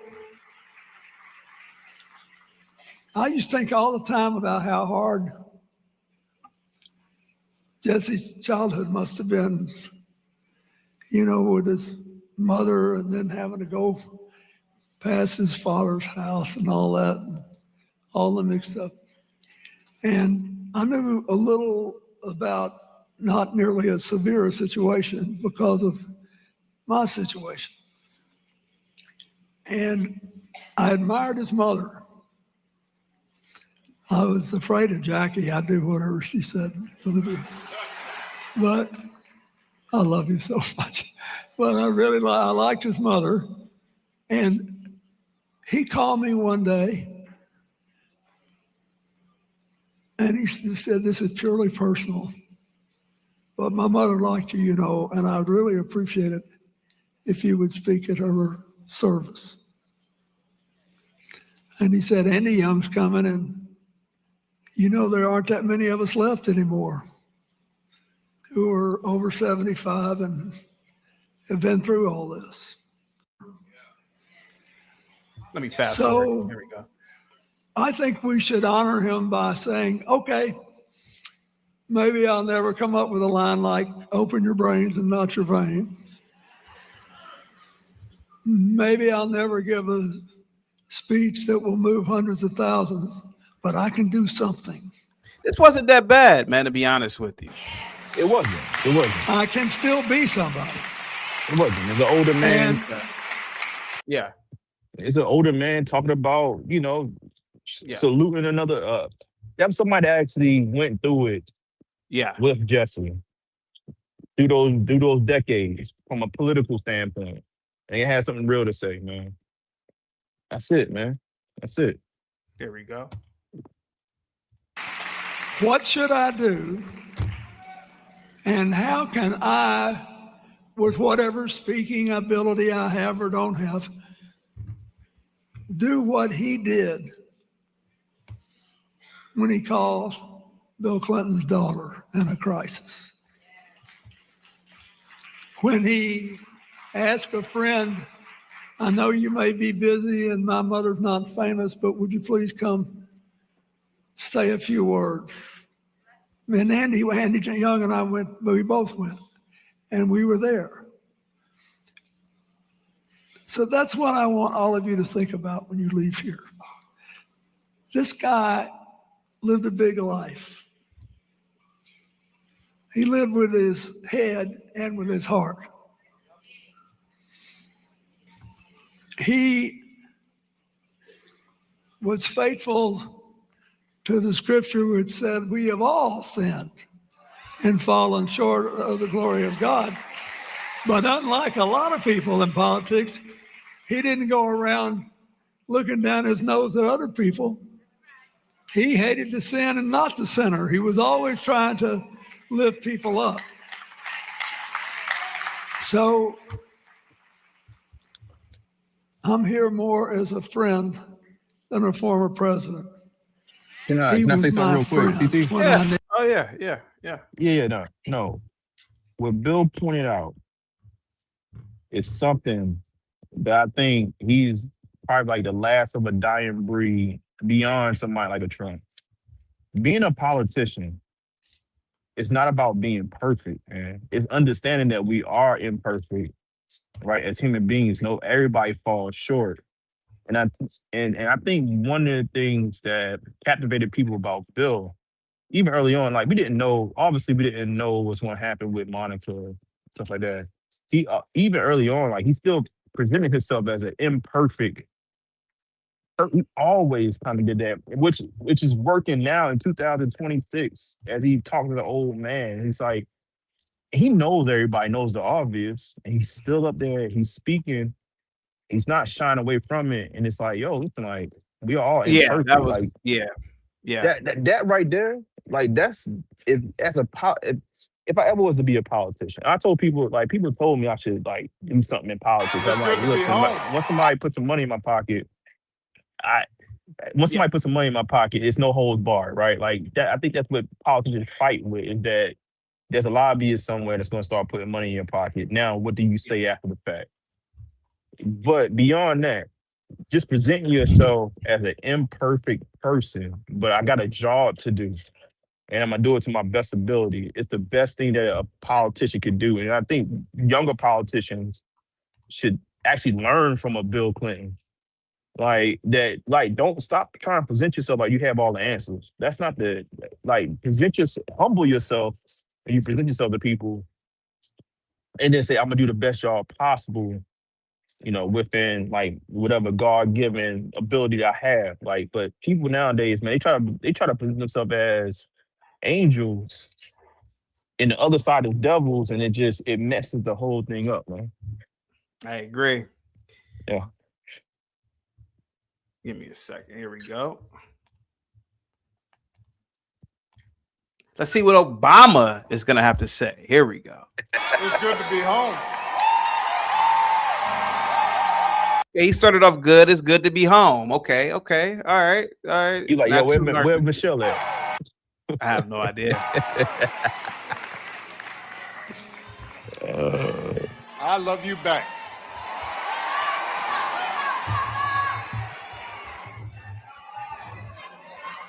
He looks darker. I wonder where he's been at. He's definitely been out the country. Did you notice that he looks really dark? He's been Seychelles in Africa. Abu Dhabi. He's been somewhere really hot.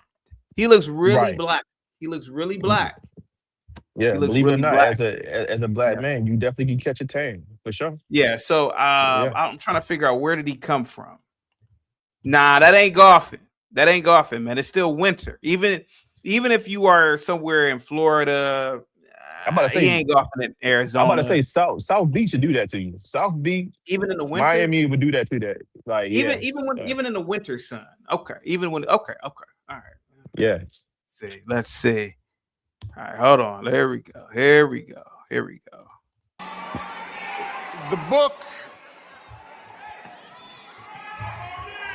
The book of Isaiah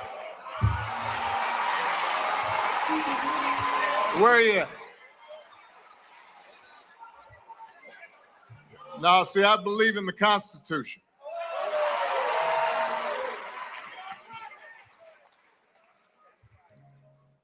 The book of Isaiah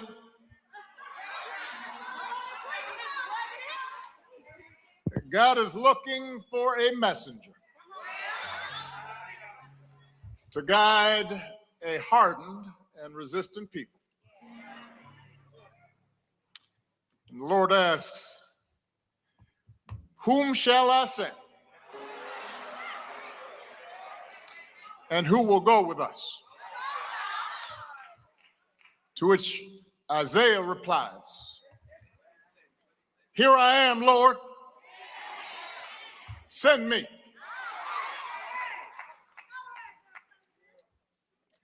Mother Jackson and the Jackson family,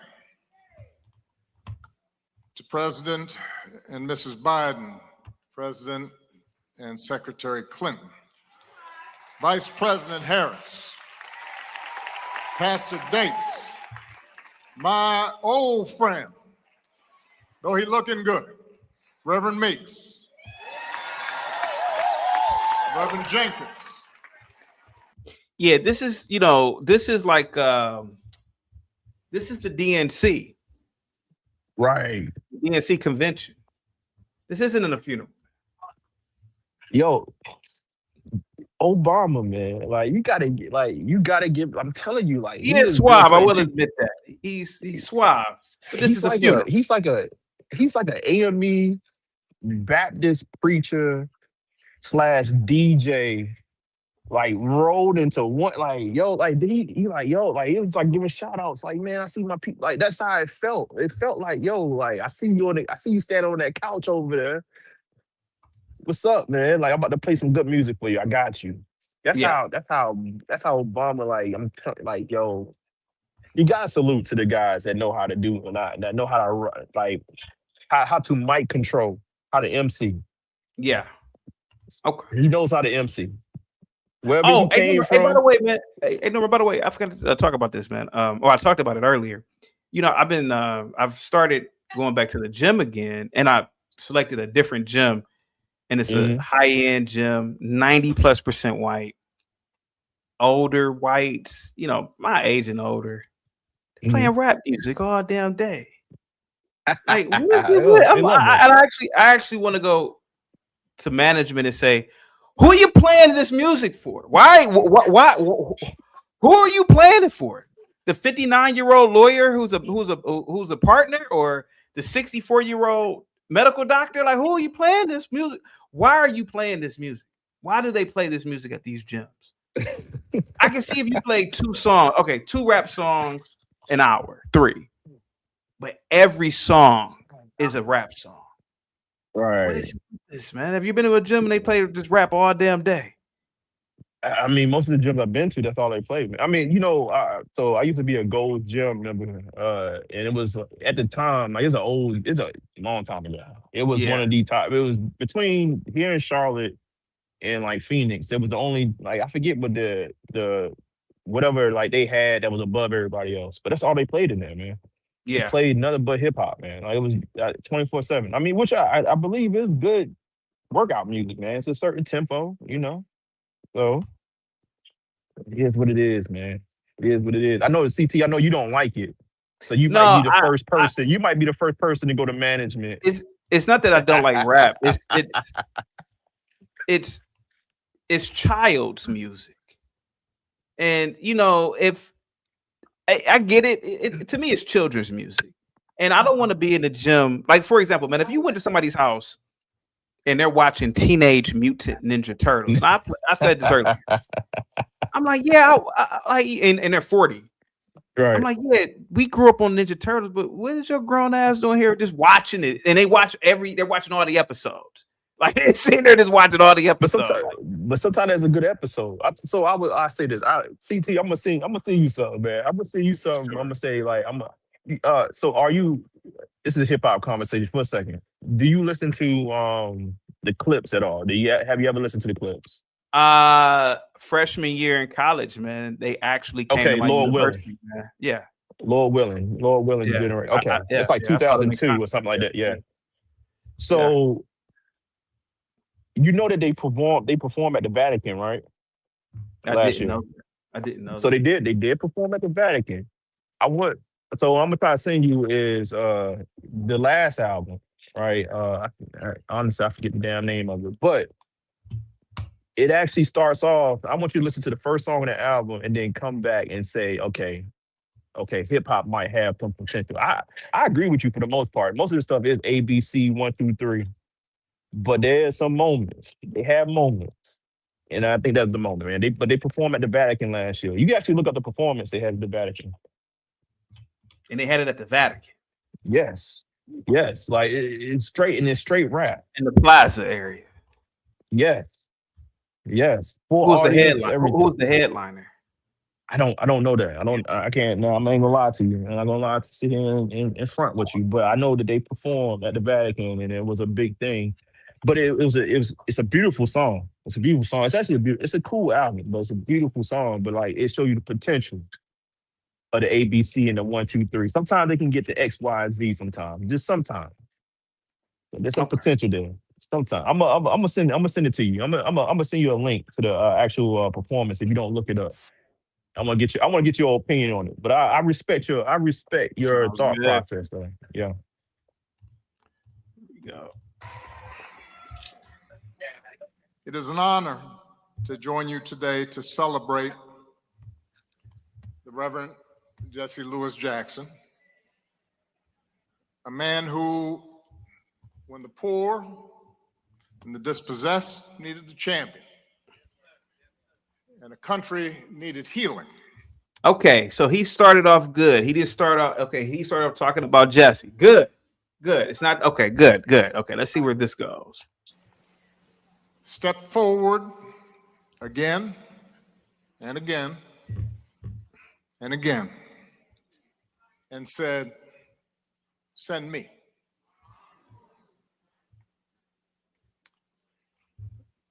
Reverend Jackson's immense gifts were apparent at an early age, even if his circumstances conspired to try to hold him back.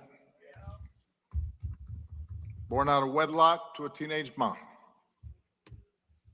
growing up under the oppressive cloud of segregation, confined to schools, sports facilities, movie theaters that were. Yeah, you know what? Now that I think about it, man, they probably should have only had Obama talk.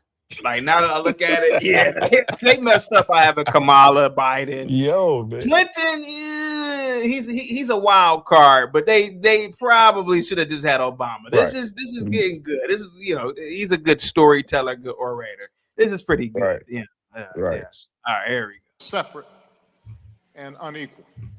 It was a world where on Thanksgiving he'd have to wait for his mother to come home on the bus carrying leftovers from the dinner she had to cook for somebody else. I wonder if that's true. I wonder if that's true. Yeah. Hey, by the way, did you notice when Willie was talking about women run the world or can run the world? I said, well, name me something they run. Makeup. I'm like, oh yeah, the world really needs makeup. Right. Like, Like we cannot make it without makeup. Yeah, we need makeup. Make it, makeup really would get your cars running, get the airplanes flying. Right. Man, we need makeup. The lights will be off if the makeup industry wasn't standing tall. Like it's crazy. Are those violins? Roller skater Texas girls playing violins for Obama? Yes. I don't know. I think it's better than the other people. A world designed to tell a child that he or she could only go so far. Who told them that they couldn't go far? To think otherwise would be foolish or dangerous. I mean, now, Obama's a great speaker, but who told Jesse he couldn't go far? I mean, were there billboards back then that said, "You're black, you can't go far"? CT, man, like Go ahead, buddy. I struggle with this, man. Like, Go ahead. first of all, I hate the struggle conversation, right? Yeah, And I despise the conversation, and I'm gonna tell you why. I'm gonna tell you why. And I literally was having this conversation with my wife last night. yeah, Because she was talking about like, oh well, coming out the Vietnam War, like black men didn't have X, Y, and Z, and white men got this, and I was just like, look, out of hard times, that's typically the greatest men come yeah. out of hard times. It's not that you give That's men true. stuff and then like even like if you talk about the coming of a man, usually like in cultures where they talk about where they have tradition of a man becoming a man, they will leave him in the middle of the woods, right? And then if he make it back to the tribe, he becomes a man. Like it's not Yeah, the giving to you that makes you a man. It's the without that makes you a man. Like you gotta be created through the fire as a man. So like when yeah, people start having these conversations, it's so weird listening to politicians like that are millionaires talk about people's struggle as if like, okay, now like them because they went through what they went through. No, no, no, no, no. Like, what about the triumphs? Like, that's like it to the person that's not smart enough to dissect it, they'll start relating to the struggle piece and make sense out of their own struggle, not understanding that the real story is that they came from struggle and they prevailed. Like I'm I'm completely tired of the struggle conversation, man. Like, and well, I wish politicians would go that's the ahead, only way to go ahead. sell it. That's the only way to sell it, man. I mean, bro, think about it, man. You would have known that blacks were slaves unless you went to school and learned about it. Facts. I didn't know. Most people don't. I was like, what? Bro, what? I didn't know it, bro. When I first heard about that, I said, wait a minute, what? You would have never heard about the civil rights movement unless some little liberal teacher told you about it. Bro, all this Right. stuff is like it just it's brain to me. It's like a lot of it is brainwashing. To be honest with It you, is like, brainwashing, how do we man. even Like really it's know a, Jesse Jackson's mother was really a maid or something? How do we even really know that? but How do what we, does how it do we know matter? that? That was probably what does it matter? She probably was a respectable maid if she was. Like it was probably And that, like and, my and that mom. was in My, domestic work back then was a norm anyway for women. right. My mom was a Yeah, seamstress. Like, you know what yeah, I'm saying? Like, so what? So what? Like, I know maids right now that have their own. Like, come on, man. Like, that's what I'm saying. Like, we have this humdrum, beat of the drum. Like, oh, you went through X. Y'all gotta stop relating to struggle, man. But like, but I gotta give it to Obama, man. He know how to get on the mic, pause, and just make it. Yeah, I'm reeling you in with the bullshit. Like, but come on, man. Like, y'all gotta come on. It's yeah, 2026, man. We're gonna stop talking about this shit, man. I'm tired. I'm tired of yeah. hearing about it, man. You know what I wanted to tell Willie, by the way? I wanted to tell Willie, you know what, Willie? If me and my dad is pushing 90, he can still do he still does he can still build. Like Willie, you know what? I bet if I was like, all right, mom, we're gonna put down a simple patio. Are you willing to excavate? Are you willing to put the rebar down? Are you willing to mix the concrete with me? I bet you know. He keep talking about black women. Now, I bet Right. you there are about in the entire country. I'm talking about because he keeps bringing up black women. He said, "I only care about black women." I bet you in the entire country there are only about 100 black women Maybe. that probably Maybe. could do it and would do it. Other than that, ain't no black bra about to get up out there and put a single stone patio down.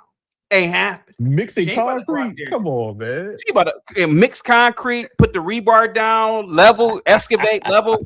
What, nigga, if you don't stop, man.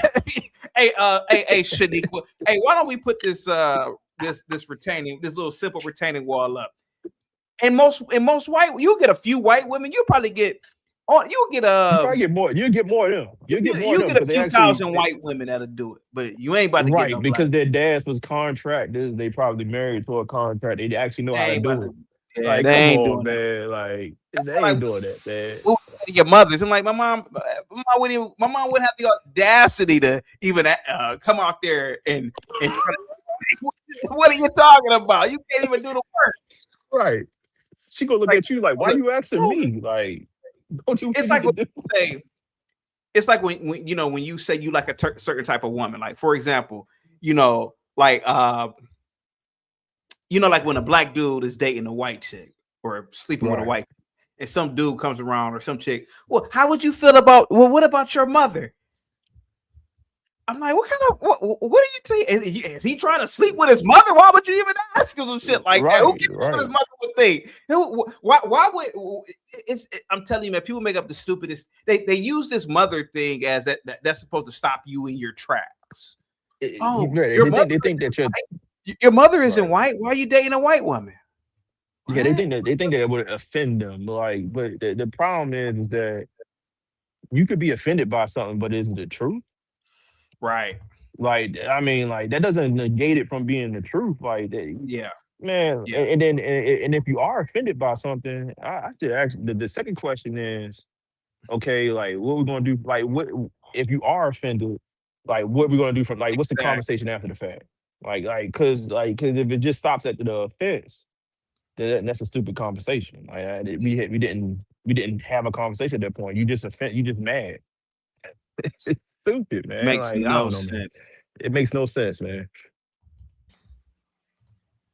And that wisdom required you to accept your lot in life.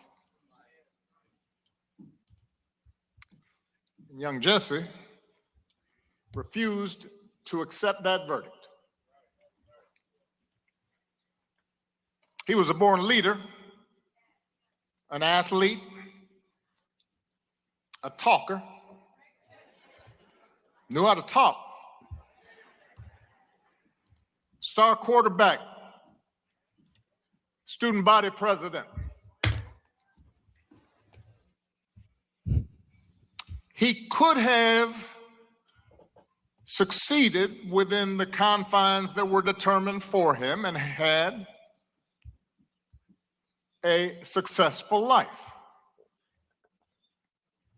But like so many of his generation, so many extraordinary civil rights leaders in the late 50s and 60s, that Joshua generation, he instinctively understood that individual success meant nothing unless everybody was free. They weren't free back. See, now this is where I'm trying to confuse that. But they were free back then. So they were free. They were free. So I mean, I get what he's saying, but they're not completely free. They weren't free to. They weren't completely. So they were partially free. So they were partially enslaved. Limited. I would say limited freedom. How are they limited? Don't have the right when you don't have the right to vote. One of the things that Jesse worked on was the voting rights. Fighting, marching with Martin Luther King, the Salem March. So yeah. So you don't entirely have the same rights. You're a second-class citizen in your own country. Lena, I don't think I've actually I've had a direct conversation with you, but I've talked to you in the chat. I don't know if I actually talked to you like on panel. Mm-hmm.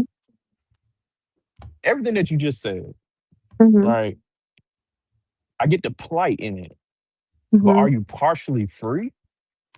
Limited freedom. What's the limited piece of it, like in your mind? I'm just curious. But during his time, I'm talking about him when he was saying then. Now we can vote, but I'm just saying then. All Americans didn't have the same voting rights. Different books for them in order to read and prove that they can read in order to vote. Like money. No, but they had access to books.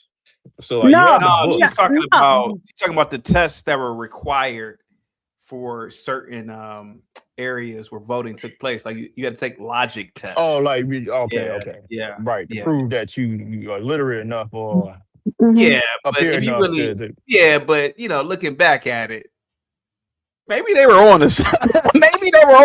To be honest, you ignorant. We need tests today. Like like looking back at it, it's like maybe we do need some tests for some of these stupid people, guys. Because at this point, you might as well just let 5-year-olds vote. I mean, at this point, 5-year-olds are illiterate. Some of them are. But some people do vote. Like mentally challenged. I work in a nursing home. It's people with dementia. They still Yeah, have and their see rights that's yeah, to and I vote. don't think. Oh, go ahead. They still have their rights to vote. I be looking at people like I see people half out their mind and they still voting. I'm like, he Yeah, got dementia. yeah, yeah. Right. Lena, Right. real But quick, who Lena go ahead. was Kamama? Was she drunk? Did you see her speech? I saw the beginning, but she's still drunk. She's Tell the drunk. truth. Tell the You truth. know, and again, Lena, I'm telling you, being a drinker myself, she's waking up drinking cosmopolitans. Yeah, she Drinking still to she has she's so drunk, she has a bar in her bedroom. Like she don't even have it Oh, in for the living sure. room. For She has it in sure. her bedroom. For She sure. wakes up Tito's, cranberry juice. There's a cart. There's a The cart with sec, wheels on it. the cart with the wheels on it. The Yeah. sec, whatever it's called. She's making Cosmos early in the morning. Klabluka drinking. She drinks about 2 of Roll them. over. She drinks about 2. No. She drinks about 2 of them. Get her a little espresso. She probably boils an egg, and she's having about 3 mimosas, and she's out the door. She's having about 3. I said to her, she's having about 3 mimosas. She's done. Not 3. And Dougie, her husband, is like, "Hey, sweetheart, you need to come." She's like, "Get away from me, mother!" She Right. cussing him out. Oh, Cussing out she Secret beating up Service. Dougie. She definitely beating Let me up tell you Dougie. something, Lena. See, I know the kind of drunk she is. She's developed that OCD type drinking. So if that car isn't really like lined up with the sidewalk to a degree, It's on. she cussing out her driver. Didn't It's I on. tell you to have a motherfucker right here, motherfucker? Hey man, she's a bad drunk. Oh yeah. And You see it. about lunchtime, she's drinking some wine. She's entitled. Do you She's think? entitled. Do you think she kind of crashed out since she lost she started drinking more? She can't hide it because she No, lost she was it. drinking more. No, she was drinking more when she was in the office. That's a stressful job. She ain't got nothing to do right now, so she's cool right now. Oh no, this is cool. Would you want to be the vice president or president later? Shit, I'll be drinking too. I don't know. Everybody felt like she didn't do anything, so it was easy to hide, I guess, to drink. I think she was really doing that. You know what she had to do? She had to talk. And that was Right. that was the stressful part. Right, And so, when she was kicking it with all the fraternities and sororities, having all the house parties, that was her outlet. And they probably said, she's. Do you think that? I also think, like, if she did drink, I think Biden caused her to drink. Like, don't mess up this presidency, so I can't run next. You know what's so crazy? The It's a presidency and the vice responsibility. presidency. But you know what? It doesn't even really work like that, to be honest with you, the way that you think. Like, they don't. Yeah, it's like the vice president is really on standby. I know that. No, I'm talking about mess up, like, like bring my name down, because they think I co-sign it, I help pass the laws in Senate, I agreed to it. Don't sink this, term, because then they ain't gonna vote for me next. Do you think Dougie ever called her a little N-word B? Yeah. Okay. He didn't drink. He got mad. She got drunk and did something to him, and she was like, Yeah, I can see that. I can see that happen. Because it has to come up sometime in an interracial relationship on either side. I'm pretty sure black guys with white girls, you shut up, your white B, or it has to come up at least once in a relationship. Yeah. What about Biden's speech? He was out of his mind. He was narcissistic. Go ahead. I feel like he did well for his age, and he's also sick. Yeah. Just give him, just a little old man who don't get out that much. They picked him up from the nursing home. So-and-so died, your friend, and they took him to the funeral. That's what it reminded me of. That's probably what happened. All right, here goes Obama. Here we go. Obama's doing the best, to be honest with you. Of course. Yes, of course. Yeah. So he became inspired.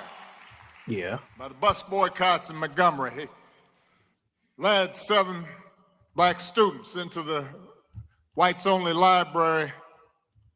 So why did he do that? Why didn't he just go to the blacks-only library? Sitting down and getting arrested for reading. No, they got arrested because they were in the whites only library. Lena, what do you think about this? I mean, kind of. Lena?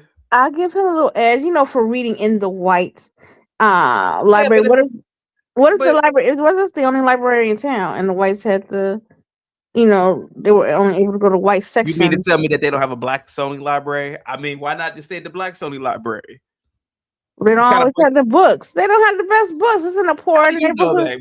that? Did you ever? How did you know that? Maybe they did have maybe they had the same type of books. Do you see the water fountains? Have you ever seen pictures of the old water fountains? And Yeah, they look. Is the water different? Is the water line coming from hell or something? The water line, it's all the same water. Oh, piping, and it wasn't clean. They probably peed on it. And here goes the thing.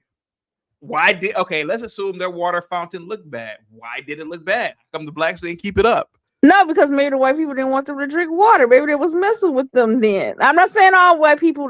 I'm just saying back then, the racist ones, they sit up there, they peed on the water fountain. Did they peed on the water fountain? All right, let's see. I can see them doing that. Nah, here we go. Here we go. Think about that. The library closed, but then it reopened. And when it did, let me guess, it has his name on it. It was open to everyone. Oh.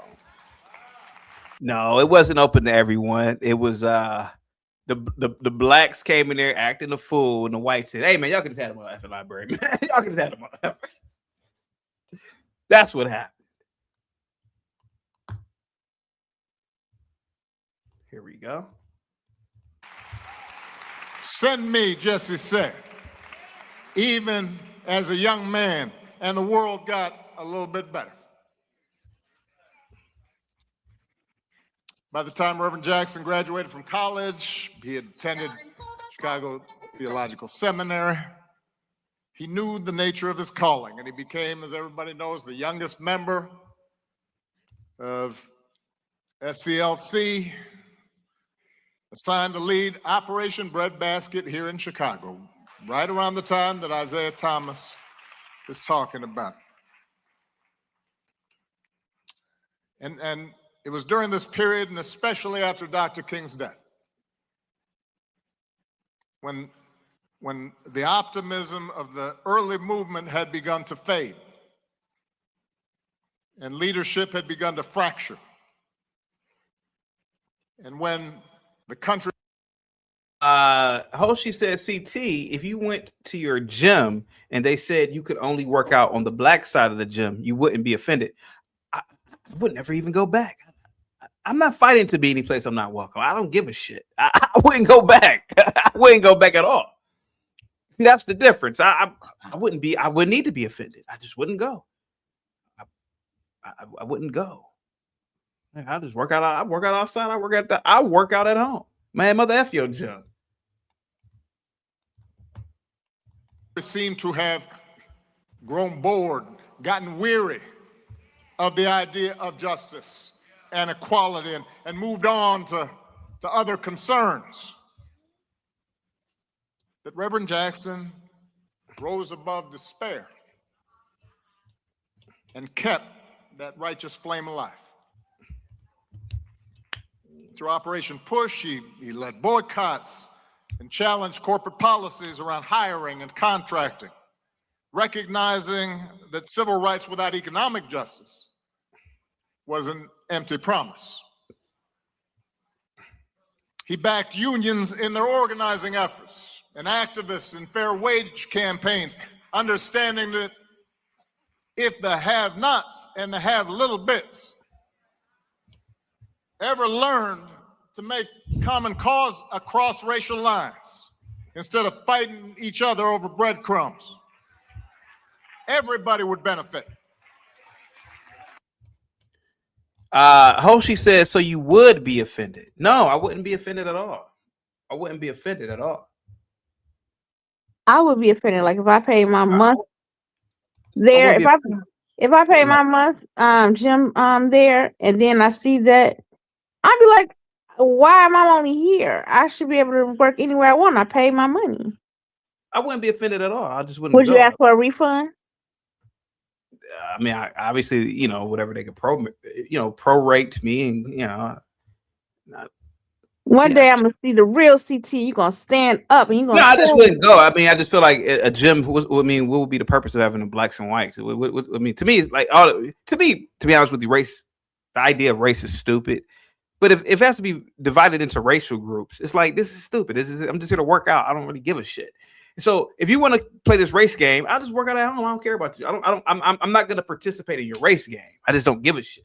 I see what you're saying. Yeah, You it's don't like subscribe to the really belief of color that we're different. Yeah, it's pretty based stupid. upon I color. mean, the whole idea of race or all of it is really dumb, if you really ask me, to be completely honest. All right, here we go.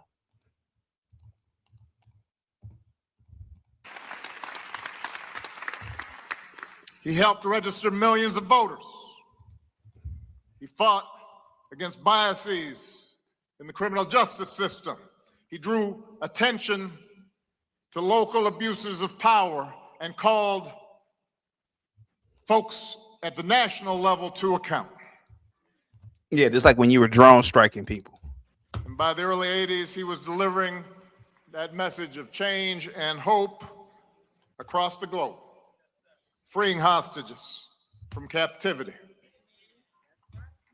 fighting to end apartheid in South Africa. Hoshi says, I'm glad our forebears. Is that a word? Let me see. Forebears. They mean forefathers, but forebears is actually a word. Wait a minute. Forebears. Wait a minute. But I think it's actually misspelled. Refers to an ancestor. Okay. So he said, I'm glad our forebears didn't think like you, CT. They fought for a good reason. They didn't fight, man. The white man just gave it to them. You know, they didn't fight. What did they fight? Did they fight what? What did they fight? They didn't fight anything. They begged. And then they started going into white spaces, and white people said, "Golly, man, can we just have our own stuff?" I said corrected. That's what really happened. That's what really happened. I thought it was FORE. Okay, gotcha.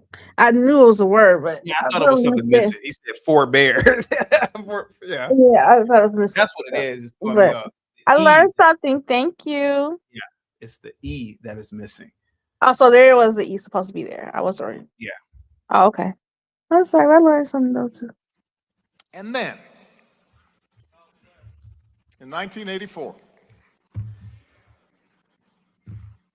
as the powers that be in Washington were rolling back hard-won progress, slashing the social safety net, when more and more folks were getting left behind, and greed was being trumpeted as a virtue. See, we've been there before.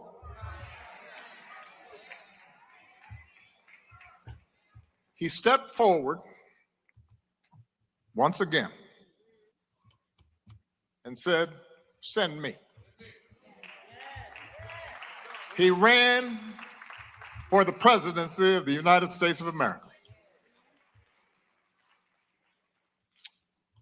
I had just graduated from college during that first campaign. And I was living in New York at the time. I was working to pay off my student loans, eating a lot of tuna fish and Campbell soup. And if I went to a diner, you know, I'd grab some extra crackers, put them in my pocket. And I was inspired by the civil rights movement. And I had in my mind to work for social justice. But even though I was full of good intentions, I was uncertain of how to serve and fighting off self-doubt. And I remember how, at the time, plenty of people, including, plenty of black folks, were dismissing Jesse's chances. Suggesting, oh, he just wants attention, he can only get black votes. But then I remember one night sitting in my janky apartment, And I got an old black and white TV with the rabbit ears, and I'm kind of jiggering around, and it's about this big. I know young people can't imagine, but the TV was about this big. And I'm watching the Democratic primary debate between him and Walter Mondale and Gary Hart. And I remember how when that debate was over, I turned. Let me see. What's our reset? He said, this is just plain cap. Taking some extra crackers from a diner. Man, I'm over this delusional story. I believe it. I believe it. I believe that, I believe he didn't have any money. I believe it. I believe it. I believe he was, eating ramen noodles and tuna. I believe it, Lena. I believe it. He was taking extra crackers. I could believe it. Do you ever feel this way, even though I love Obama? Do you ever feel like, because he was raised by, I'm not saying it's type of way he's black, but because he has a different background, like I feel like he doesn't actually sound like that. Mm. Force. Lena, you never lived on a college campus, right? Oh yeah, I did. Yeah, I remember going to like feminist events. When we run out of money on our food card, we would go to feminist events just for the for the food that they would have there. Because each event they have a budget. This the university gives like an organization a budget. So we'd go to events like dead men can't grape event. And I'd be like, yeah, sister, yeah, man, man, we're horrible people. And I'm just really just waiting to get some pizza and some yeah. So I could believe Obama did that. I could believe he lived. I could believe he was, mooching food. I could believe that. I could believe that. Reset. I could believe that. But I forget what he said about the story. What did you say? I can see too, like you ever think too, Obama, in order to get by, like, yeah, I write your paper, I'm really good at shit. Doing it. Oh, without a doubt. Without a doubt. Without a doubt. Yeah, he was. Yeah. All right, here we go. Turned off that TV, and I thought the same thing that I know a lot of people thought that night, even if they didn't want to admit it. That in his ideas, in his platform, in his analysis, in his intelligence, in his insight, Jesse hadn't just held his own. He had owned that stage. He wasn't an intruder. He wasn't a pretender. He belonged on that stage.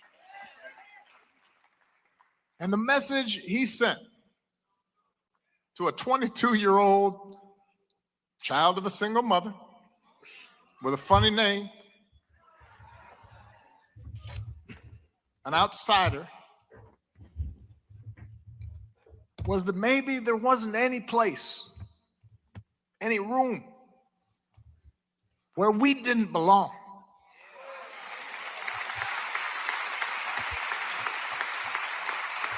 One thing I can say about a lot of these politicians, when they get around black audience or a black audience, they try to sound like they do that civil rights accent. They call it. That's what We didn't belong. That's why I'm saying. Does he sound? He calls switch. He's speaking like he's a preacher when he's not. Yeah. It's like that call and response. Is let us know like, oh yeah, I'm black. I'm amongst my people. I can talk. I want to talk. Yeah. It's that call and response civil rights accent. Here we go. And that message of fairness and dignity, of justice, and hope. Yeah. That's what the Rainbow Coalition was all about. In 1984, and then again in 1988. Jesse didn't just speak to black folks, he spoke to white folks and Latinos and Asian Americans and the first Americans. He spoke to family farmers and environmentalists. He spoke to gay rights activists when nobody was talking to gay rights activists. And that's a good thing, or it's a good thing, or I'm trying to figure that out. Yeah. I think it could be. That's a good thing. I mean, do what you do, but I don't think that's like, like when you champion something, it's like, I mean, is that really? I see what you mean. Yeah, I mean, it's like that's an achievement. Could you talk to some? Somebody, yeah, it's not one of those things. One of those. Is that an achievement? Could you talk to some people having gay butt sex? I mean, Right. We wouldn't know if they were if they didn't say it in living. wherever you do your bedroom is what you It's like do. me But saying I'm straight. You goes without saying. I don't have to tell anybody that. yeah, it's like that's not an achievement because you're talking to men who tear other men's booty holes up. I mean, that's what they do. That's what they do. They tear each other's butt holes up, right, Lena? Lena, they. Yeah, I don't think about it. I think they should have No, but right. that's what they do. They tear each other's butts up. I mean, that's what they do. Yeah, it's women in there too. Oh yeah. Women can be. Yeah, that's right. I don't look at women as. Yeah, okay. Yeah. What's up, buddy? Reset says, and you guys wonder why these little black kids grow up to be perpetual victims. Shaking my head. I hate that effing slave cadence when they are speaking in front of blacks. I hate it too, man. I really despise it. What's Michelle? And blue collar workers. And he gave them the same message that they mattered, that their voices and their votes counted. He invited them to believe. He invited us to believe. Do you think Obama watches pornography? Yes. Yeah. What do you think his special? Like, what do you think his favorite subject or topic? Well, not topic, but what type of corn does he watch? I think he's one of those people that all over the place. I think you look at someone, you try something different. Like I could see him like white women and I'm the dom, or I could see him big booty hoes, something like that. See that? I can see that. I can see that. He's definitely watching it because they don't be together all the time. Yeah. He lonely, he by himself. He scrolling in his phone. He's like, let me put this in. It must be difficult. I mean, I guess you do it in the bathroom, but like with Secret Service always around, or a lot of people around, it must be hard to get one in and get one out. Like, Yeah. I mean, obviously, when you're, Yeah, that's true. I mean, if you sit back and think about it, like they're always around. Like he always has people around. He's like, damn, man, it's like I'm trying to rub one out. It's like 1,000 people around me right now. Yeah, that's true too. Yeah. Here we go. In our own power. In our own power. To change America for the better.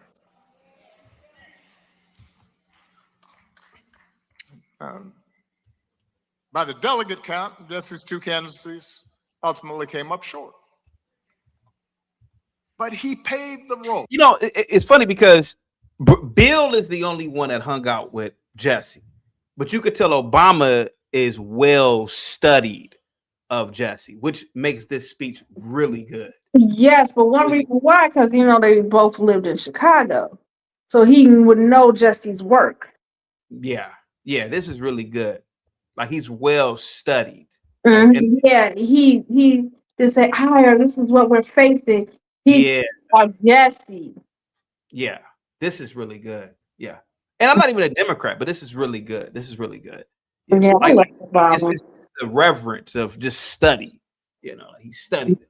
He act like somebody who knew him, a concerned friend. I'm like, this is my friend. And I remember when he went to school, and I remember when he graduated here, and he started this and Rainbow Coalition. He was in the trenches. Yeah. Very personal. All right, here we go. For so many others to follow. Doug Wilder became the first elected black governor. Carol Moseley Braun went to the U.S. Senate.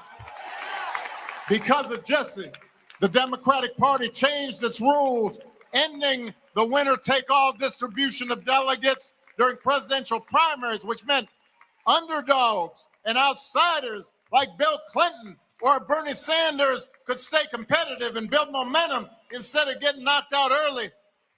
And it was because of that path. Yeah, child. He had laid. Yeah. Because of his courage. Yeah, child. His audacity. That 2 decades later, a young black senator from Chicago's South Side would even be taken seriously as a candidate for the presidential nomination. Oh, I like when he linked that with him from the start. He's talking about himself. If it wasn't for you having that vision to run, gave me the idea for me to run. That South Side dream. I felt that. Yeah, Moxie, this is one of the reasons why a lot of blacks don't like Obama, because that call and response method of communicating is really childish. It's childish. No, I don't think it's so much childish, it's emotional. It's first emotion. And it's like familiar emotion. And, you know, you link it to your childhood when you went to church and stuff. You remember, like, yes, amen. I feel, you know, you sit up there and you confirm. And that's how he gets everybody wrapped into it. Oh, you're entitled to your opinion. I guess I sound like a stupid idiot. Let me go, Mom. No. I just feel like it's kind of silly. Yeah. How you feeling? Good. How you doing, kids? Great. It's like when you're talking to kids, and I feel like that's like the Baptist, like, you know, that it comes from like really the Baptist church, all that. Yeah, that good morning message. Bunch of nonsense. Yeah. Well, see, Catholics do it too. You ever been to Catholic church? They respond. Okay. You've never been to mass, because I've gone to about 3 of them. They don't do call and response. They don't have that type of emotion. They be like, peace be with you, and also with you. It is right. They repeat. They got their own little community. It doesn't really work like that at mass. I've been to mass. It doesn't really work like that. Nah, it's this thing that unites them. It's still like a way to unite. Have you ever? So you've obviously never been to a mass. I can tell. I have. We do stuff in unison, and you know they tell you. You know they where? You do stuff in mass. They make you repeat stuff and you say it in You've been to mass before? Yeah, I went to Catholic university. Yeah. Oh. That must have been school. I mean, like an actual mass on Sunday. Yeah, I've been today. They make you go and they make you talk. You don't repeat peace be with you and also with you. They don't make you say that. They make me say that. Peace be with you and also with you. It is right to give thanks. I know some Catholics in here. Ah, okay. All right.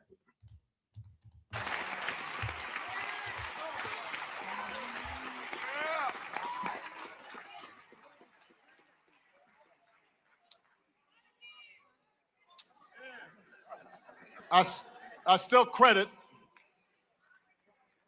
that first run of justice and Harold Washington's campaign for drawing me to Chicago. Yeah, Harold Washington is the reason why Chicago's in the utter mess that it is, to be honest with you. He's the one who made Chicago a sanctuary city, right? You're from Chicago, Lena. Yeah. Yeah.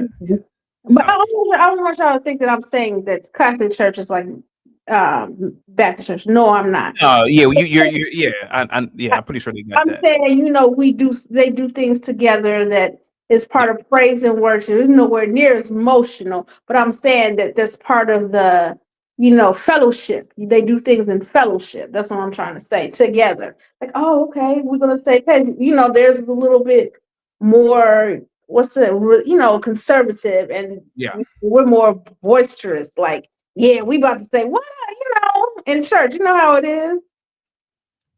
Yeah. All right, here we go. And I didn't know anybody when I first arrived. I was working as a community organizer, as it so happens, in neighborhoods right around here. Roseland, Woodlawn, Altgill, West Pullman. And I'm meeting these young preachers like Meeks and some crazy priest named Flager.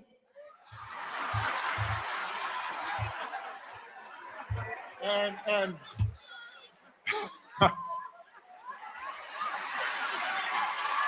and I guess Jenkins was running around, but he's kind of young. He came a little bit later, but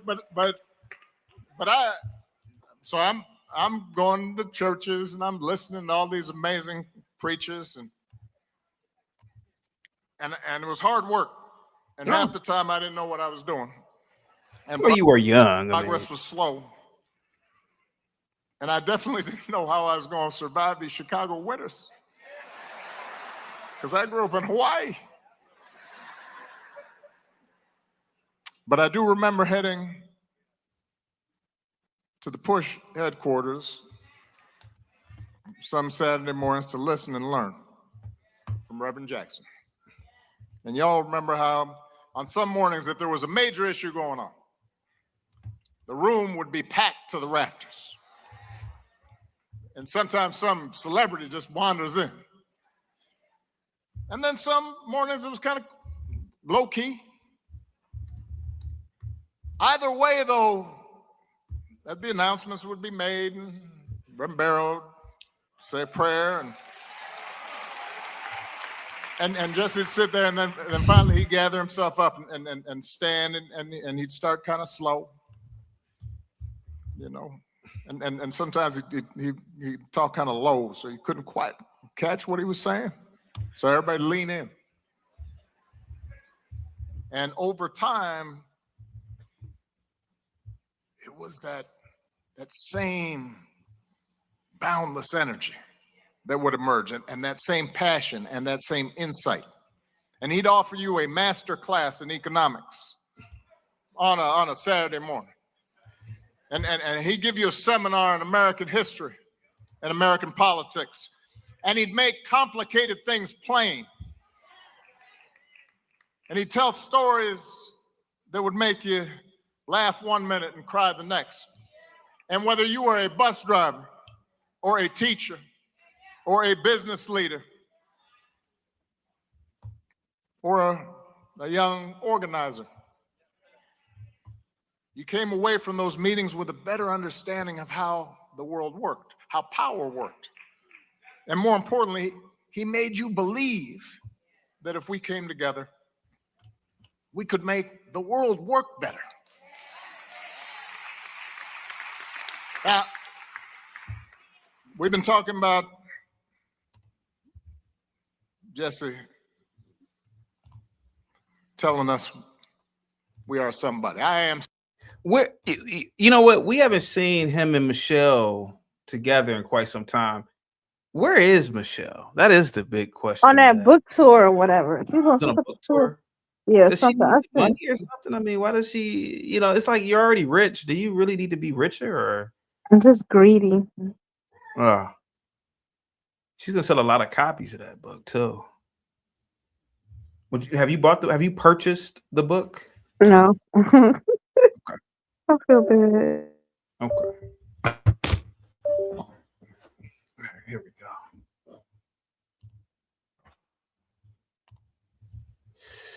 Here we go. Somebody. I am somebody. And he wasn't just talking to young black boys like Isaiah, though he loved them fiercely. He wasn't just talking to young black girls. Who was he talking to then, Obama? To help them believe, though he believed in them. He was talking about everyone who was left out. Okay. Everyone who was forgotten. Everyone who was unseen. Everyone who was unheard. And in that sense, he was expressing the very essence of what our democracy should be. The ideals at the very heart of the American experiment.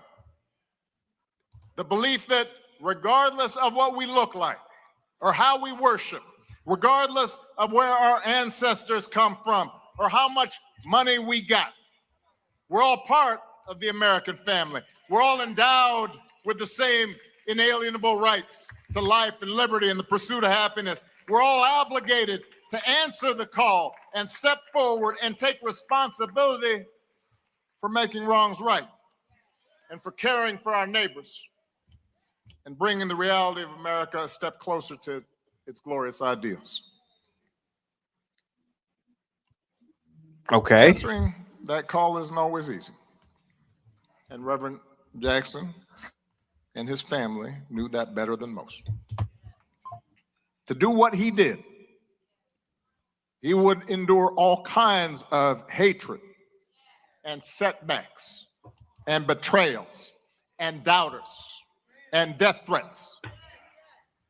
He would sacrifice, as Jim Reynolds pointed out, the leisure and comfort of what was available to him as a far more financially secure life. Did Hillary Clinton give us the Hillary Clinton talk? I doubt it because it'd be kind of redundant because Bill spoke. Yeah, you got a point. Yeah, so I don't know. Here we go. And those sacrifices. Oh, Lena, by the way, did you hear, Willie called in being sassy today. And he I guess he was upset with me because I said women can't run anything. You're a woman. Do you think that you could run a steel company? Well, me personally, I couldn't, but are there women that could? There might be a few, but I do think that more men are capable, like the strength, but can women do it? I don't know if they do it as well as the men. There probably are some that can, but overall, if you say the collective, I would say the collective of men would be better suited for it as far as strength. He was real sassy. But women can do it though. Not all of us. I know I'm not one of them. Yeah. You better go ahead. You better run that steel mill, not me. Okay. Were not his alone.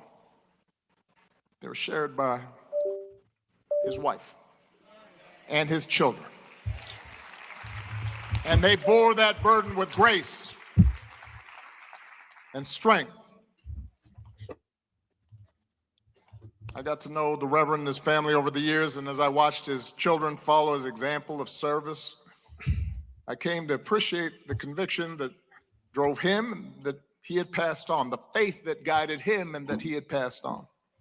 Okay. It was a faith that didn't waver, a flame that burned bright, even as his body began to fail. The last time he and I had a chance to visit in person, he was already ailing. It was getting difficult for him to stand, difficult for him to speak.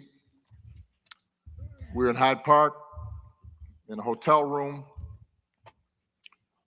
I embraced him and figured we'd just have a low-key visit. Maybe he'd need some rest.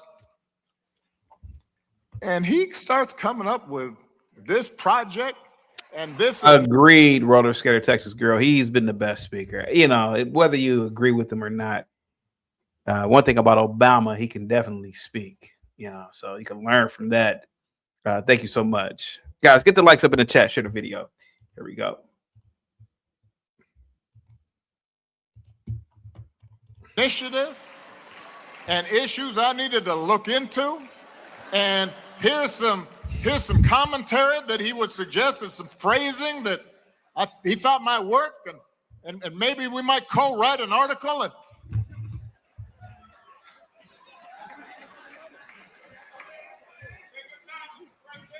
take your time. You heard that? Take your time, Mr. President. And listening to him, I couldn't help smiling. Because it took me back. And I started reminiscing with him about those Saturday mornings at Push and the breakfast that he'd host, away from the full meeting. And I didn't get a chance to go to that until I was a state senator, and probably Meeks invited me. So I was like, I was tagging along with Meeks, and have you ever been swallowed up? Have I ever been to what? talking about Meeks. You know, the preacher that was like, "Have you ever been swallowed up?" That's what he's talking about. Oh, really? Okay. It's kind of, well, you get it because you know they was trying to say that he was, you know, GAY. He was a do Yeah. funny. Yeah, and then went out and that he was a power bottom, and it's just funny how he said, "Yeah, me and Meeks."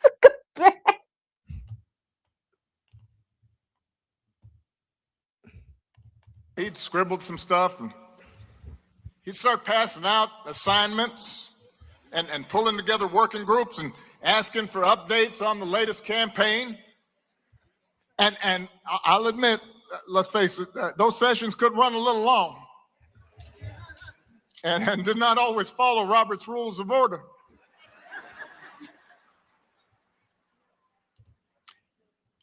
But when Jesse called your name and acknowledged you in that room, especially if you were young, especially if you were just coming up, especially if you weren't sure you could pull off what you thought you might be able to do, especially when you needed help. When he did that, you stood up a little straighter. You knew you'd been seen by this giant. He'd laid hands on you and let you know you had a contribution to make. And so that day, I told him how much that meant to me and how much it meant to so many lives that he impacted. And I told him, thank you, because I'd always be grateful for that legacy of hope.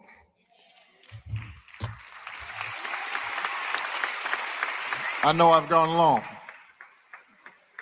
It was going to be much shorter until Isaiah spoke. I figure if a Detroit Piston can take up this much time,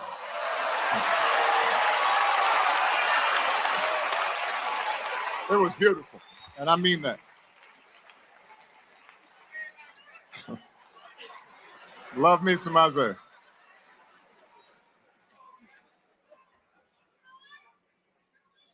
We are living in a time when it can be hard to hope.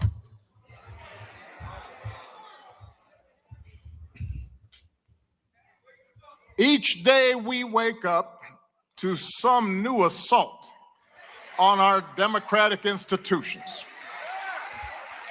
Another setback to the idea of the rule of law. An offense to common decency. Every day you wake up to things you just didn't think were possible. Each day we're told by those in high office to fear each other and to turn on each other, and that some Americans count more than others.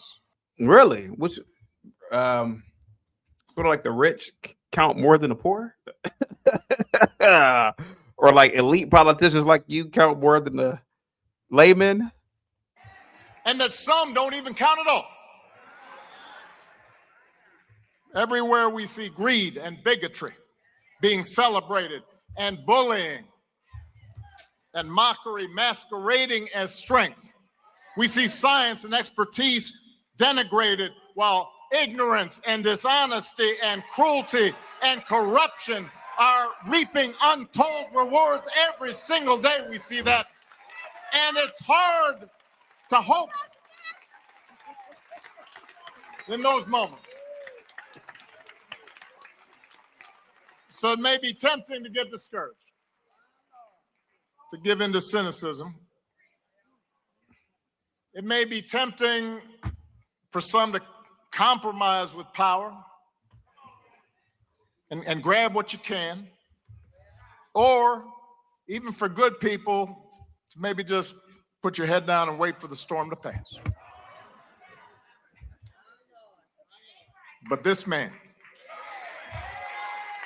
Reverend Jesse Lewis Jackson, inspires us to take a harder path. His voice calls on each of us to be heralds of change. to be messengers of hope, to step forward and say, send me. Wherever we have a chance to make an impact, whether it's in our school, or our workplaces, or our neighborhoods, or our cities, not for fame, not for glory, or because success is guaranteed, but because it gives our life purpose, because it aligns with what our faith tells us God demands, and because if we don't step up, no one else will. How fortunate we were. Oh, he's crying now. Uh-oh. Wow. Damn. Obama's crying. Yikes. I didn't know he cried, Sheena. Damn.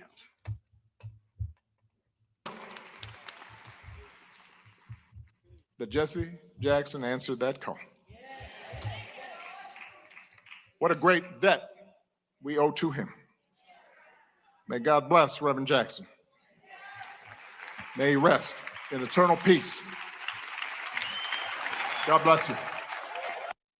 Okay, that was pretty good. Okay, that was pretty good. Roller Skater Texas girl says Obama should do a how to speak and be professional at any course or at any level course. Speaking in this way, it will get you into doors that maybe otherwise are closed. Except that crying part. Yeah, except the crying part. Yeah, I mean, you know, as a former president, you probably shouldn't cry. Well, you know, W cried at his father's funeral, but it was his father. So, I mean, you know, but, you know, you crying for a man that wasn't your daddy, you know, maybe you shouldn't do it. So, yeah, but that was pretty funny. Yeah, except for the crying part. Here we go. Let's listen to Al Sharpton. Let me see his part. Here goes. Let me see Al's speech. Hold on. Let me see if I can find out. Give me 1 second. Let's see, maybe this is a better one. Al Sharpton, after which Dr. Jim Sockby will come. Please welcome. Here come Al Sharpton. Thank you. Thank you. I've heard all through our service. It's a nice suit he has on. First, giving honor and regard to the Jackson family and to the matriarch of liberation, Mrs. Jacqueline Lavinia Jackson.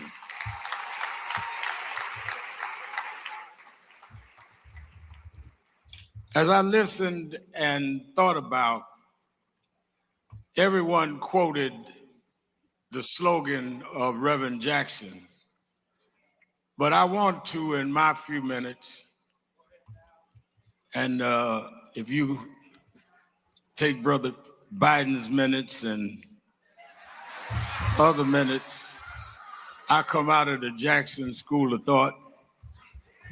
They told me 4 minutes, which means 8 in Jacksonian language.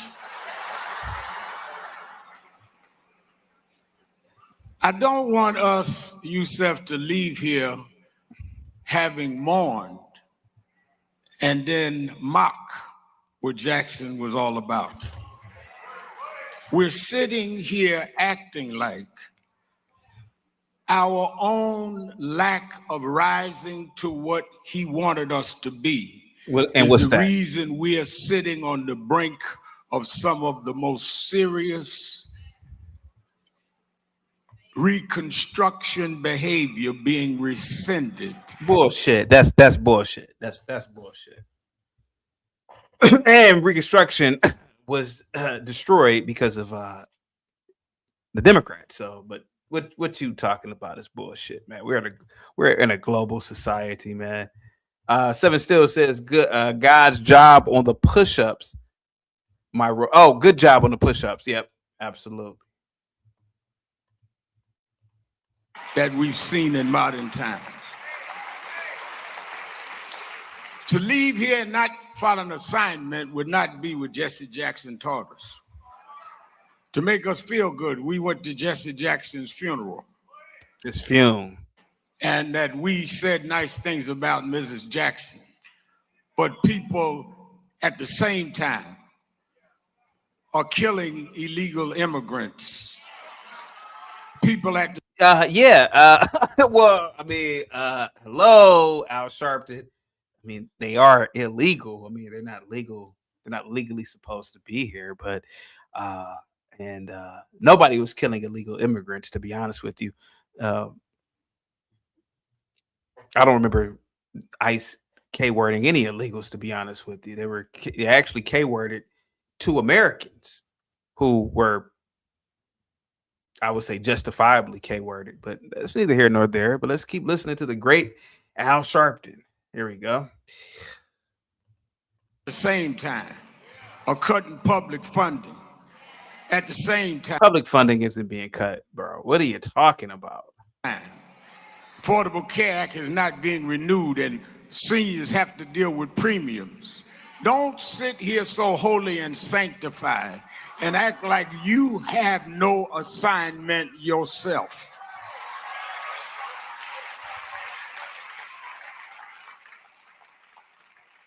Jesse and Jacqueline Jackson did this. Do you realize they were born here in South Carolina, her in Florida, when it was against the law? I'm not talking about a custom. It's against the law to ride in Southern buses.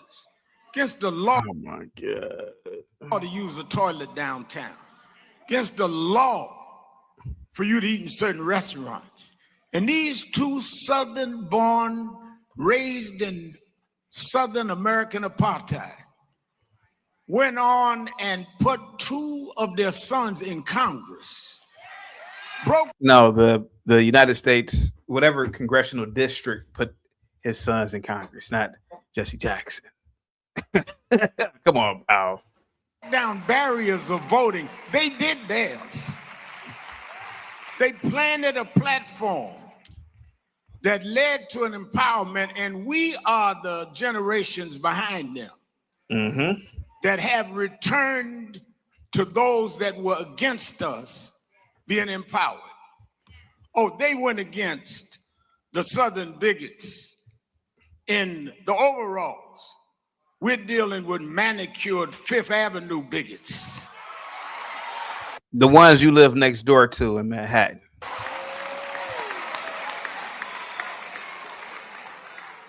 I remember I was 12 years old. I was a boy preacher in the Church of God in Christ. Could you imagine how stupid that congregation had to be to listen to a 12-year-old? Oh my God, dude. Could you imagine how dumb any congregation would be to listen to a 12-year-old? This is, I can't believe he even goes around saying this. Like, when I was a kid growing up, I remember they said, oh yeah, Al Sharpton was a 12-year-old preacher. And when you're a kid, you're like, wow, man, that's really great. But then you get older, it's like, man, what kind of people would listen to a 12-year-old? They must be stupid. They have to be some sort of stupid. When the hell can a 12-year-old tell you, man? So still, remember when we were kids, man, they told us that shit. Like, oh yeah, Al Sharpton was a 12-year-old preacher. And now that you're older, you're like, man, what kind of grown-ass man, assuming that there were men in that church, were listening to this idiot, this 13-year-old? What? Holy God, man.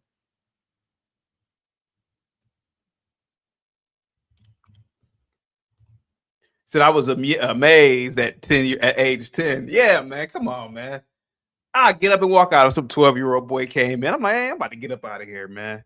Listen to no damn 10-year-old talk about anything.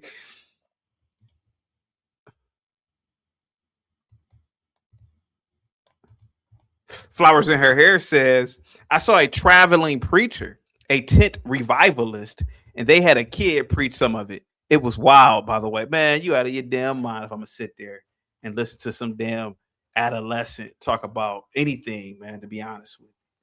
You're 12, man. You're stupid. I'm not listening to you, man. Bishop Sheard knew my bishop, Bishop Washington. Bishop Washington, my mother was concerned I was getting into politics. They brought us to Reverend William Jones. His daughter's traveling with us. And Reverend Jones introduced me to Jesse Jackson. I became his youth director in New York at 13. I liked Reverend Jackson because he was a little hipper than the older preachers. He was 27, I was 13 by the time I became youth director. So he was like a father figure to me. When I got about 40, he said, quit calling me father, call me big brother. But what I liked about it is that he didn't have the background others had. He didn't come from generations of preachers. So those of us that didn't have that pedigree, didn't have that background, could relate. And he talked about economics, and he talked about discipline. He would not let us make excuses. I would call him and say, we're doing certain things and they're attacking us in the press. He said, oh, another pity party. He never cared when we felt we were being unfairly attacked. But I never will forget 1994. We went to Dakar, Senegal, and James Meeks and Jesse Jr. and I had dinner with him that night. And that's where he said, Al, Meeks, Jesse Jr., y'all are my disciples. And we said, disciples? And for years, we joked each other. I'd come in the room and Junior say, here's disciple number one, and Meeks.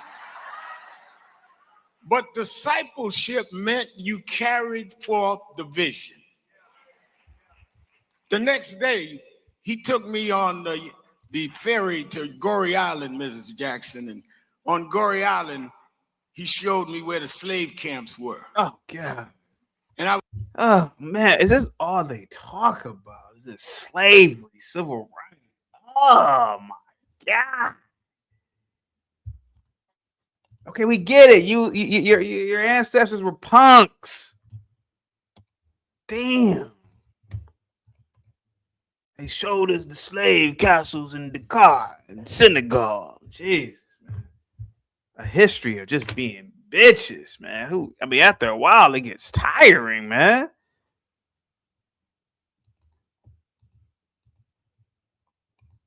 Holy God. I'll never forget, he said, Al, you see what that artifact is? I said, what's that? He said, they call it the door of no return. When you go through that door, you either made it to America to slavery, or you died in the Atlantic. The door of no return. But I talked to him about 3 years ago, and I reminded him, I said, remember when you brought me to the door of no return? He said, yeah. I said, well, we did return. We returned the president of the United States, Barack Obama. We returned the vice president, Kamala Harris. We returned with businessmen. They thought they sent us as slaves. We came back as global liberators. The problem is that too many of us did not join. No, the true liberation is actually having your own black nation state. That's the true liberation, to be honest with you. Priding yourself for being a top level employee in a white man's government. That ain't really, I get it, but that's not really a flex, to be honest with you, man. You should pride yourself off of making your own. Long Shot Beat says, meanwhile, the white man was starting Apple, Microsoft, while those slaves were begging. Yeah. Joined the movements that sponsored us. And there was a breakout in 2024 called Negro Amnesia, where you forgot where you came from and forgot how you got where you got. Therefore, they're trying to take back everything you have. Who's trying to take back what we had? What is he talking about? Man, I really hope at this age I don't get as crazy and senile. And these people have dementia. What is he talking about? Take what from you? What are they trying to take from this guy? He's been talking about this for decades. Does anybody in the chat know what they're trying to take from Al Sharpton? Got Flavor says, I really and totally dislike this guy. What are they trying to take from Al Sharpton? I'm trying to figure this one out. Does anybody know what they're... Yeah.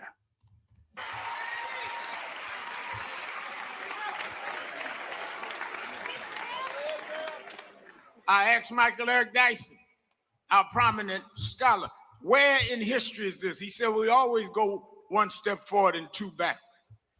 Well, here we are now. The problem is not Trump. The problem is us. We are allowing ourselves to be lowered and our children to feel inferior because you don't have an I am somebody person. You got our artists calling our women bees. And whose fault is that? Those who is that the government's fault or is that black people? Okay, let's keep listening. All right. It's calling us niggas. What happened to us? What happened to black and proud? What happened? I'm gonna vote. What happened? Ain't gonna let nobody turn me around. What happened to us?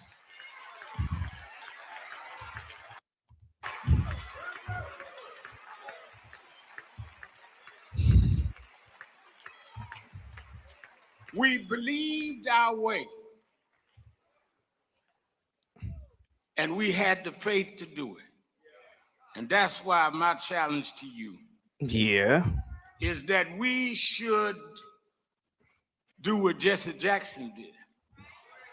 Not look at what you can see, but look at what you can believe even if you can't see it. Sitting up here talking about, oh, they got all the power, we can't win. We gotta win. Because they put the seeds of victory in us. If we just nurture them and grow, Hakeem Jeffries be the Speaker of the House. If we keep on winning, we'll get the Senate back. If we keep winning, we can save health care for our grandmamas. If we keep winning, we can bring about criminal justice reform. If we keep winning, we can have 2 Jackson boys in the Congress. We didn't come this far to turn around now.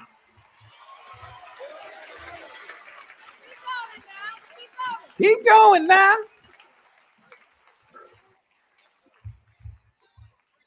Reverend Sharp, pastor fellowship, I was talking to him. And I said, Reverend Sharp,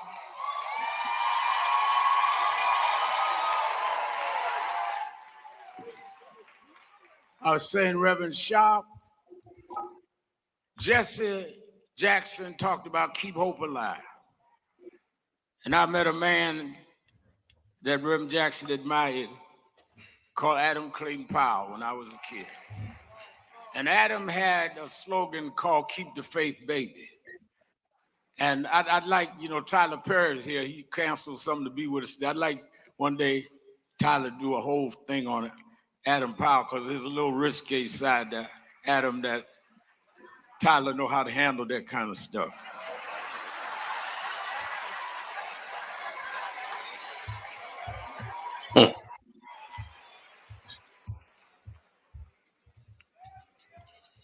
And between Jesse Jackson's slogan of keep hope and Adam's slogan of keep faith is what I challenge us and the Jackson family to do. Because my mother told me in my engine, I had 2 gears, hope and fear.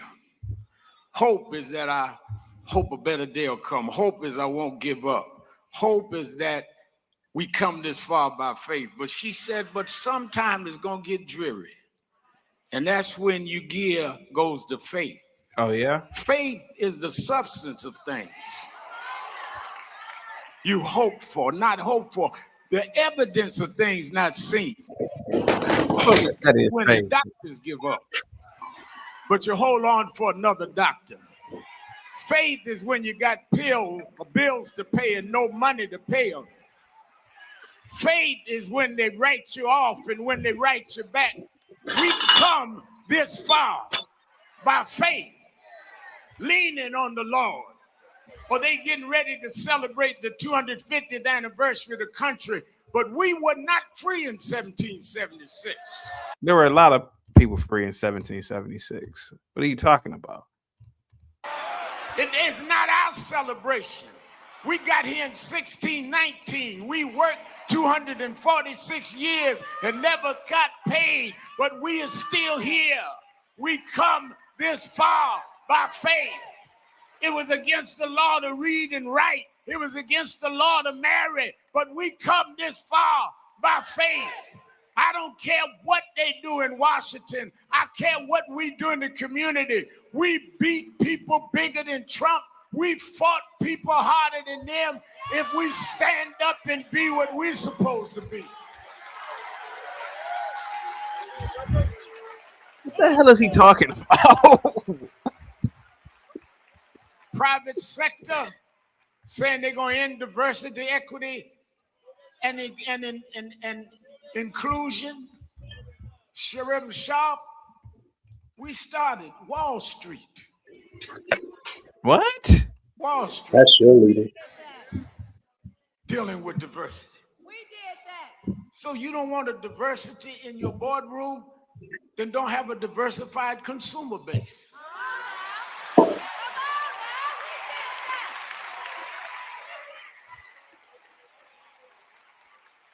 So what I'm urging you to do is leave here with some Jackson fire in you. Not just a program book, but to say, I see the things the way they are, but I'm going to turn and change them. Have some Jackie Jackson fire saying, I'm going to raise my kids beyond your expectation. I'm going to rise up anyhow. But Reverend, it looks bad now. Look at Iran. Look at what's going on in Minnesota. Look on. Yeah, but I was raised by them to realize that after storms, if we do the right thing in the storm,